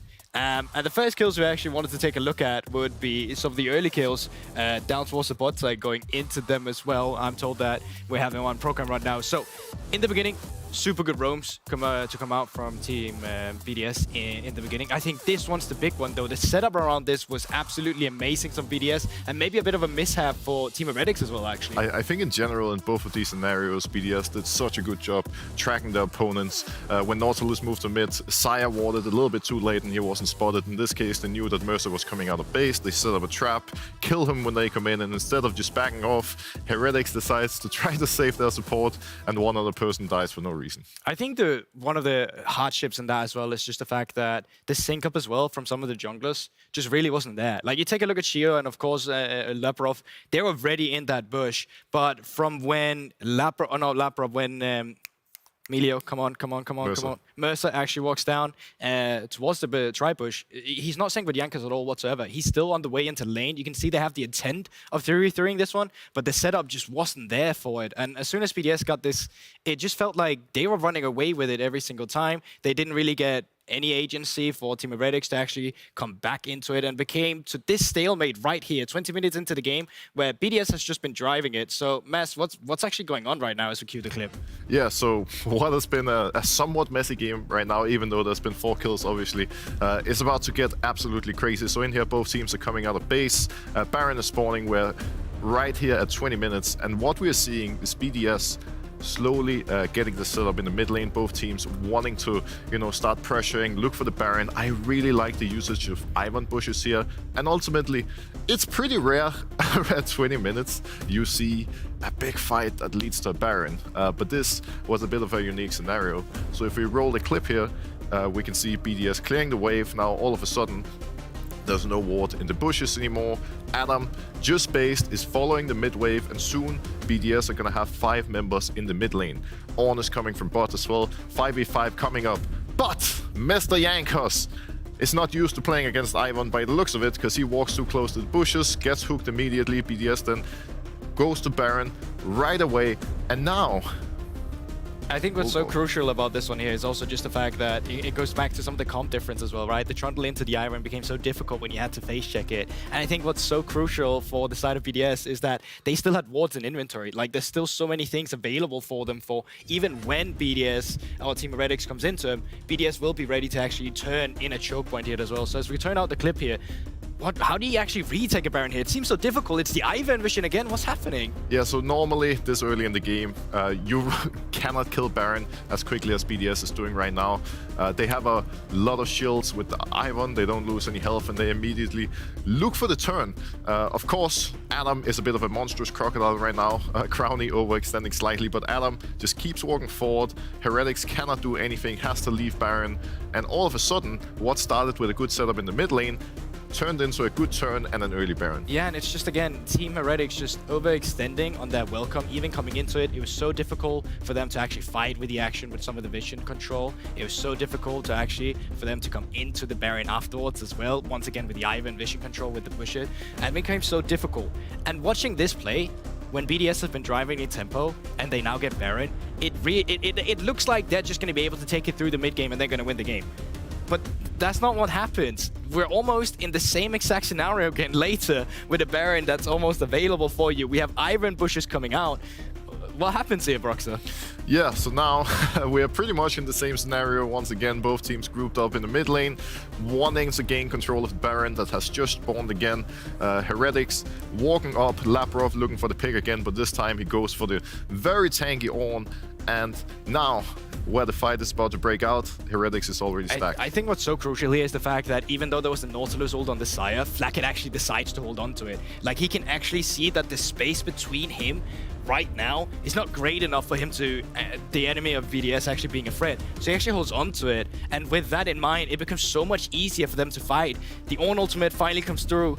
And it feels like BDS has just blown their entire tank, and this is where Vito really comes online, isn't it, as well? Yeah, look at the health bars of BDS. This is a very difficult position to be in. Heretics, of course, running straight to the Baron, and BDS is under a lot of pressure here, because it's going to be hard for them to start a successful fight. Now, of course, we need to look at not only the health bars, but also the Baron's health. We need to look at the fight as a whole. Vito is in a great position to hit. Flacket is hiding in the back of the pit. And there's almost no way for BDS to reach the enemy carriers. They still decide to walk in. And the most crucial part here is them not looking for the Baron steal. They are already in a bad position. They have to play fully for the fight. The moment Shio flashes in over the wall, shielding himself instead of shielding his teammates, that fight is over. And the cherry on top for Heretics, of course, was Jankos actually winning the 50-50.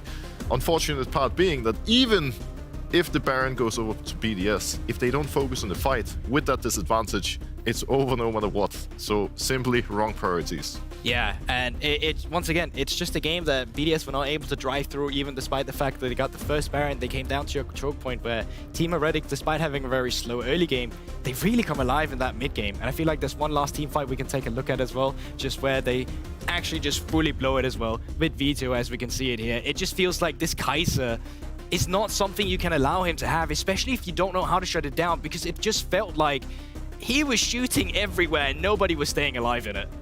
Yeah, ultimately the way Heretics was able to play around their carriers and team fights, once their comp started coming online, it was so hard for BDS to do absolutely anything, and they just couldn't, you know, catch the Kaiser. They couldn't bring out the same amount of damage that we saw from Heretics, and you see it right here. Vito went absolutely nuts in this game one. Absolutely, and I mean, you can even see it on the goal graph though, right? Because right behind us here, this is BDS.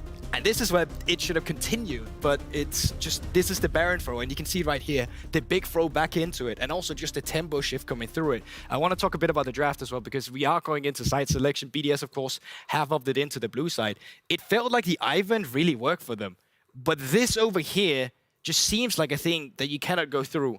Are those the only draft adaptations we're really looking at here? Because it didn't feel like a big problem in the game. I think ultimately, like you said, there's a limit to how much you can or need to adapt and draft in this one, because it simply came down to decision making and macro. So I think Vito shouldn't be allowed to have Kaiser again. He's proven time and time again. He's just too good in this champion. The Casio wasn't the greatest response into it. Ivan worked out great. But more than anything, just get some strong counter picks of your own, or strong prior picks of your own, put yourself in a comfortable position and clean up the mid game. I'm sure that's the only thing they're talking about right now, because if you're 7k gold up, it doesn't really matter what draft is. You're supposed to win that game. Absolutely. Now, after the break, we will see if Team Heretics can advance to playoffs and continue their hopes to keep season finals dream alive, or if BDS bounce back to force a game 3, so stay tuned. flash hook on Nautilus. Mercer's going to face check it. That should be a kill. There's the hook. Mercer locked up. Cleanses away with Breath of Light, trying to get away, but Crowny diving in. Mercer down. LeBron, the second kill of the game. A bloodthirsty support, and the Inferno trigger in from Crowny. Flash away from Yankos. So just do it, and I will flash. Look there. Nice. Keep fighting. Nice, get. Chase. Just it. Okay, Kaisa. I'm random. Everything. Samira. Kaisa carries this. You guys win. You guys have win. Nice, guys.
Danke, Marine.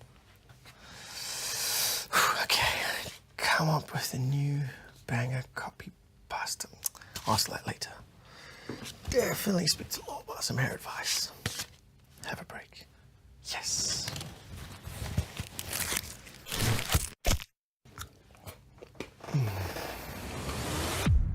Even the biggest champ needs a break. Be on time. Oh.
interrupt your viewing of Barbie and Oppenheimer for more League of Legends action as Heretics and BDS are playing in our final group stage game of the year.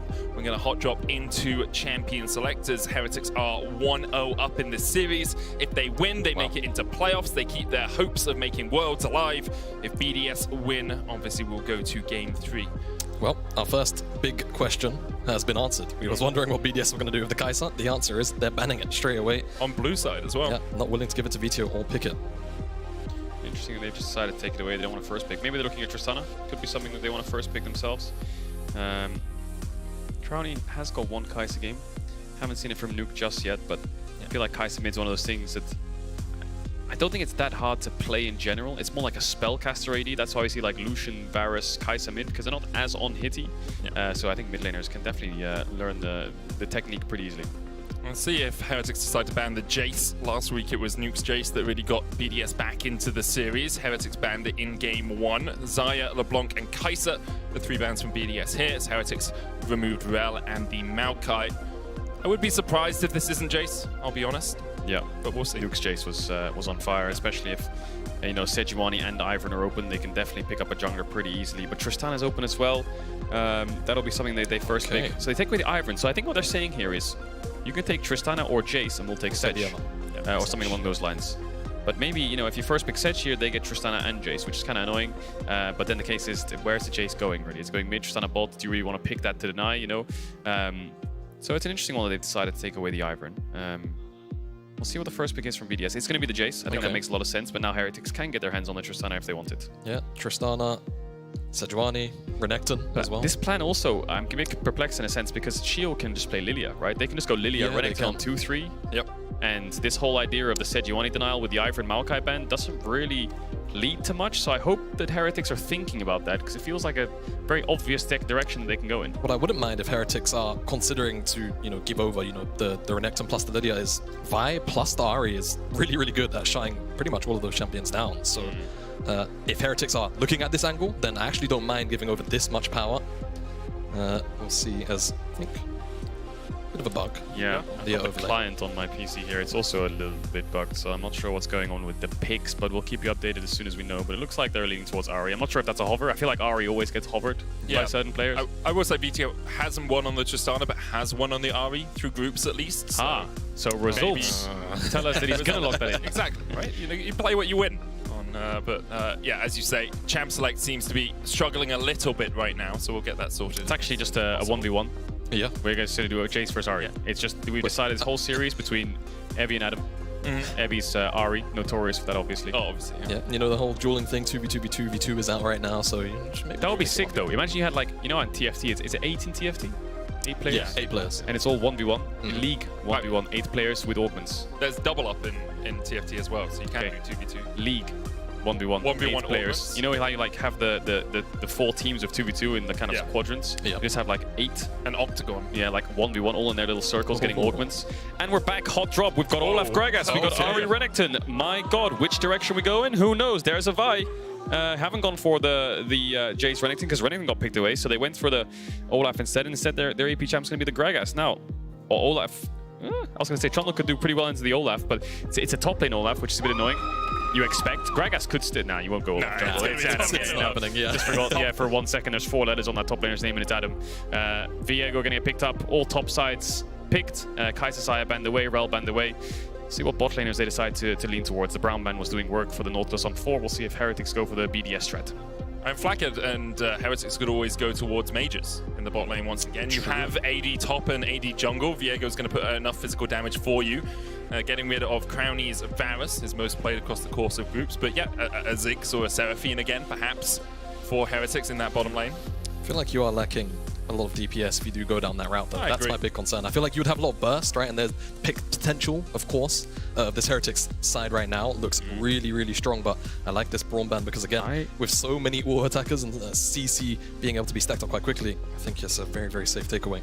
I think 4-pick support here from Heretics. Okay, hear me out. Okay. 5-pick Vayne is viable for Flag. Oh. He hasn't played it, but Olaf, Gragas, with a melee support. Look, It's a juicy Vayne angle. You've been watching too much EDG, man. I was about to say, look, I'm from the Uzi region right now, and I'll say it does eye up for a pretty good Vayne angle, guys. Yeah, Vayne into Olaf is just horrific, especially if you're playing things like the Ghost. There's a Varus Jinx ban. These are kind of like They're AD Vayne bans, They're right? Vayne bans, I'm telling you. know, I feel like they could also be Draven bans. And with, you know what, with the Braum gone, Nautilus blind isn't actually that scary. But Vayne Nautilus doesn't sit well with me. Why not, Mark?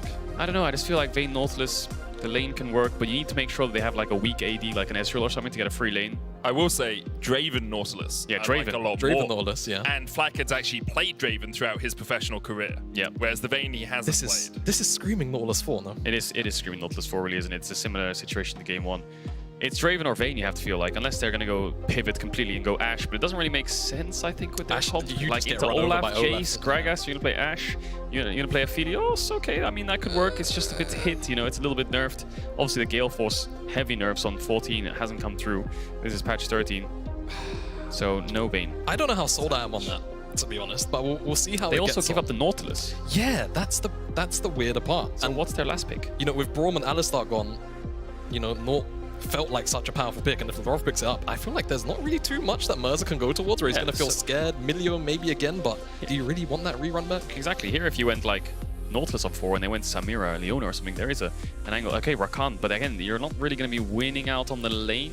I also feel like you just get one shot if you go into this composition, though. Yeah, Rakan against Gragas, Nautilus. I think Leona has to be it. I think it's a better middle ground. Yeah, they dropped their support to a point where I'm kind of wondering, they're gonna go Milio again? I really think this whole idea of like lacking the engage and melee support factor was really a pain in their side. They're gonna go for the Rakan against these champions. Looks quite tough. But we'll see if they can pull it off. Mercer needs to find really good angles off to the side. I'm concerned, lads, about the 2v2 and the 3v3 on the bottom side for the Heretics perspective. I feel like it's so weighted towards BDS from the get-go that I feel like you have to kind of start off through the mid-jungle instead and see if you can really pick on Nuke, maybe trying to get aggressive in the early trades. Yeah, I agree. I think this game for Heretics is go through mid to sides. Top will struggle in the isolated 1v1, I think, so it's like Shio can play topside. And the bot 2v2 will struggle as well, I have to imagine. Unless, I mean, Aphelios can get the blue gun and try and push out waves, but in the raw 2v2, I think that Rakan gets hooked, he's not coming out. So we'll see if they can weather the storm of the early game, because this could be another scenario where they fall behind, but their champions don't have as much late game prowess. They don't have like Kai'Sa Xayah. They are playing the Aphelios Ahri, so just a setup champion mid, a Renekton setup champion top, and I feel like a lot of your damage is coming from jungle AD at that point. And BDS, on the other hand, have things they are relatively comfortable on. Nuke once again on the Jace, Adam obviously on his Olaf. Crowny Samira, I think, was a little disappointing for him in Game 1. Didn't really have the opportunity to get any of those big Inferno triggers off, but he'll need to in this game if BDS are going to bounce back. Now in Game 2 of this best of 3 if Heretics win, they make it through to the playoffs. They eliminate Vitality from season finals and Worlds contention, and they keep themselves in the running. BDS obviously already in the season finals, but they'll be looking for that prize. The Somerset Championship still on the line.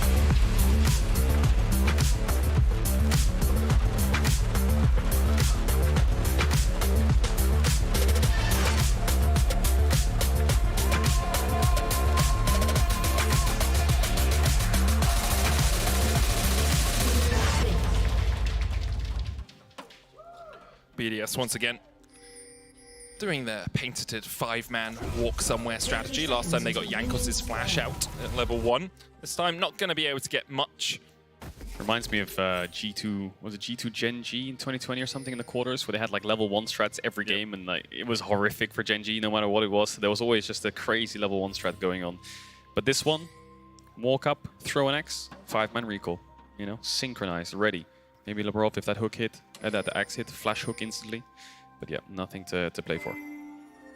Not yet. I feel like the setup for BDS in the early stages is really, really prominent.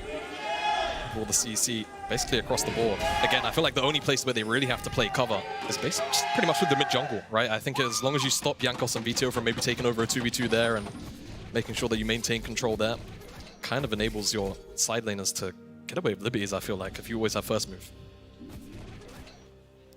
And Heretics have done a really good job of playing through VTO. VTO on the split of his career, well, one of them. I think he's had a few very good splits, obviously, when he was first on Misfits. You have to remember his Akali performances as well, but I think after moving from XL, he's had new life breathed into his mid lane, obviously teaming up with Jankos well as Nuke and VTO do trade in the mid lane. Nuke has the first strike, VTO with Electrocute, wins out in terms of damage. Corrupting Potion on VTO obviously helping him out a little bit there as well. Jankos starting on the bot side, and so is Shio. Both junglers leaning towards the top side of the map. No real invades coming out, because no guaranteed pryos by the looks of it. But again, both side lanes very, very volatile. And Heretics have a lot of setup through mid, which is their innate advantage in terms of finding those plays and getting Nuke's flash and unlocking VTO to move to sides more. Bot wave contest actually in favor of Heretics at the moment. Managing to get the level 2 first and control the wave, slowly stacking it. That'll help Jankos out a lot, not having to cover that lane if they can crash it. Small range advantage on Flacket, right, with the green gun on level 1, so it just kind of helps push that one out. You can also quite aggressively trade with Rakan Q early on. A lot of people taking that Q level 1, level 2 now just to get the health back. It means that you can just walk up and slap people with your cape. That's exactly what Flacket and Mercer were doing. Brownie and LeBrock, though, will catch the wave as it pushes in. Both the junglers now on the top side of the map. There is a ward for Adam just below the current position we're in. An award for Ebby in the Tribush. That's going to expire pretty soon, though. Yeah, Ebby's ward might actually expire right as Shio walks up. I think he's just getting a little bit of vision down. Is he going to return to the clear? He will. So if he does decide to pay a visit up there, it will be once that ward is down. But Jankos is also obviously cleared up here. And I think his read on this early pathing is that realistically Shio should be looking to try and take down Ebby. I know it's always sad you missed the last Krug. That damn little Krug. Yeah, Ebby needs gold, man. Yeah, it is. Ebby needs to crash this wave. Does it crash? Range won't crash, that's for sure. Adam's just trying to thin it out and get towards level 4. Shio will get the crab off this, but he is very low on mana. Stun comes out, that's going to be a long cooldown. Is there dive potential here? I don't think so. It's dive crazy to go for it. I think they're just trying to bait the gank. Is Shio going to fall for it? I think he might do if he goes a bit too far forwards here, Ebby, and they do go for the dive. It's going to show. Shio waiting until the dive begins. Ebby auto attacks, tags the tower, and immediately body slammed. He tries to slice and dice away.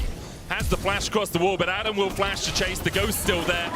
And Ebby will be the first casualty of game 2. Great timing from Shio. So much patience just to ensure that Ebby's tanking the tower, and as soon as he does, immediately comes out of the brush with the body slam. Chased down super easy with Adam's ghost.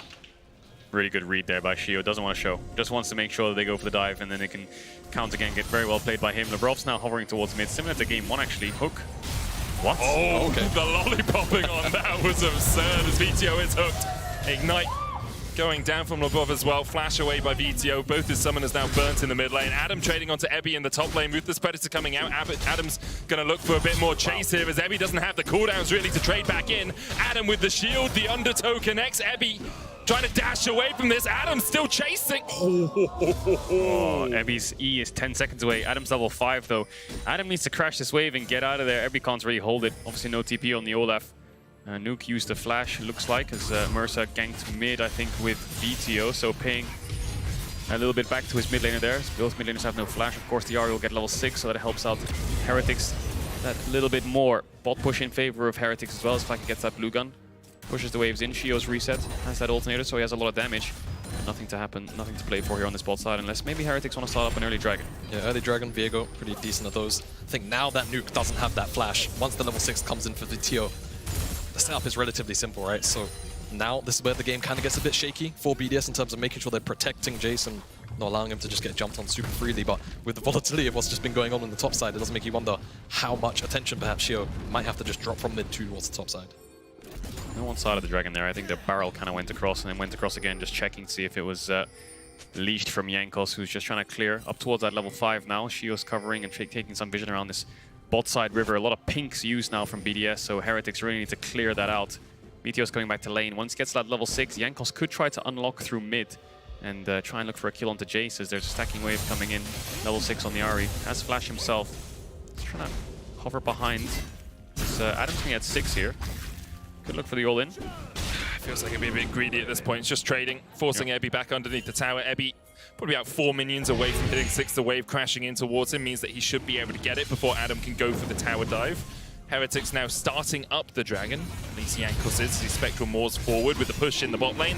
And the recall coming out from Crowny. Should be an easy enough first Drake secure. Can they dive top is the question that I'm asking now, because that's a very snowballing matchup. Olaf already has a kill and he has steel cap, so is top dive a possibility? Ebby has the ultimate. They have no TP on VTO. Let's see if they can pull this one off. Adam can tank it and then Dash kind of tank the stun. Adam pops a Ragnarok. Ebby trying to dash away. Adam takes a good call. The Meek, though. Another Ruthless Predator coming out as Ebby is able to survive the dive in the top lane. Huge survive there. Manages to get the whole wave. Doesn't get a kill over. VTO's on the way. He has no flash, but neither does Adam. He's on vision, so Adam needs to run here. Unless he's confident enough to step up. He sees VTO. Yeah, VTO took a step back, and Adam again. 2 undertows. One more. Won't be enough to kill off Ebby, but forces him away once again. Really well played by Ebby to survive that tower dive, to be honest with you. Just using that big wave to basically heal up maybe 200 more HP than he perhaps deserved. In that instance. Awkward for Renekton. He wants to base here, but does he want to base here? It's kind of like a bad base. He recalls, he stops the base, he wants to soak the experience. He also doesn't want to lose 2 plates, right? He's going to close to level up. Level 7 would be nice. Could E through here and maybe get a Q across. But yeah, waves are coming into him constantly. He doesn't have any vision. You can see the tri-bush is warded, but it's not really warded in the brush itself. It's only warded on the outside, and there's a pink in river. So I think he's going to catch his wave and take a reset and match Adam's base, which I expect to come through. And yeah, everyone won't lose too much. It's just a small gold lead now to Adam because of the plates and the first blood. Let's stay, actually. Maybe thinks Evie will stay around as well. Could flip the wave. It's the Olaf Could game. just try and stop the recall. Yeah, I think he lets him recall here and fast pushes the wave. Agreed. Yep. That's the best play for Adam here. You know, if Evie wanted to stay around and push out and get that extra wave as well, he would have tried to kill him. So yeah, good stop on the base there from Adam. We'll be able to shove it in that wave. 6 minions lost for Ebby. Jankos is on the top side of the map right now, looking towards mid. You can see a couple of pings coming down there. Nuke's flash. Still a little bit left on that cooldown, probably about 40 seconds or so, or 60 we'll say. I wonder if Heretics will be able to find anything in that mid lane. Jankos so far though, being more of a neutral, objective jungler. He's took the dragon, now he's going to take the Rift Herald, and obviously that's a gold infusion, using it before the 14-minute mark. Get some of those plates down. He goes on the bot side. There's a pink on the entrance there that will spot him out as he walks through. Herald will die, so he'll hear it. I wonder if Jankos, yeah, instant base needs to. Adam, see if he can stop it. No, he can't. Oh, he can. Jankos might have to burn the ult. Just got him on the nick of time there. Maybe he can force his ult if he really wants to, but slowing him down. He doesn't have the Q up again, does he? Is he going to have to ult away here, Jankos? This really sucks for the Viego if he has to ult out. Adam will flash. Nope. No, I've seen Adam do crazier things. Yeah, he could have flashed. Trying to kill Jankos beforehand, but Jankos obviously still had the flash to get away himself. Would have put Adam in a bit of a precarious situation.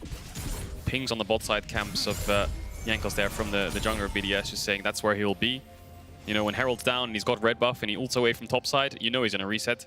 And the only place he can really be is bot side, so I think, yeah, you can see the BDS bot lane taking a reset, paying respect to that play being possible. Ebby's got a nice CS lead, but that's a big wave stacking up that Adam can pick up. And the play that steel caps early in this lane just makes it so it's so hard for Ebby to get a lot of chunk damage onto the Olaf. But of course, he will level up to 8 here and has that little bit of life still. Adam going for the executioners early as well, just trying to reduce that healing that cost them the dive earlier on. Will help him out a little bit, but Ebby's had a relatively good series so far. Had one yesterday as well. He's in position to keep this lane as nullified as possible. We've seen Adam run away with games after getting a first kill on the Olaf. Here has been unable to do so, at least for the first 10 minutes. Relatively measured, right? I think if Ebby dies in that tower dive and then it's like 2 extra plays on top of it, it just swings way too far off control for Ebby to handle. So, like again, just good return on when that dive was happening, and he's been able to effectively keep Adam at arm's length for the most part, as I say it. It's going to eat the worst end of this trade.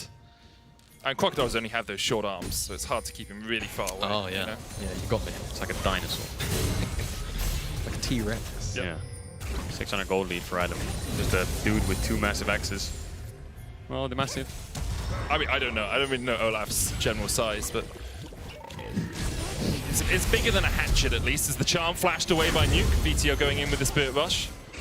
Heretics were looking to collapse, and the lockup going to come down. Explosive cast back, and Mercer shut out of the fight by BDS. They pick up their second of the game.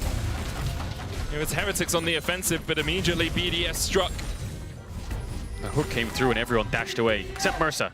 He took the L on that one, and I think this Rakan pick is not going to be the easiest to pull off against Gragas and Nautilus. You're just kind of going into so much CC that stops you in your tracks, and yeah, Mercer can't really escape from the ultimate there. You can see VTO gets Nuke's flash, and now you'll see both Jankos and VTO kind of dash away as the flash hook comes through. So Mercer tries to E as well, but yeah, no escape there. Managed to land on the end of it. Nice knockback from Shio to stop the E2. W dies in the W, and there's the Herald plays for VTO in mid lane. That's just one of those Rakan plays where it's like, I could W away from this hook, but by Eing to you, either we both get away or I get hooked and you don't, right? That's the situation. So he's sacrificing himself. Could have just dashed up, flashed it. Someone had to die, and it was Mercer's head on the chopping block. BDS going to start up the fun. It's always the supports. It is. It's always the supports. BDS starting up the Heavy can Dragon. fight here. Yeah, Heavy fighting Adam. Ragnarok available for Adam. He'll use it. The slice and dice coming forward. Zan does get the shield back. Meanwhile, Mercer looking for an engage. Jankos going in as well. He's going to get a solo kill up towards the top side. Mercer was ignited, but he's still healthy enough to come back into the fight. BTO no open. Moonlight Vigil only hits onto one. The Dragon starts to reset. 1,000 HP on it. And Jankos looking for the skewer. Can't quite get in time. And he apron with his life. Labrov falling low. No flash on him. He will fall as Mercer looks for the knockup. Basheo flashes away himself. In the end, a 1-for-1 trade in the Dragon pit, but the Dragon going to BDS. I feel like BDS just got away with Murder being in the pit like that, right? Against Jankos, against Ari as well, but able to get almost everybody out. Labrov, again, the support martyrs his life for the play. And being able to split apart that Dragon means Team Heretics no longer can potentially get that early soul snowball going. Yeah, I really think they could have got a lot more kills there. Jankos died with the ultimate up. He was chain CC. Flakid's ultimate missed with the blue gun. It did land on the one, but if he landed on the three-man stacked up, that would have been so much damage. Jankos could flash ult, reset, and it would have been a nightmare. So yeah, it's slightly getting away with murder there, but massive solo kill from Ebby on this top side. Swinging the lane now back into his favor. Huge experience advantage. Has the Gore Drinker, should start winning out on this lane. We'll take a look at the fight again, because you can see how hard it is for the Rakan to fight, really. We'll get rooted up, we'll get body slammed, we'll get hooked, whatever it may be. Finally gets a knock, but he's basically out of the fight. Now you're on your own, guys. It's basically a 3v4 from this point onwards. But Flakid here, if this ult landed onto the 3 at the back, it would have done so much damage. But it just lands onto Labrov, so it does splash a little bit onto Crowny and Nuke. Jankos has the ultimate, but yeah, BTO no access to that ult himself. Hook comes through, chain CC. It's just the fact that Jankos goes forward there with W. He's trying to get in range for the smite and just puts some, kind of offers himself up on a silver platter. But like you say, if that ultimate lands from Flakid, all of a sudden you're worried about reset C. Oh yeah. Ari, Viego, and it's very hard to shut down Viego in a situation like that as well, with the invulnerability. Heretics didn't really have vision in the pit either. No flash. Forwarded out, no flash, as you say, on the Rob. Everfrost coming out from BTO. There's the route with the Gravitum, and Jankos secures his first kill of the game. Heretics finding a couple of these skirmishes now. Yeah, gold lead over to Heretics. Even in Dragons, top side was struggling, but Ebby recovered that by himself. And now these small kills kind of stacking up to this gold. It's all on Flakhead, really. And yeah, he's got the Gale Force already, got the purple gun. Nice gap close to get that initial kill. Yeah, exactly. And I feel like for Heretics, you want to keep this kind of tempo up, right? You want to keep the pace high. You want to ensure that you're basically just keeping it in these sort of 2v3, 3v2 situations. Because I feel like once BDS do get their items, they're going to be able to, you know, front to back team fight 5v5 relatively well.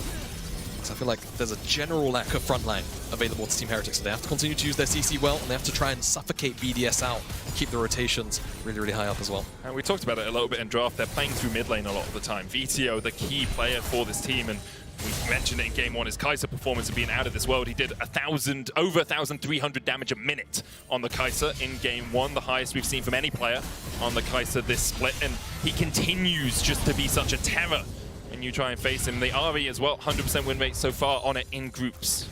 Can we just highlight, this is 2023 groups, he has almost 37% of his team's damage.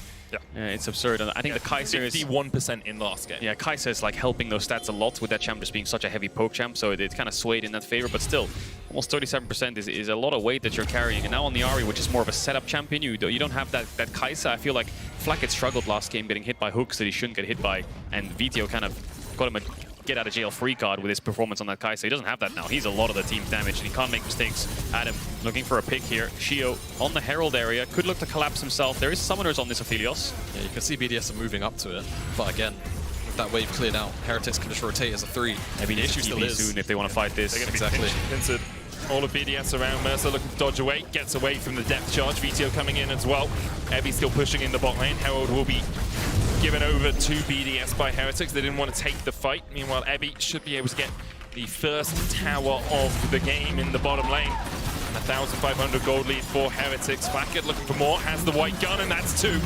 So in the end, sure, you got a Herald, but we managed to take 2 of those turrets off the map. More gold in Heretics' pockets. And let's not forget the stakes again, just to remind you at home. Vitality, big Heretics fans. You know, if BDS... big BDS fans, sorry. If Heretics win this game, Vitality's gone. They can't go to season finals, so hoping for BDS to come back into this one. 2,000 gold lead, roughly, for Heretics now. Very mid-game centric comp for Ari Renekton. Later on in the game will fall off a little bit, but against BDS's comp, it's not like they have insane scaling. You know, Samira, Jace, Olaf, kind of mid-game centric as well. So I think these next 10 minutes will decide it all. Yeah, I feel like the saving grace from Heretics' side is that they have so much CC that it feels like as long as you're killing off one target and you're allowing the Spirit Rush to go through and you're actually getting the Siphon Souls from Viego, you should almost always have a way to play out these team fights. But again, it's about whether or not BDS can kind of come back into this in the map control department and actually try and shut down some of the pick potential by just kind of setting up bastions of safety with vision. Next fight you have to feel will be around the third dragon of the game. One apiece so far. The Ocean Soul possibility. Jankos looking for Adam. Charm connects. There's the Ragnarok, and that means he won't have it for the fight. Yeah, if huge. it does start around that Drake. That is massive to get that ultimate out.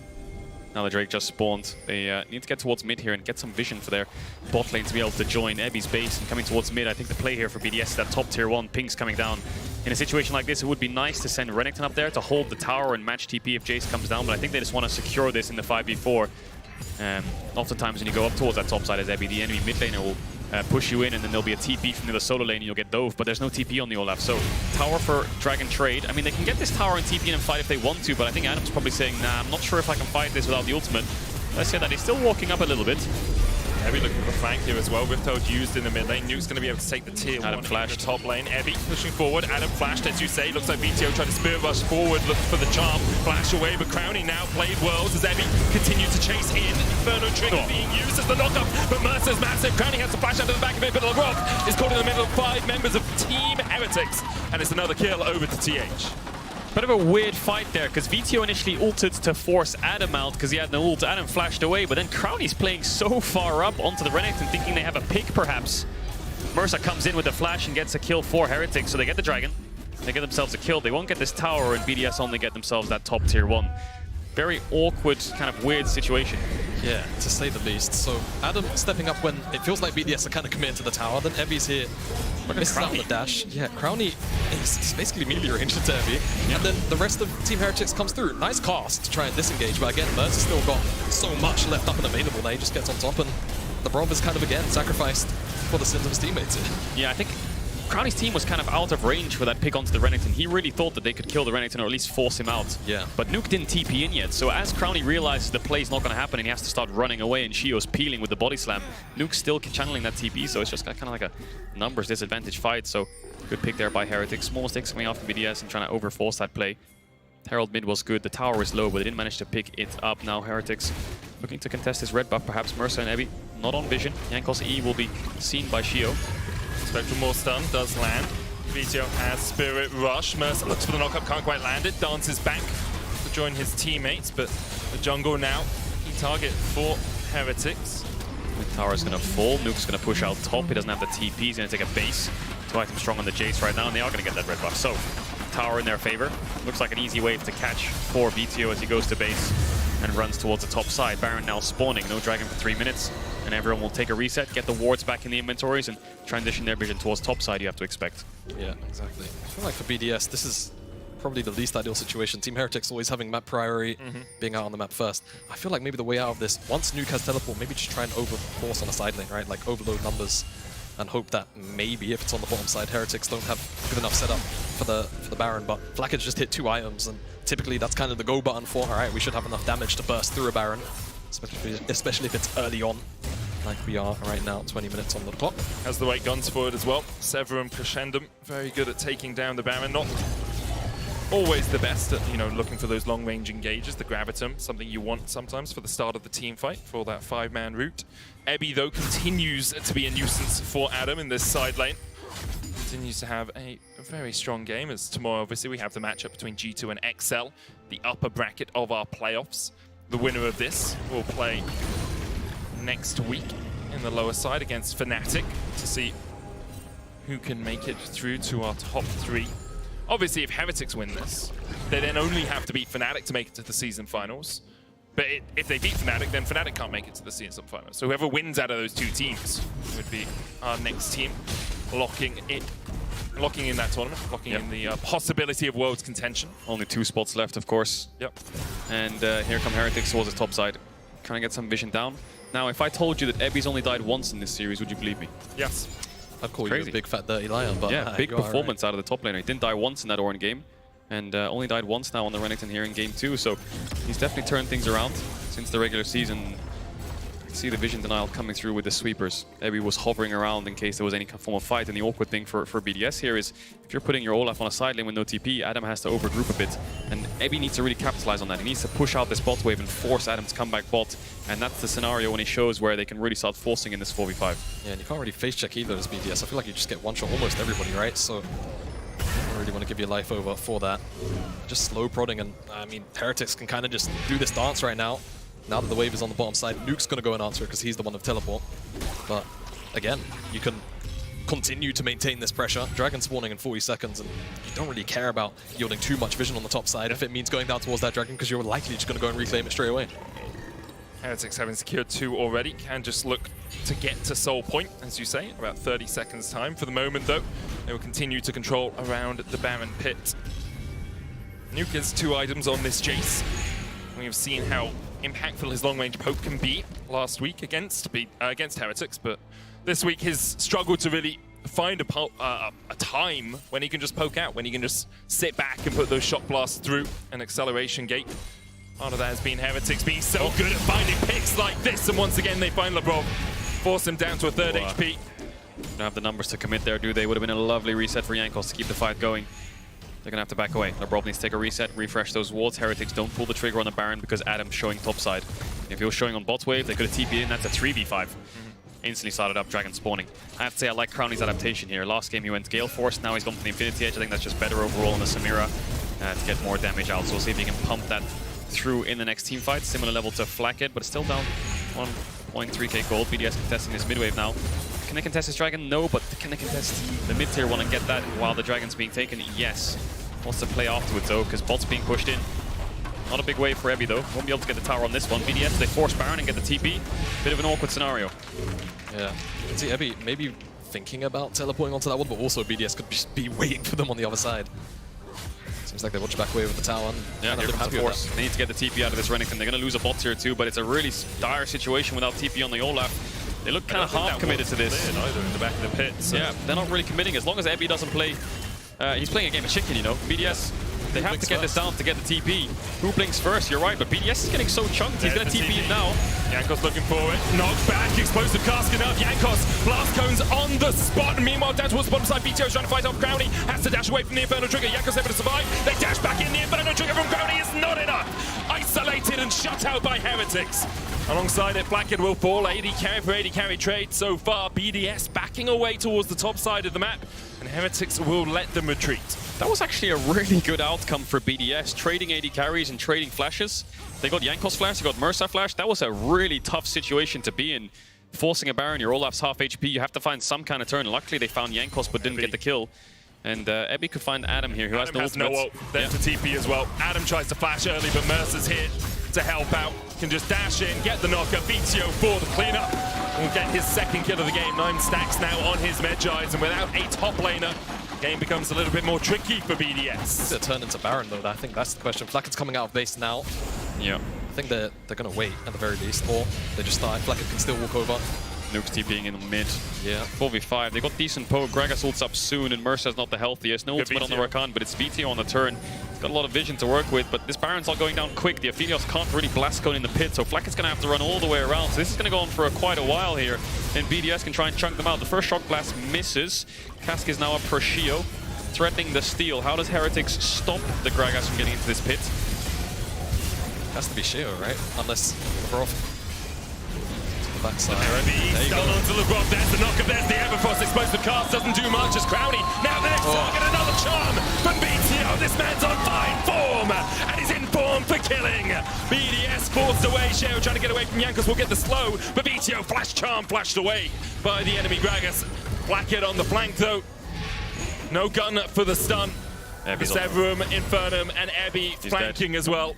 Sheo, as you say, Kedril, not long for the world. Bereft of light, he rests in peace.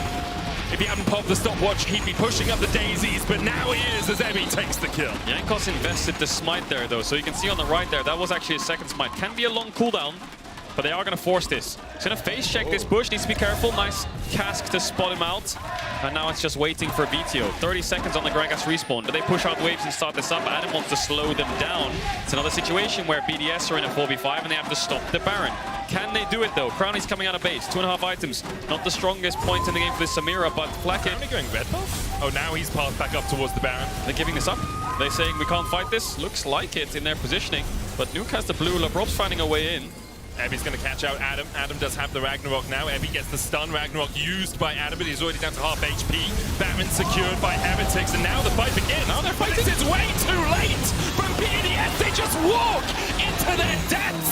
And for an S-tier team, that was a D-tier play. As BDS are wiped by Heretics. All over the place from BDS. Crowny's walking bot, then they're fighting, and Team Heretics just eat them up for breakfast, lunch, and dinner with the Baron now. And a wave. How much can they get? Is it over? 30 seconds, 25 seconds on Crowny, 30 seconds on Nuke. I don't think they can end. There's a cask on Shio. The wave's a little bit far away, but that'll be a minute hip. Might be a bot inhib as well. I don't think they can get the inhibitor itself. Maybe they can get the tower. How much damage do they have? Evie's basing doesn't have the TP. Tower's gonna fall. Do they commit for the inhibitor?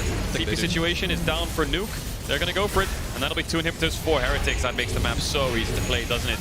40 seconds on the Dragon Spawn for their soul. This game is looking done and dusted. And why are BDS walking in when the Baron's already dead? They hear it's dead. But Labrob already starts to fight. Crowny just wants to go in for it. Maybe they think wiping off the Baron buffs is the only way back into this, because if the siege begins, it's all over. But that play, nail in the coffin.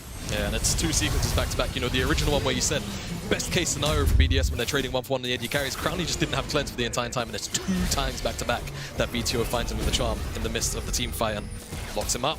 Can't really get anything done with the Inferno triggers, and now we're sat Team Heretics. 1 Dragon for Soul, 10 seconds away. Yeah, on the cusp of pushing themselves into the top 4. This is insane by Heretics, isn't it? Looking to 2-0 BDS, and this Dragon Soul is going to be everything. Shio. Explosive pass coming out, the charm there as well. As Sheo pops the stopwatch, but immediately goes pop up towards Evie on the backline. Inferno on towards everyone, but the charm again from BTO. This man does not miss as he finds another, and Heretics find another fight. I'm thinking it's Biden, because this game is Jova. VTO back-to-back shuts down Crowny. You saw it for a brief second that he would maybe take over the fight, but denied once again by the Team Heretics mid laner. And with that play, they will cross the line into the top 4. A date with Destiny next week against Fnatic as Heretics make playoffs for the first time in 2023. I have to say, props to VTO. What a series from him. The Kai'Sa game single-handedly carrying almost with 50% damage. This game, 5-0 and 10 in 16 kills. Super big step up from Evie as well, just having a consistent series. And it just feels like VTO is just the man of the show this series for Heretics. And yeah, BDS 0-2. We will see them in the season finals, of course, but they won't be moving on in the summer split. And what a present it was for Jankos on his birthday, as he manages to... Birthday win rates, man, I'm telling you. 100% on the day. The ones we've tracked. That one Faker one, and then the 2 from Jankos. Great stuff all around from Heretics. An evolution of this team over the last 6 months or so. Now, one of the top 4 teams here in Europe, joining G2, Fnatic, and XL, which is another name I didn't really expect Heretics to say. and XL were near the bottom. Yeah, I think they were like 9th, 10th, somewhere around there. XL was 10th. I don't know where Heretics was, but anyway, 8th, I think. Yeah, 8th, something like that. The turnaround's insane. You know, VTO goes on to Heretics, their top 4. XL swap out their mid jungle, now they're top 4. It's incredible to see. What a turnaround story. It's just very, very captivating to see really so much struggle from the first 2 splits to then make it into this top 4 and give themselves this opportunity, because it was looking very, very dire. And of course, to dot our I's and cross our T's, this victory from Heretics means that Vitality are eliminated from season finals contention. Season finals, obviously the tournament after the summer split that qualifies you for Worlds. So Vitality can no longer qualify for Worlds. Heretics, if they win next week, I think, and get top 3, are going to go through to our season finals, but we'll keep you up to date on all of those things as the results come in. Tomorrow, though, G2 versus XL for the position in the finals. Yeah. It's going to be a very interesting one. Yeah, I mean, Matt, they ran through all 3 teams on the weekend before, didn't they? So, and interesting to see who gets to that position. I'd be really happy with that series. Yeah. Thumbs up. Had a great weekend. Yeah, he did. Really did. Big turnaround for him. Great job all around. And VTO as well, really stepping up to the plate now. Continues to show us why when he's insane. His highs are so good. He's had a few lows, obviously, this year. Had some struggles, but you can vote for him in your player of the game, or player of the series vote at LEC on Twitter, alongside Ebby and Jankos. VTO is that third option. I know you want to give it to Jankos because it's his birthday, but I think Ebby and VTO might be slightly more deserving from this series. Not that Jankos played poorly, he played very well. No. But I think Ebby and VTO were just a little bit ahead. I think it would be a steal if VTO doesn't get it. Yeah? I'm just going to say it, yeah. Sure. I think second game, shutting down Crownie so many times, and the first game as well, the Kai's performance was absolutely insane. Got his team across the finish line from what was a very, very detrimental, 4, 5, 6,000 gold lead. Well, welcome to the LEC where everyone votes for Jankos. Anyway, we're going to hand it over to VTO and Mercer, who are sitting side stage with trouble. Thank you very much, Medic. Mercer, VTO, congrats on a very decisive win. Now, I'm going to come to you real quickly, Mercer, because you weren't part of the voting. Ebby, Jankos, or VTO for MVP? Don't look to your left. I would give it to VTO, I think. Oh, you looked. Yeah, especially this last game. On Ari, he started every fight alone, or he was the first one going in. And the first game, he kept us in the game with the Kai'Sa. Okay. So I think he deserves it. So major props to VTO. Vich, I'm going to come to you because there was something groundbreaking about your Kai'Sa performance. If we can have some stats on the screen as well. You had the most damage out of any Kai'Sa ever on the LEC. Why this champion? Why did you choose it this season? I would say I'm a really AD enjoyer. And when I play AD, I want to Kai'Sa. So I had to find a way to make it playable in mid lane, and Riot invented static. So thank you, Riot. Probably, so I can't ask more, and then just they invented static, and this champ is so broken. Look at your stats, man. 1,382 damage per minute? Yeah, but okay, this champ is so broken, it's crazy. And I just really like her, and when I think you can blind pick her in mid lane, it's the meta too, because sometimes you just can't. But I think with the meta you can, and we saw, I think maybe Casio is one of the toughest, hardest matchup, and I was fine. And then I think just champ, when you get to scale, is just too strong. So you think you could just B1 it with no problem at all in the mid lane currently for you? Yeah, I think so. I think so, but mid laners don't play Kai'Sa maybe. I think lane, you have to play a lot of games to make it good in lane, and after team fight is just, I used to play AD carry in solo queue mostly, so I actually know a bit how to fight as an AD carry, so I think that's what makes me a good Kai'Sa player. And it really shows. That was a fantastic performance on the area as well. Now, Mercer, of course, you had to face the other Greek support in the league, Labrov. He has been here a little bit longer than you have. And I'm sure you've looked up to him getting into the league. How does it feel getting to beat him? It feels great for sure. I think Labrov has always been underrated in the LEC. He had, let's say, a hard last split in Vitality. And then when he got to BDS, right? People had no expectations of them or of him, and he showed how good he is, right? So for me, he's very good. And I kicked a Greek guy, a Greek support out today. I kicked the Greek ADC yesterday, so I'm pretty happy. Oof. Okay, we don't have any more Greek players in the league, so we're good to go now. Mercer, you're the only one remaining. Now, yesterday I got to speak to Flacket and Jankos, and these two seem to always be in a great, great mood. But VTO, your smile after game one, were you happy with the performance? How is the team atmosphere behind the scenes? I think the team atmosphere is really, really good. It's probably one of the best I've been in. Especially I think after my beginning of the year, it makes me, it just changed because I'm just glad to be here and glad to play with this team. So it really changed something for me, I think, compared to the beginning of the split. And I think after game one, basically, we had a plan for red side draft, and I was thinking that maybe red side draft was even better than blue side. So I knew that if we win our first blue side draft, we'll win 2-0, and we did. And I think I'm pretty happy with how I played. So I was just just happy and then wanted to like try this red side draft like we did, and like yeah, I think that's why I was glad. I mean, I was more happy after game 1 than game 2, to be honest. I mean, 2 because like game 2 was pretty win at one point where I don't think we could have lost, and right now I'm just kind of focused on next week already, and it's hard for me to be really relief when we know that we have like the most important best of 5 of the year like next week, so I'm just like looking forward for it.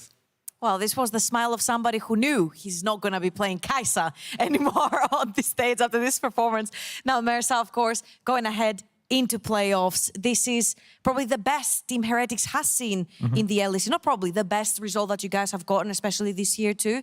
And it's so important because it's against Fnatic. You're, particularly in the bot lane, you're going to be facing Noah and Trimby. What are your thoughts going into this best of 5? I'm pretty confident because like I'm reunited with you, right? And last time we were together in Misfits, Fnatic won the best of 5 against us and stopped us from stopped us from going to Worlds. And I think the meta right now is pretty good, I would say, for us on bot lane. I think Trimby is always like one of the best supports in EU, right? But people know he struggles more on Nautilus and those picks. So I think, yeah, I'm happy to play in this meta against Fnatic. I'm confident. All right, can't wait towards the best of 5. Congratulations again, guys, on securing playoffs. Fantastic performance today. We're going to throw it over to Lore, who's joined by Broxa and birthday boy Jankos. Yay, thank you so much, Trouble. And welcome to the LEC postgame lobby, where I'm joined by a jungler duo here, Jankos and Broxa. Jankos, thank you very much for joining us. Happy birthday. We're going to spare you the song, as we did before. And, thank you for that as well. Yeah. how does the birthday win feel, and especially the comeback against BDS this week? I mean, I'm very happy, right? But our early game is off, as we could see in game 1 and game 1 yesterday and today. So there's many things to fix for next week if we want to have a chance at making the championship split. And all of this is for nothing if we don't at this point, right? So I wanted my vacation. But now that we are that far, might as well just, actually go to Worlds. What do you think is going wrong in the early games? Like, what's leading to you guys either messing up or playing really slow? Because it's very different than what you used to play like on G2, right? Yeah, I mean, I think my laners are just really bad. Like, obviously, jungle is great, but if my laners can't play, then, it just sucks. Yeah, so I'm on board with that. That is what I think, at least. I mean, if anyone thinks otherwise, I like my opinion more, so they can just keep their opinion to themselves. Do you manage to get your opinion through? Like, do they listen to you, or is it like just a bunch of kids doing whatever they want? I mean, when we do team reviews, I always just say, like, look, what you have to do here is just win. Why don't you just win? Yeah, just click better. Yeah, just win. Easy. That's pretty giga chat for sure. How do you rate the improvements of Heretics over the course of the last week? Having to prep for the same opponents, basically, how did you pinpoint what you guys needed to work on to be ready today? I mean, there's many things, right? But I feel like something that we struggled with last week against BDS is we kind of lost our minds after game 2. Like, game 1 was like fine, and in game 2 we had a little bit tough draft, perhaps, and then we lost that game. And in game 3 we like sprinted it so hard, like our macro was like so bad, it was disgusting. But I don't think it's because we are clueless. I think it was more because of stress and just like, again, losing our minds. So we try to stay composed and work on, playing from behind, for example, but also just focusing on the game plan and understanding our team composition. I think that these things we improved on, and we could see during the weekend, I think. And you mentioned stress, but I mean, even losing last week, you knew that you would have a chance to play again this week. So how about the stress coming into this match, knowing that you would face elimination and also be out of playoffs contention? I mean, I'm not sure. Like, been there, done that. Yeah, right? I'm kind of old, right? So for an esports player, so I just feel like I was in a similar scenario last year with Flacket as well, right? Yeah. Where we lost the first BO 3 or 5 against Fnatic, I think BO 5, and then we like clashed it and 3-0'd everyone in Spring Split. And I feel like this is very similar, where if our backs are against the wall, it's way more exciting and it's more fun. But at the same time, if it's easier to see your flaws when you actually lose. And I think we still are, we have many things to improve on. I mean, again, you can see our early games, we struggle, or sometimes our team fights are still not very clean, but I think we are getting there, How do you think it's going to come against Fnatic in playoffs? Because you're going to be facing off against them. Maybe we can... Oh, we have the groups here. Yeah, so we see the opposition. Yeah, So yeah, about I mean, the next game. And what's your understanding of Fnatic after the first My understanding of Fnatic, I mean, they were kind of bad, like against SK last week, but we were also kind of bad against BDS last week. So I think they improved a lot. I think their meta understanding is actually good now. And besides that, I feel like all of them feel way more confident. I also think Oscarin has been like kind of smurfing this week. Yeah. And I also believe that Razork, yeah. Razork, yeah. Perfect. He was also playing way better, and Humanoid was like playing better, blah, blah, blah. So I think all of them stepped up a lot. They had a little bit of a struggle game too, but it's like they were ahead and then they threw. So unlike us, who are like behind and we claw our way back. So I mean, it's gonna be a banger BO5. I'm also happy it's a BO5 because I just want to play more games.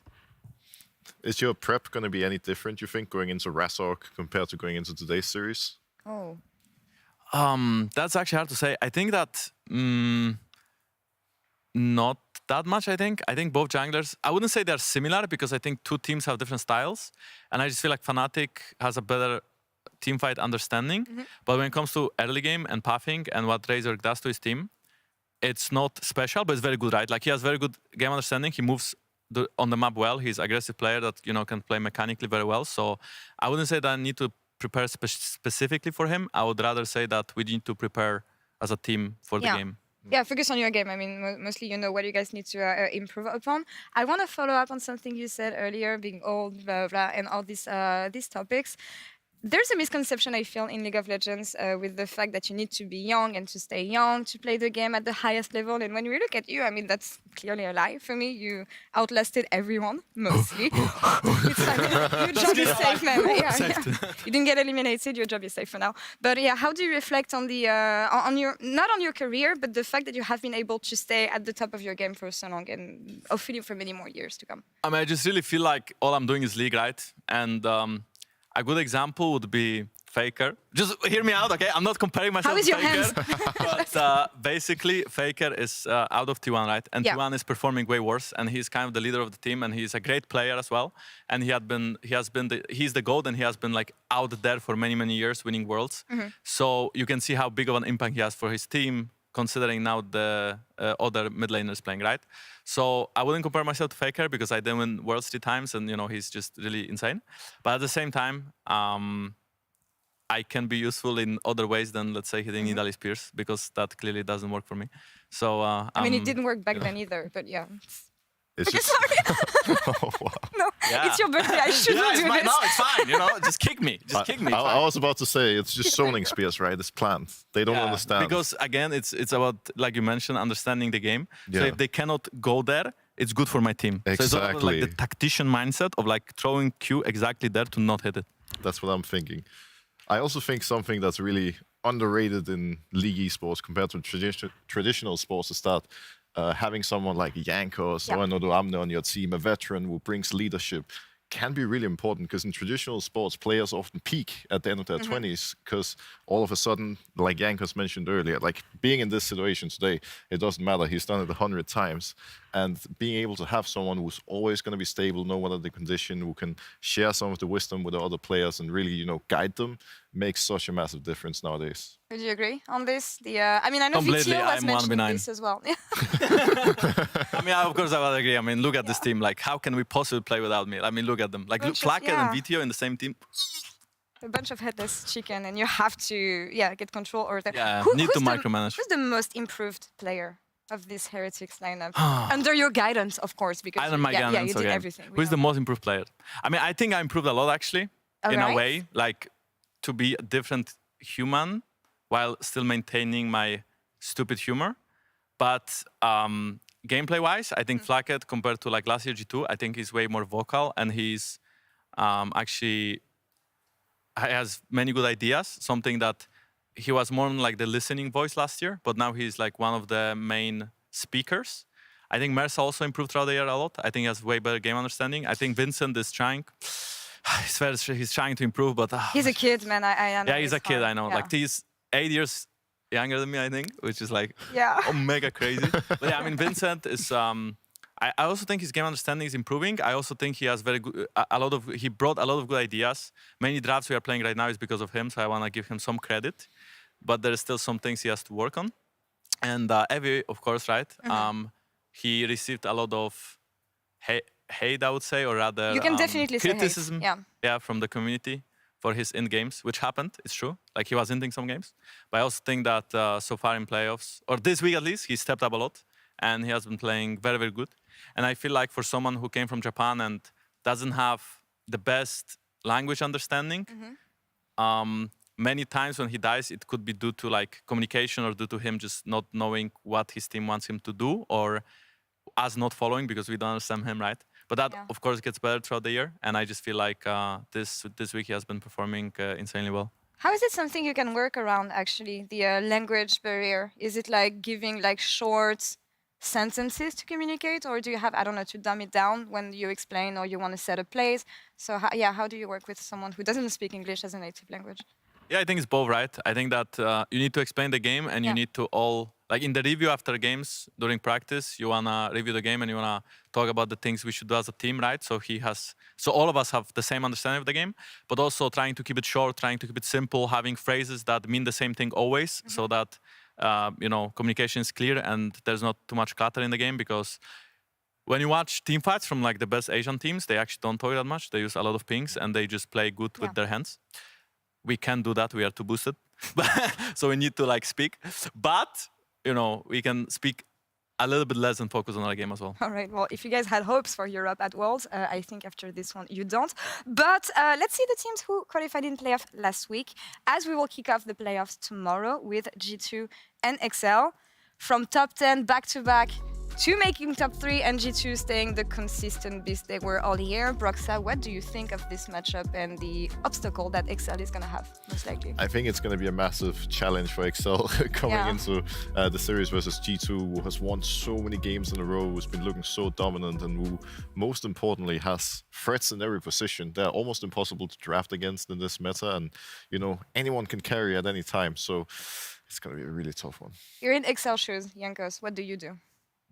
If I'm in Excel shoes, I think that I try to wait, should I talk about it? Because we might play them in the final. Maybe not give out everything, but okay, let's say I how do think you expect? G2 is like obvious, right? Like they don't do anything special. I think that they are just solid laners and a very good jungler, which, makes you win in Europe because you don't need more than that if you have very good players. But I would say that the way they draft and the way I think they have many flexes now, which helps them, I think, a lot. But if you bank correctly and force them on a more standard meta, they are just like any other team. I think that what they do very well is just they are quick decision makers, and they are very smart around their side waves, and they also have very good meta understanding and teamfight understanding. And teamfight understanding comes a lot from MSI because they actually improved a lot during MSI for the teamfights. And I think they understand tempo better than last year as well. So there's like a lot of things that I like what they do, but they are not doing it to like a high enough level to like not be beatable. Okay. That was very humble. I thought you were just going to say something like, no Jankos, no win, or whatever. No, I'm not just kidding. Yeah, we had enough. The humility is back here. But guys, I want to remind you that playoffs next week are going to start on Friday with this guy playing against Fnatic. You gave us your first impressions of the matchup. Broxa, how do you think this one's going to go? I think it really depends on what Fnatic we're going to see, as well as, Heretics, how they manage to fix their early game, especially. Because Jankos is going to fix everything, it's fine. Because Fnatic last week looked really bad. This week they looked really dominant. I think Heretics, we've also seen both good and bad sides. And ultimately, I think both teams are going to rely a lot on early game going the right way. Controlling Razorg is going to be... That sucks for us. Controlling Razorg is going to be one of the challenges for the likes of Heretics and Jankos, I feel like. But if they manage to do that, I think they are going to be in a really good spot, because almost every play that Fnatic makes is through that jungler. It's an important match, especially given the fact that the winner locks season finals, the loser is eliminated, go on holidays, go on vacation. Jankos, you were saying, might as well just make it to Worlds now, so... True. We also, I think, made Perix stay home. I think Vitality is out, right? So I'm sorry for that. I love Perix. He's a very nice guy. But I want to make Worlds. All right. Well, yeah, do it for him. World Cup. Yeah, I would like do it for him this. too. And speaking of season finals, yeah, that's what we just said. Vitality is no longer in contention for season finals. Massive disappointment, I want to say, when you consider the lineup and how it was built. Roxa. Yeah, I think it's showing time and time again at this point that you can build something that on paper looks like a super team, but you need players that actually function together, that have, specific roles, so you can build an identity. And there seems to be so many, clashes on Vitality, things going wrong, not being able to actually play as a team most of all. And at this level, when everyone's so good individually, if you cannot build a cohesive team, you just can't win in the LEC. How do you reflect, Jankos, on the failures of Vitality? If you can have, having been in many teams environments, not to blame any player, of course, that's not the point, but why did this group not work? I think Broxa touched on it very well, right? Yeah. I just think that you need to be a team, and they didn't look like one throughout the year. They also changed players in the bot lane at the beginning, then in the jungle. And I know the struggle of playing with international players, like it's not always that simple to communicate well on the highest level, especially during like peak stress games when everyone is trying to talk fast and again, it's not your first language, right? So I'm not certain how well would they do if they would keep this roster that they had for the last week. And, I know for a fact that they were screaming and preparing. Yeah, they were. But yeah, it sucks, it sucks. There has to be a winner and there has to be a loser, of course. For a competition, you were a winner today. So again, congratulations on that. And thank you also for joining us thank you. in PGL. We'll see you next week. Next Friday, reminder, for the following up playoffs here. Roxa, thank you also. That was a great all jungle PGL here. As it is tradition, we're going to take the selfie. Of course. And we will see you tomorrow for the beginning of playoffs summer. I'm going to do this now, and then I'll say goodbye to you guys.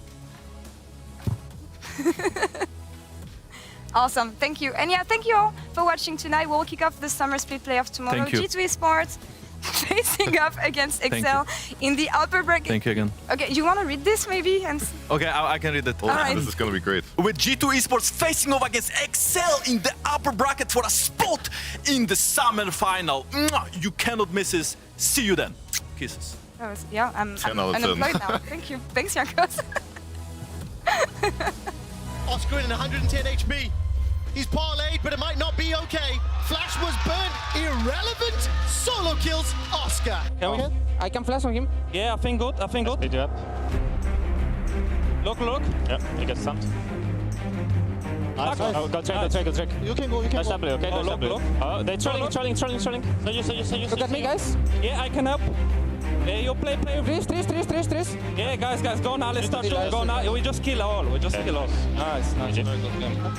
You can fight it. Yeah. 1 HP.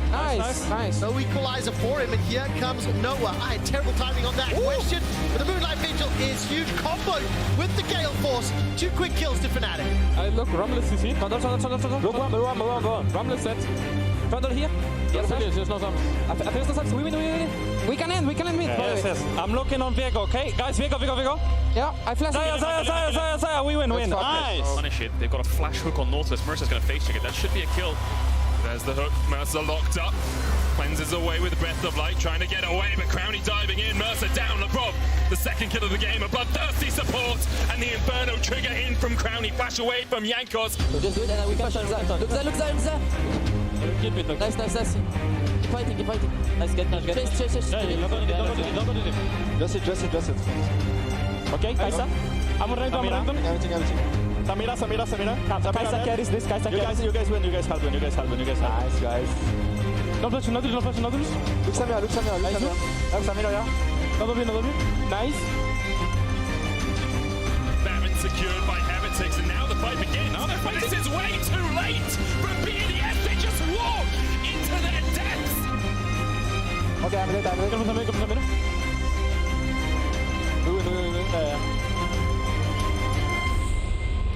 Nice. Good job, guys.